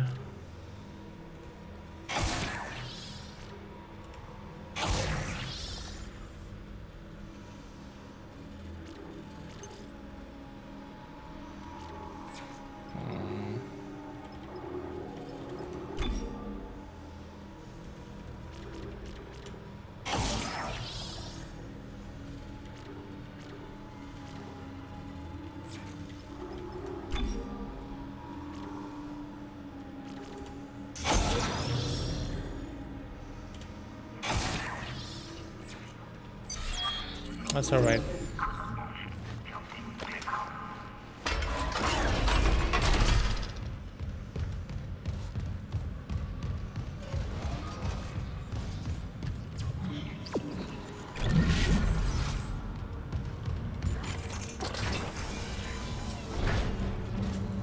There we go. Store.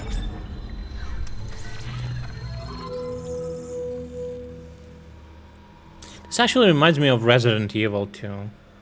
Not 2, but like also. Reminds me of Resident Evil, because, you know, in that game it's like... Also go from... You have a shop, you know, stuff like that. 2? Well, not 2, but... Resident Evil 4, let's say, right? Similar, kinda. What are you buying? Right, this guy, except it's like a robot. Look how rich I am! God damn. In a video game, unfortunately, not in real life, but that'd be cool. Force gun upgrade, fuck it, I'll buy it. Node. And a bunch of fucking...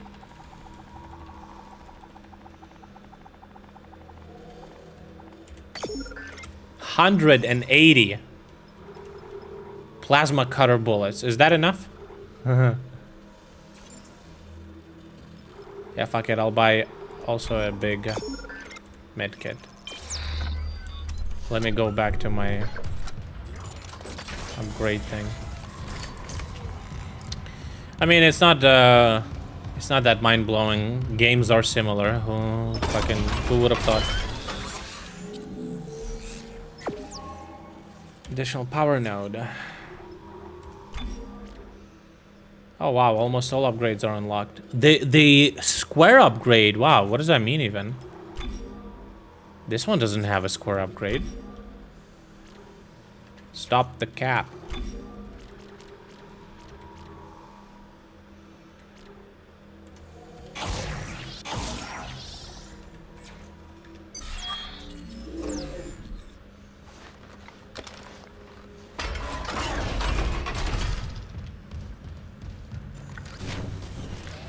Kinesis grab range. I feel like that could be useful.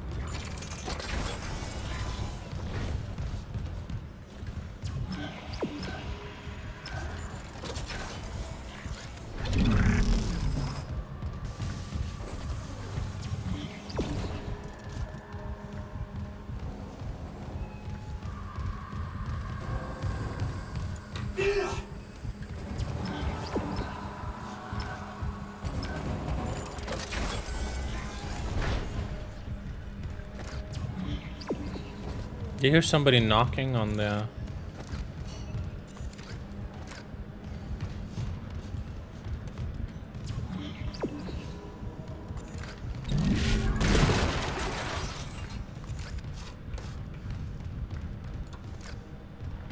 What's here?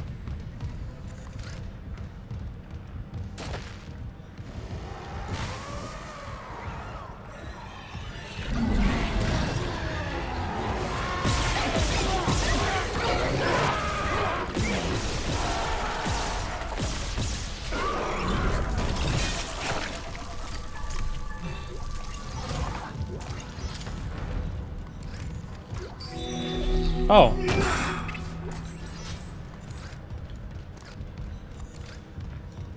That's cool. I didn't even, I just decided to check it out.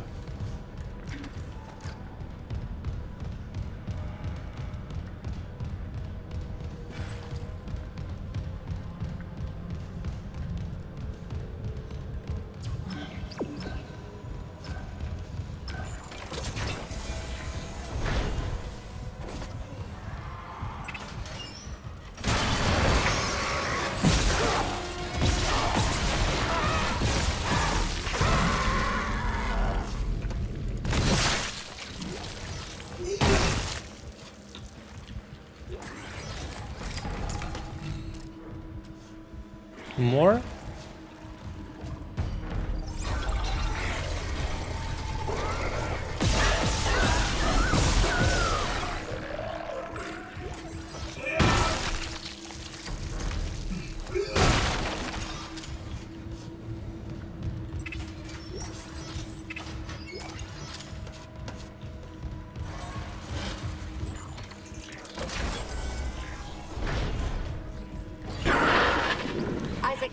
You.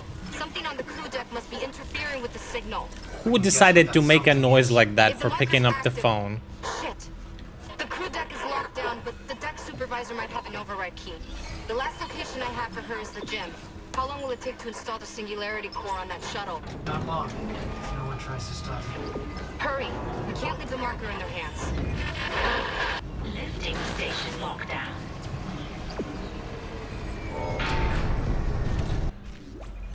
Wait, what was that?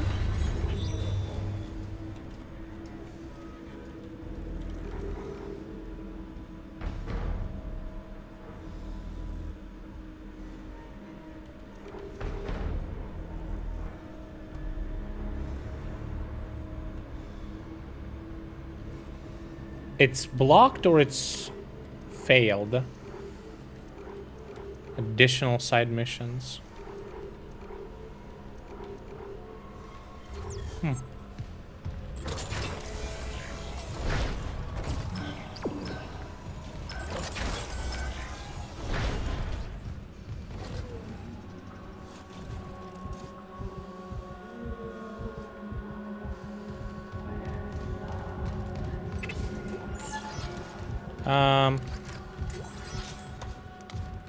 They had a hell of a party here.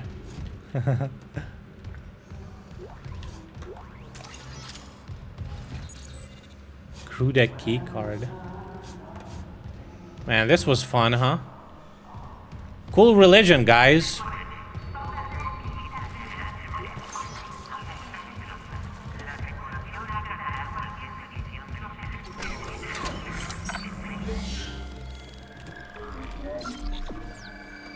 Is this commentary on religion being dog shit?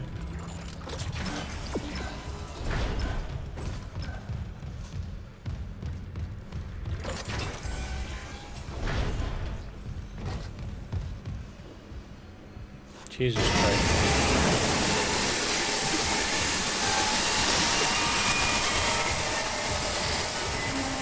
Okay.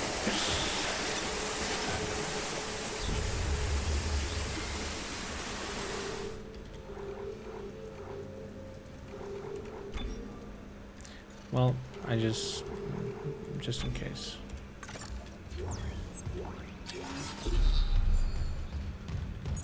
Clearance confirmed. Bro, everything is so loud. Like the fucking shower turns on. Somebody calls you. Bro, chill.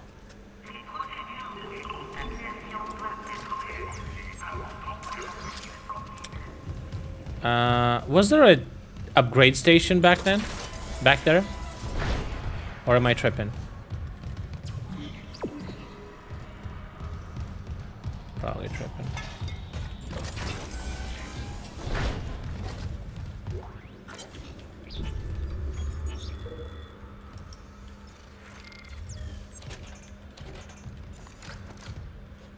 They're locked? Why?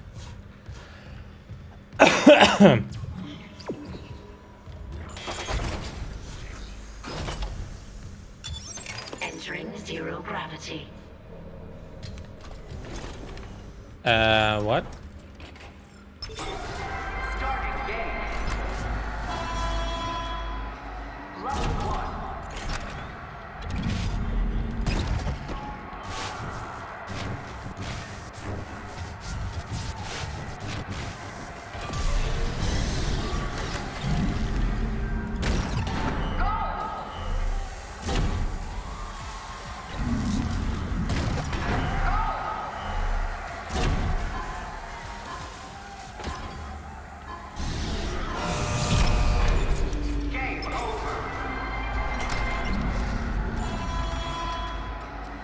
What is this game about? So you're an aspiring basketball player and you want to be like Michael Jordan. So what basically you do is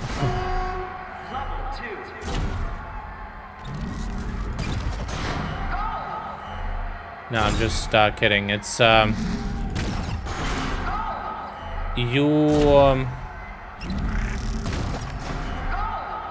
is there a difference between these colors, or?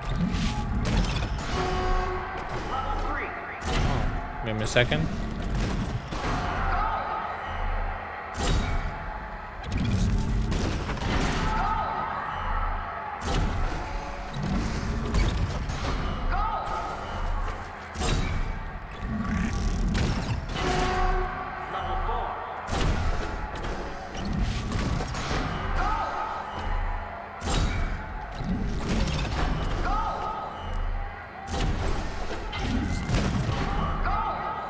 I'm insane, oh my god.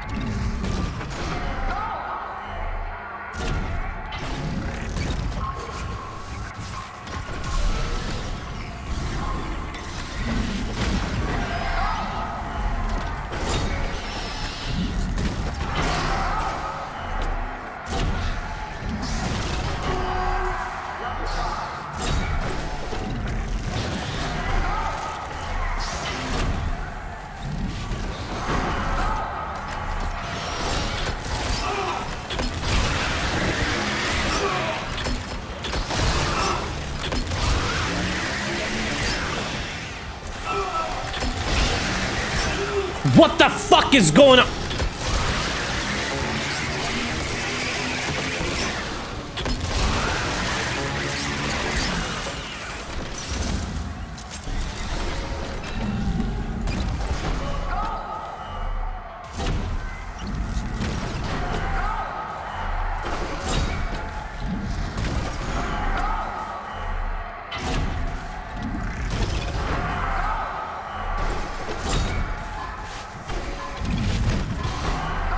Fuck!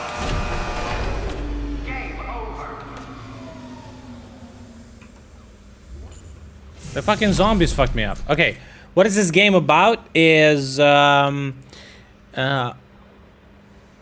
was in a team. I'm an engineer. There was a problem at the spaceship. We had to investigate. Turns out it's full of fucking necromorphs, fucking mutated zombie human tentacle fucking shits, and all my team was killed and I'm trying to survive, as you can see. Okay, I'm gonna get the achievement here. Give me a sec. I was very close to the end, I was sure. What's happening?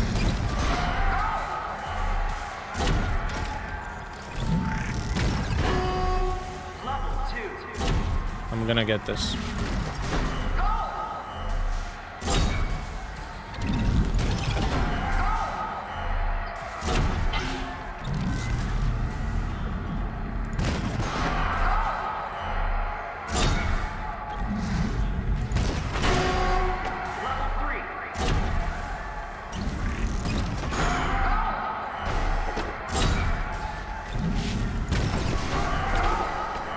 Wait, if you put in the ring that's on light up, that maybe you get a higher score? Yeah, you do get double score.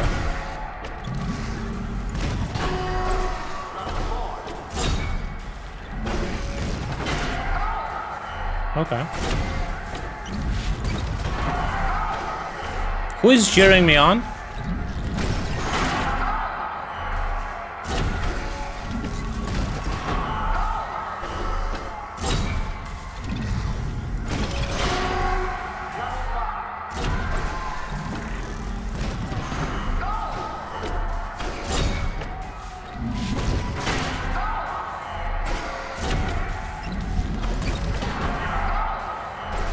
Focus.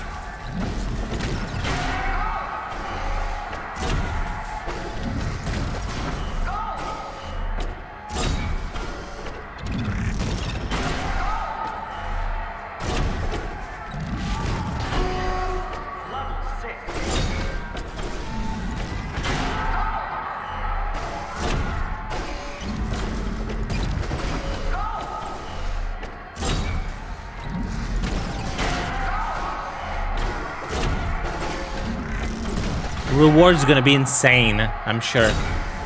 Look how degenerate what I'm doing right now is. Has to be a good fucking reward for this.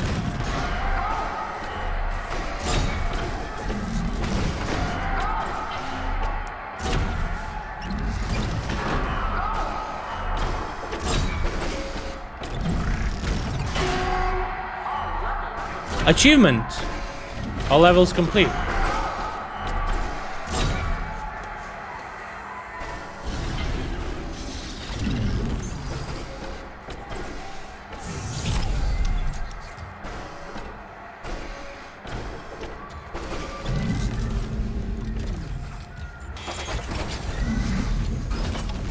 Oh, this opened.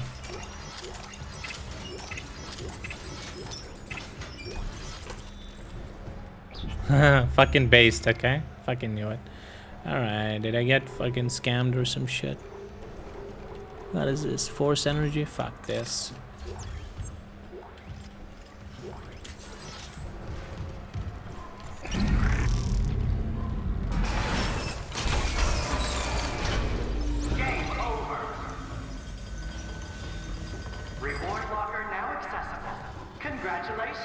So, anyway, then my team started dying one by one, and I got to the culprit.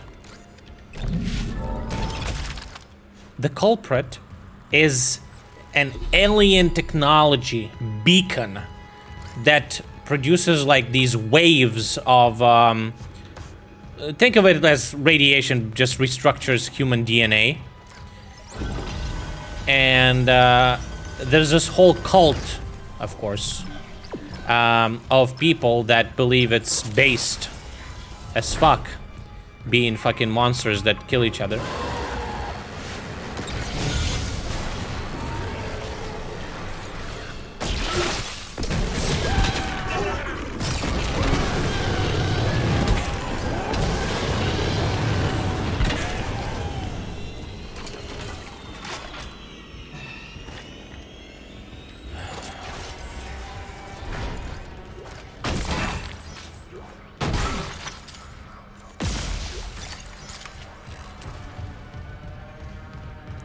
And they worship this beacon called unitologists.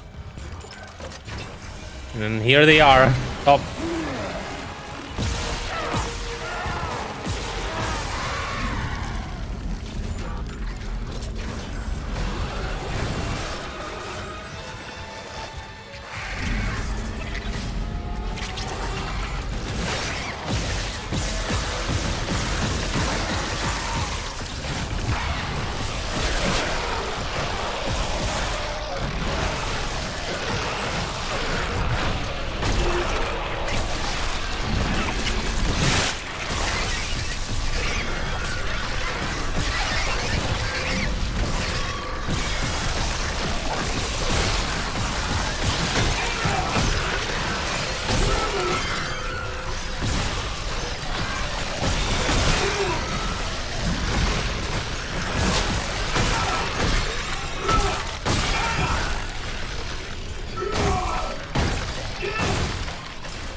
Well, that did it.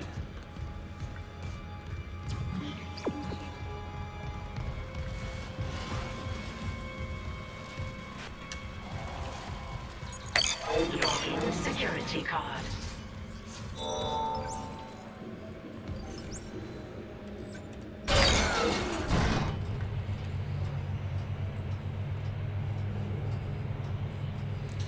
Dun dun dun dun dun dun dun. I built your shit. It didn't work. You're not gonna hurt anyone else. Let's see. Usefulness has run out. Mercer! Still alive, Mr. Clark. I'm still denied convergence thanks to this increase. Mercer, wait. Tell me. I want to understand. What is convergence? Man, his stasis works for way longer. Dead or living, we all feel the marker's true purpose. Don't you want to be reunited with the people you lost? Aye. Yes. Then why not with me? Mr. Temple has refused, but we are so close. Everything Oh, he's looking at me, bro. that has happened on the Ishimura is just the beginning. When you put it that way, you and your marker can go to hell. Shame.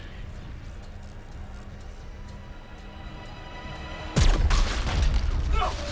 God damn it! And a slow death in stasis.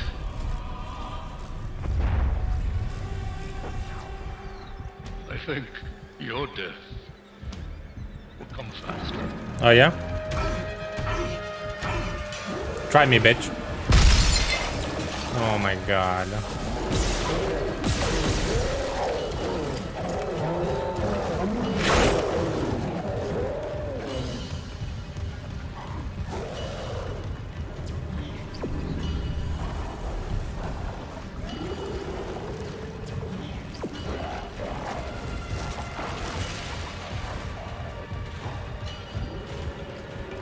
Wait, what?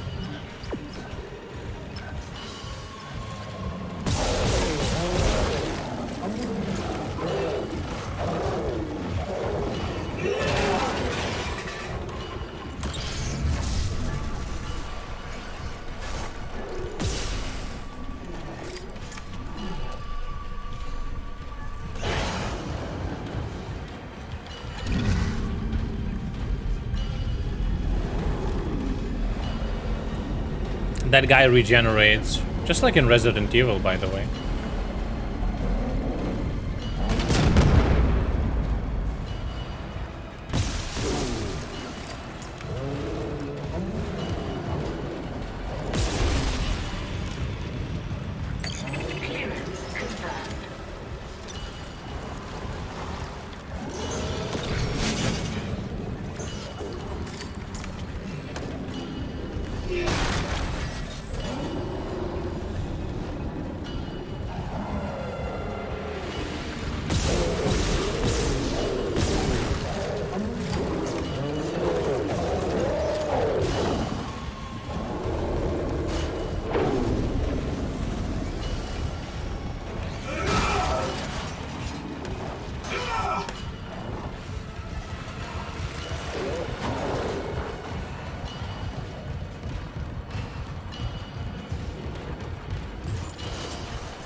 But you're on it, right, Isaac? Everything's gonna be just like it was.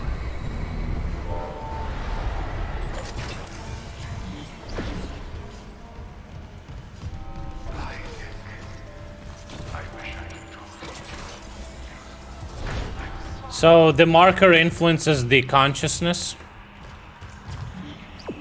And Isaac is losing it. My guy.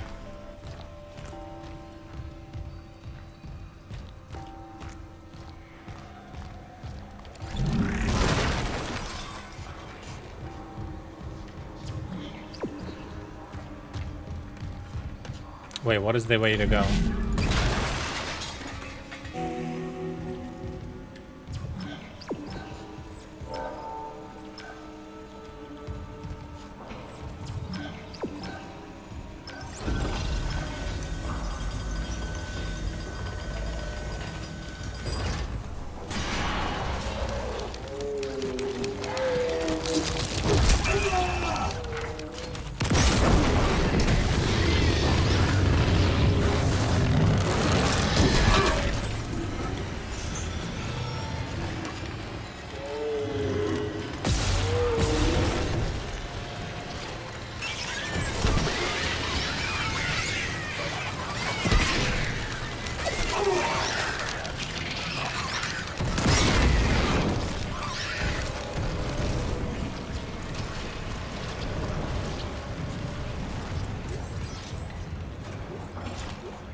Okay.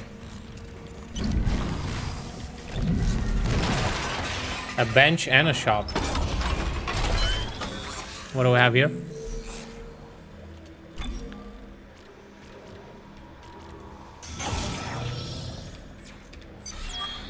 I hear something. Do I hear a fucking enemy near me?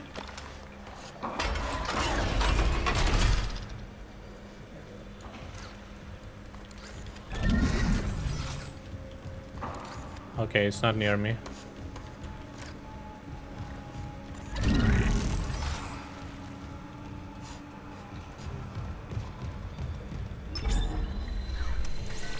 Sheesh. I am fucking going crazy.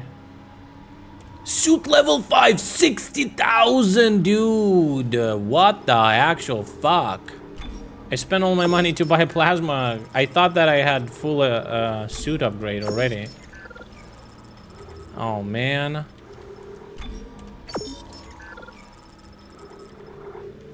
I bought way too many plasma cutter.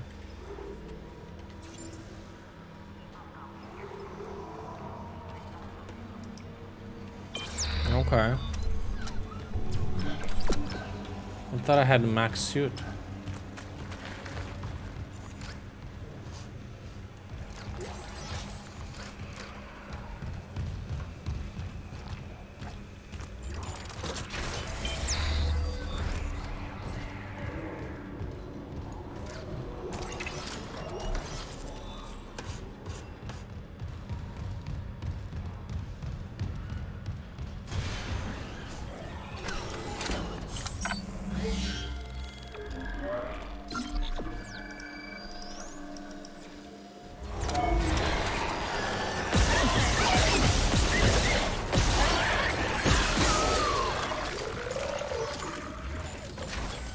Nice save.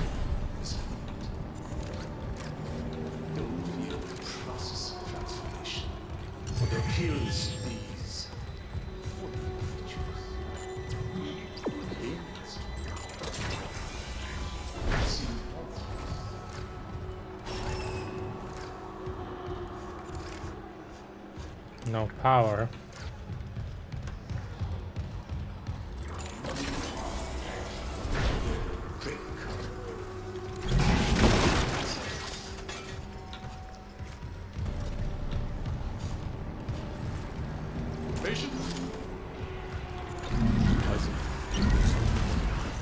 Symptoms: mania, delusion, Patient Isaac Clarke? Am I crazy? Is this all in my head? I killed my wife and I have a and this is all in my head?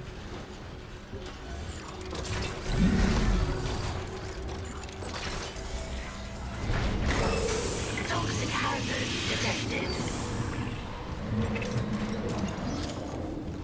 Or is that what he wants me to believe, huh?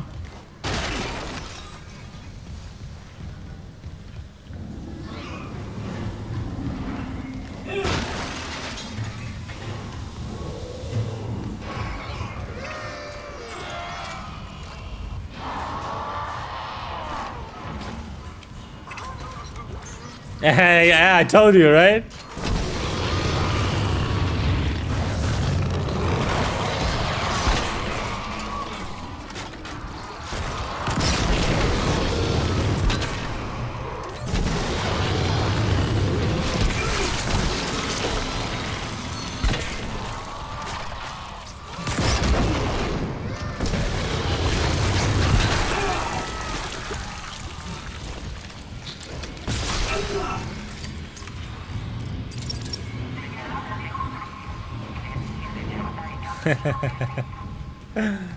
That's...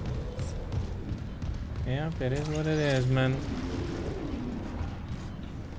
You know, it's Twitch. Platform where people play video games. Where people don't watch them. That's fine. Whoa, what the fuck?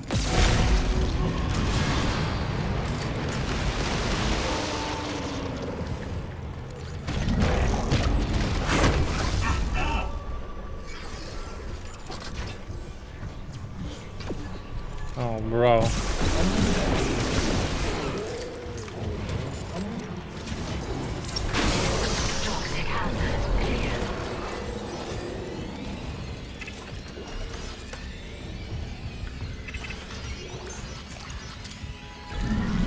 Ah.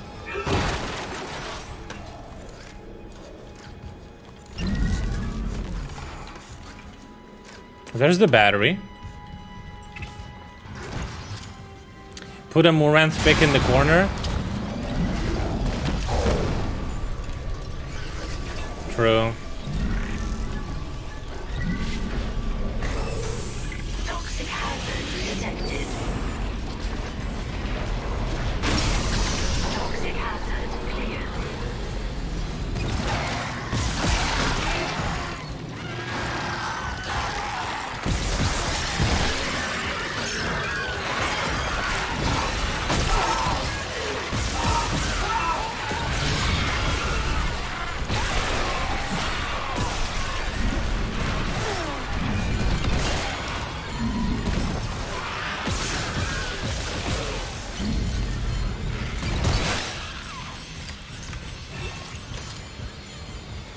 Okay, where was the...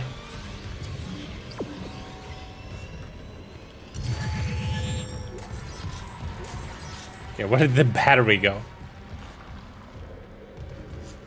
Where's the oh.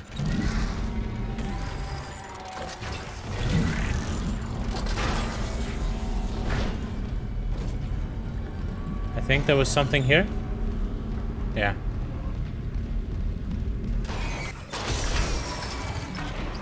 Oh, this was the right way to go. Oh, look at me. Game sense.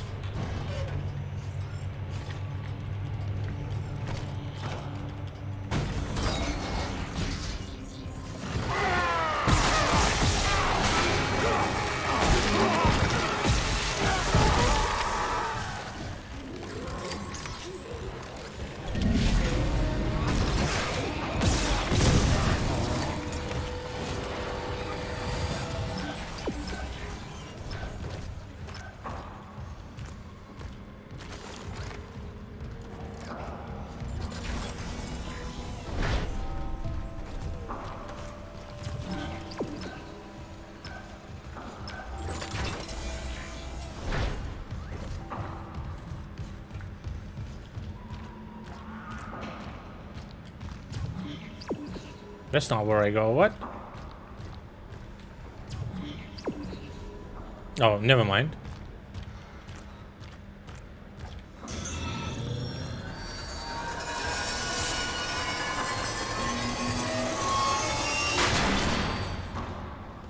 Interesting.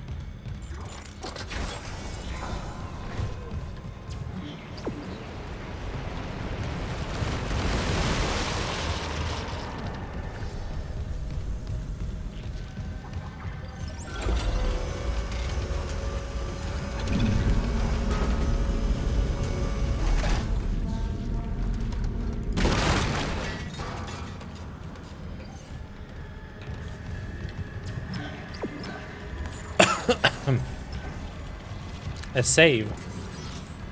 Yeah, let's do it. Let's do a save.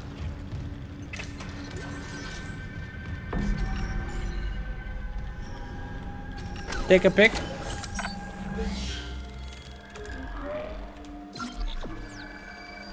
Do you see that strange video where a Chinese dude gets out of the metro, and for the tourniquet to open, he needs to verify his face and smile? See that? Black Mirror-esque. Find the shuttle. You need to install the Singularity Core. Isaac! Isaac, can you hear me? Apparently you can also pay with your face at shops. It's kind of cool. I don't know. Obviously China is not cool, but...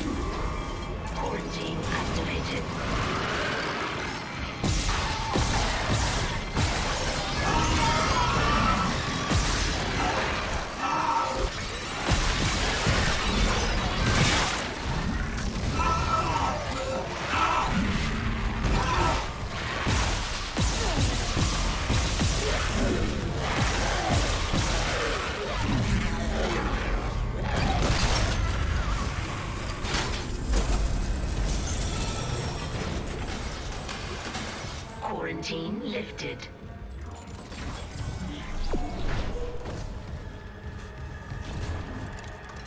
No power?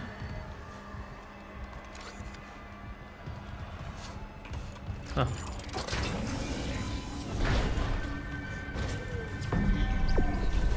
Why, it's not cool? You don't think that's cool?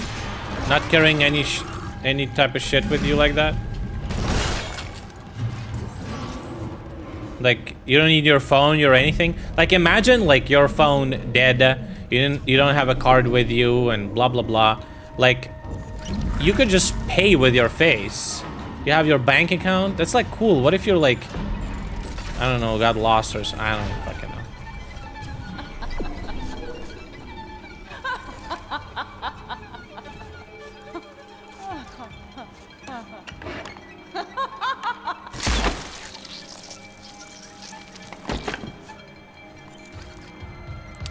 Pussy.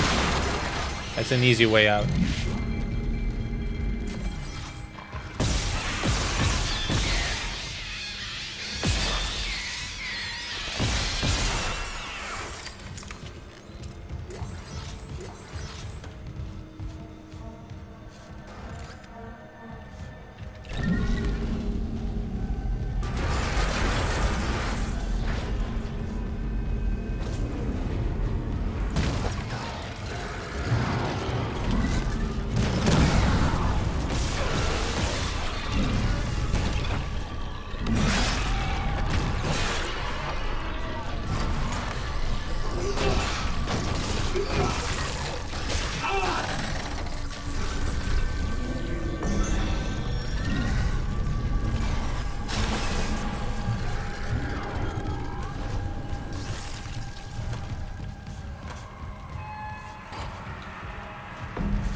Unlucky. Can I cut this off? Nope.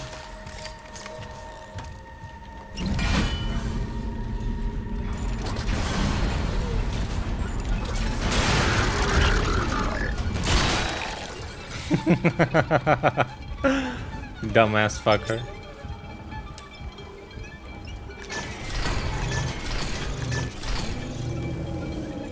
They always give you an option to turn on the lights, but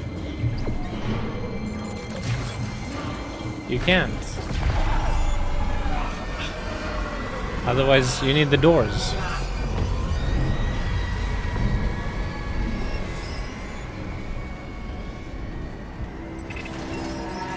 Isaac. Sorry, late shift. How are you? My mother, she's, Octavia? How's she doing? she's dead, Nicole. They both are. She killed my dad, then herself. Yeah. The church. They, took the bodies before I could, Oh my God. Oh, Isaac, I'm so sorry. Fucking told technology brainwashing. Stop it. Just stop talking.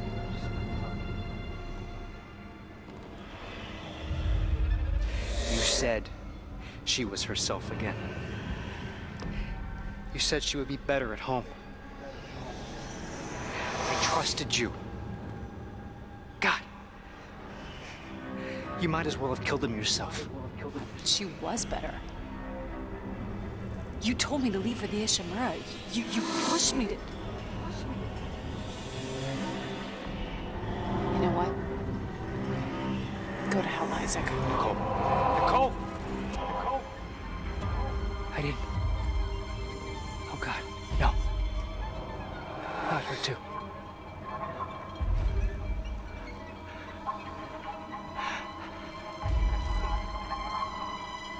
Isaac. It's me. I wish I could talk to you. She wanted to talk. I didn't. Sorry. I can make it right. I'm sorry I can save us both. about everything. Oh. Don't care. Opa. Force gun? Who cares? Log retrieved. Is it recording? Can't miss anything. Just watching that HBO show Barry. First episode was pretty good. Had the stream on in the background. Yeah, Barry's pretty good. I watched it. I didn't watch all of it, but marker signal affects the brain. Oh my god. And what? Dr. Brennan. Let me guess. Terrence Kyne let you in. Shame he's not here. Yeah, Barry's pretty good. I liked it Didn't too. understand how this tragedy represents a chance to cure death. Go on. These creatures, reanimated tissue, cellular immortality. I know we've never seen eye to eye, but I understand now. There's so many I should have saved. So you came to me. Because you've learned how to communicate with the marker. I'm so close. I thought it must have the secrets that I need. You are a woman of science, not faith. Leave the marker to me.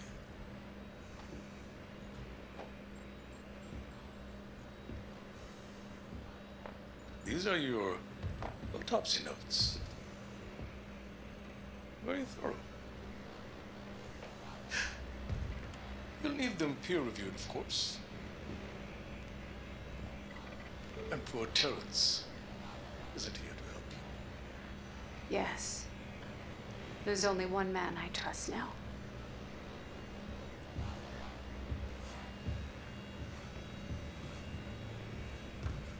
Very thorough indeed. And useful for Mr. Harris's next surgery. Okay, crazy psycho. Rig activity has been logged. Oh, I just completed a side mission by mistake. Poggers.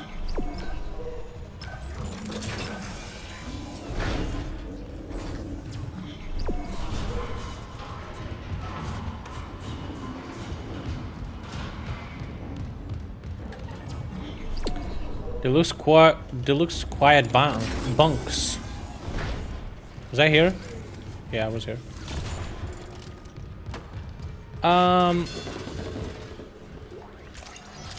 Yeah, Barry is pretty good. But I don't remember. I stopped watching at some episode that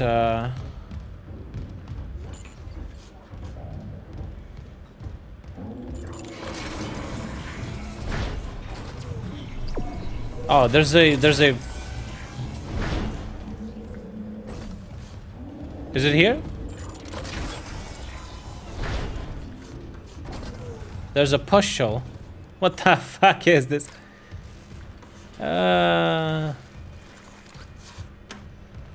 Strike.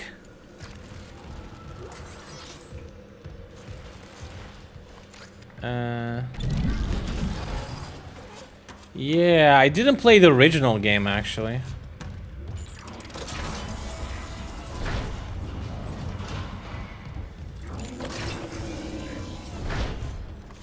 Hey, what the fuck?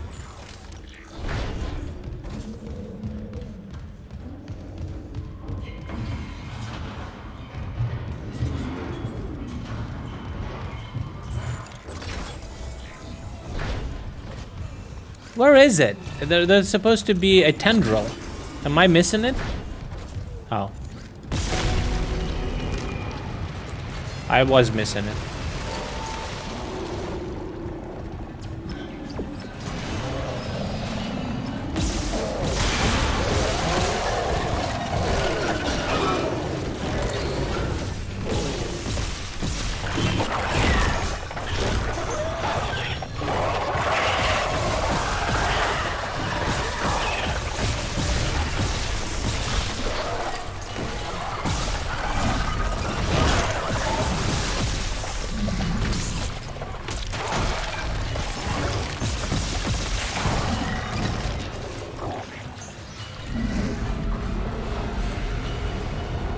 Can I nail this motherfucker to the wall?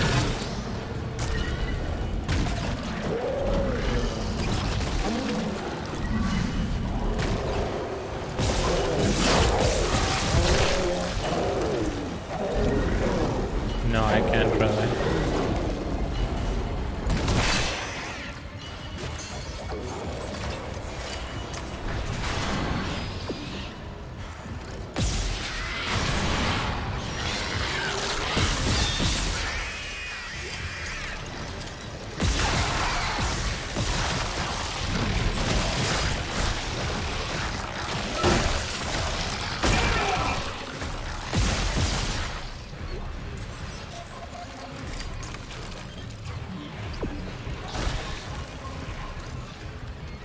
Well,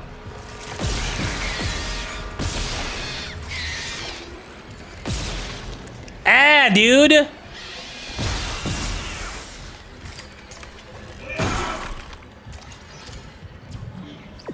Yeah, problem.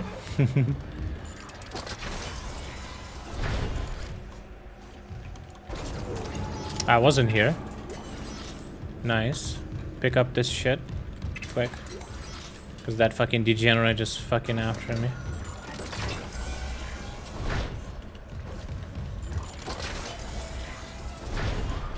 Okay, I don't need to go there.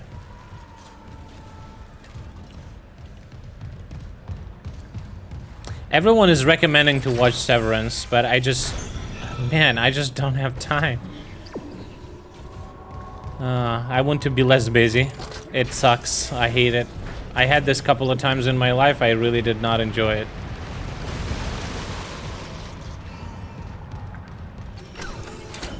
It sucks being busy. You don't have time to do fun stuff.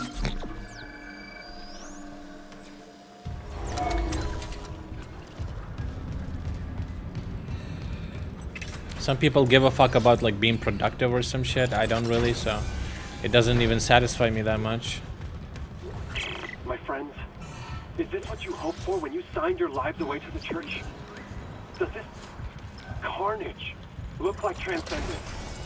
I don't know what lies beyond death. Not anymore. But I do know our lives are more than just fuel for convergence. If we work together, we can fight this evil. It's not too late. Please.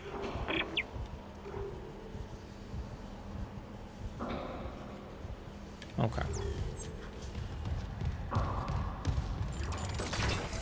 I think, where's the save point? I think it was a little bit back. I think we can stop here, near the save point, and we'll continue next time. I feel like we're very close to the end of the game. It seems like you guys enjoyed The Last of Us more, of course, but it's a completely different kind of game, so I understand. It's fine. But we gotta finish what we started, you know? It is what it is. So, anyway, thank you guys for watching the stream. I hope you enjoyed it. Tune in tomorrow, because, you know, as always, I stream every day. politics. Gonna finish Dead Space. And yeah, have a great rest of your day. See you tomorrow. Bye-bye. Leave.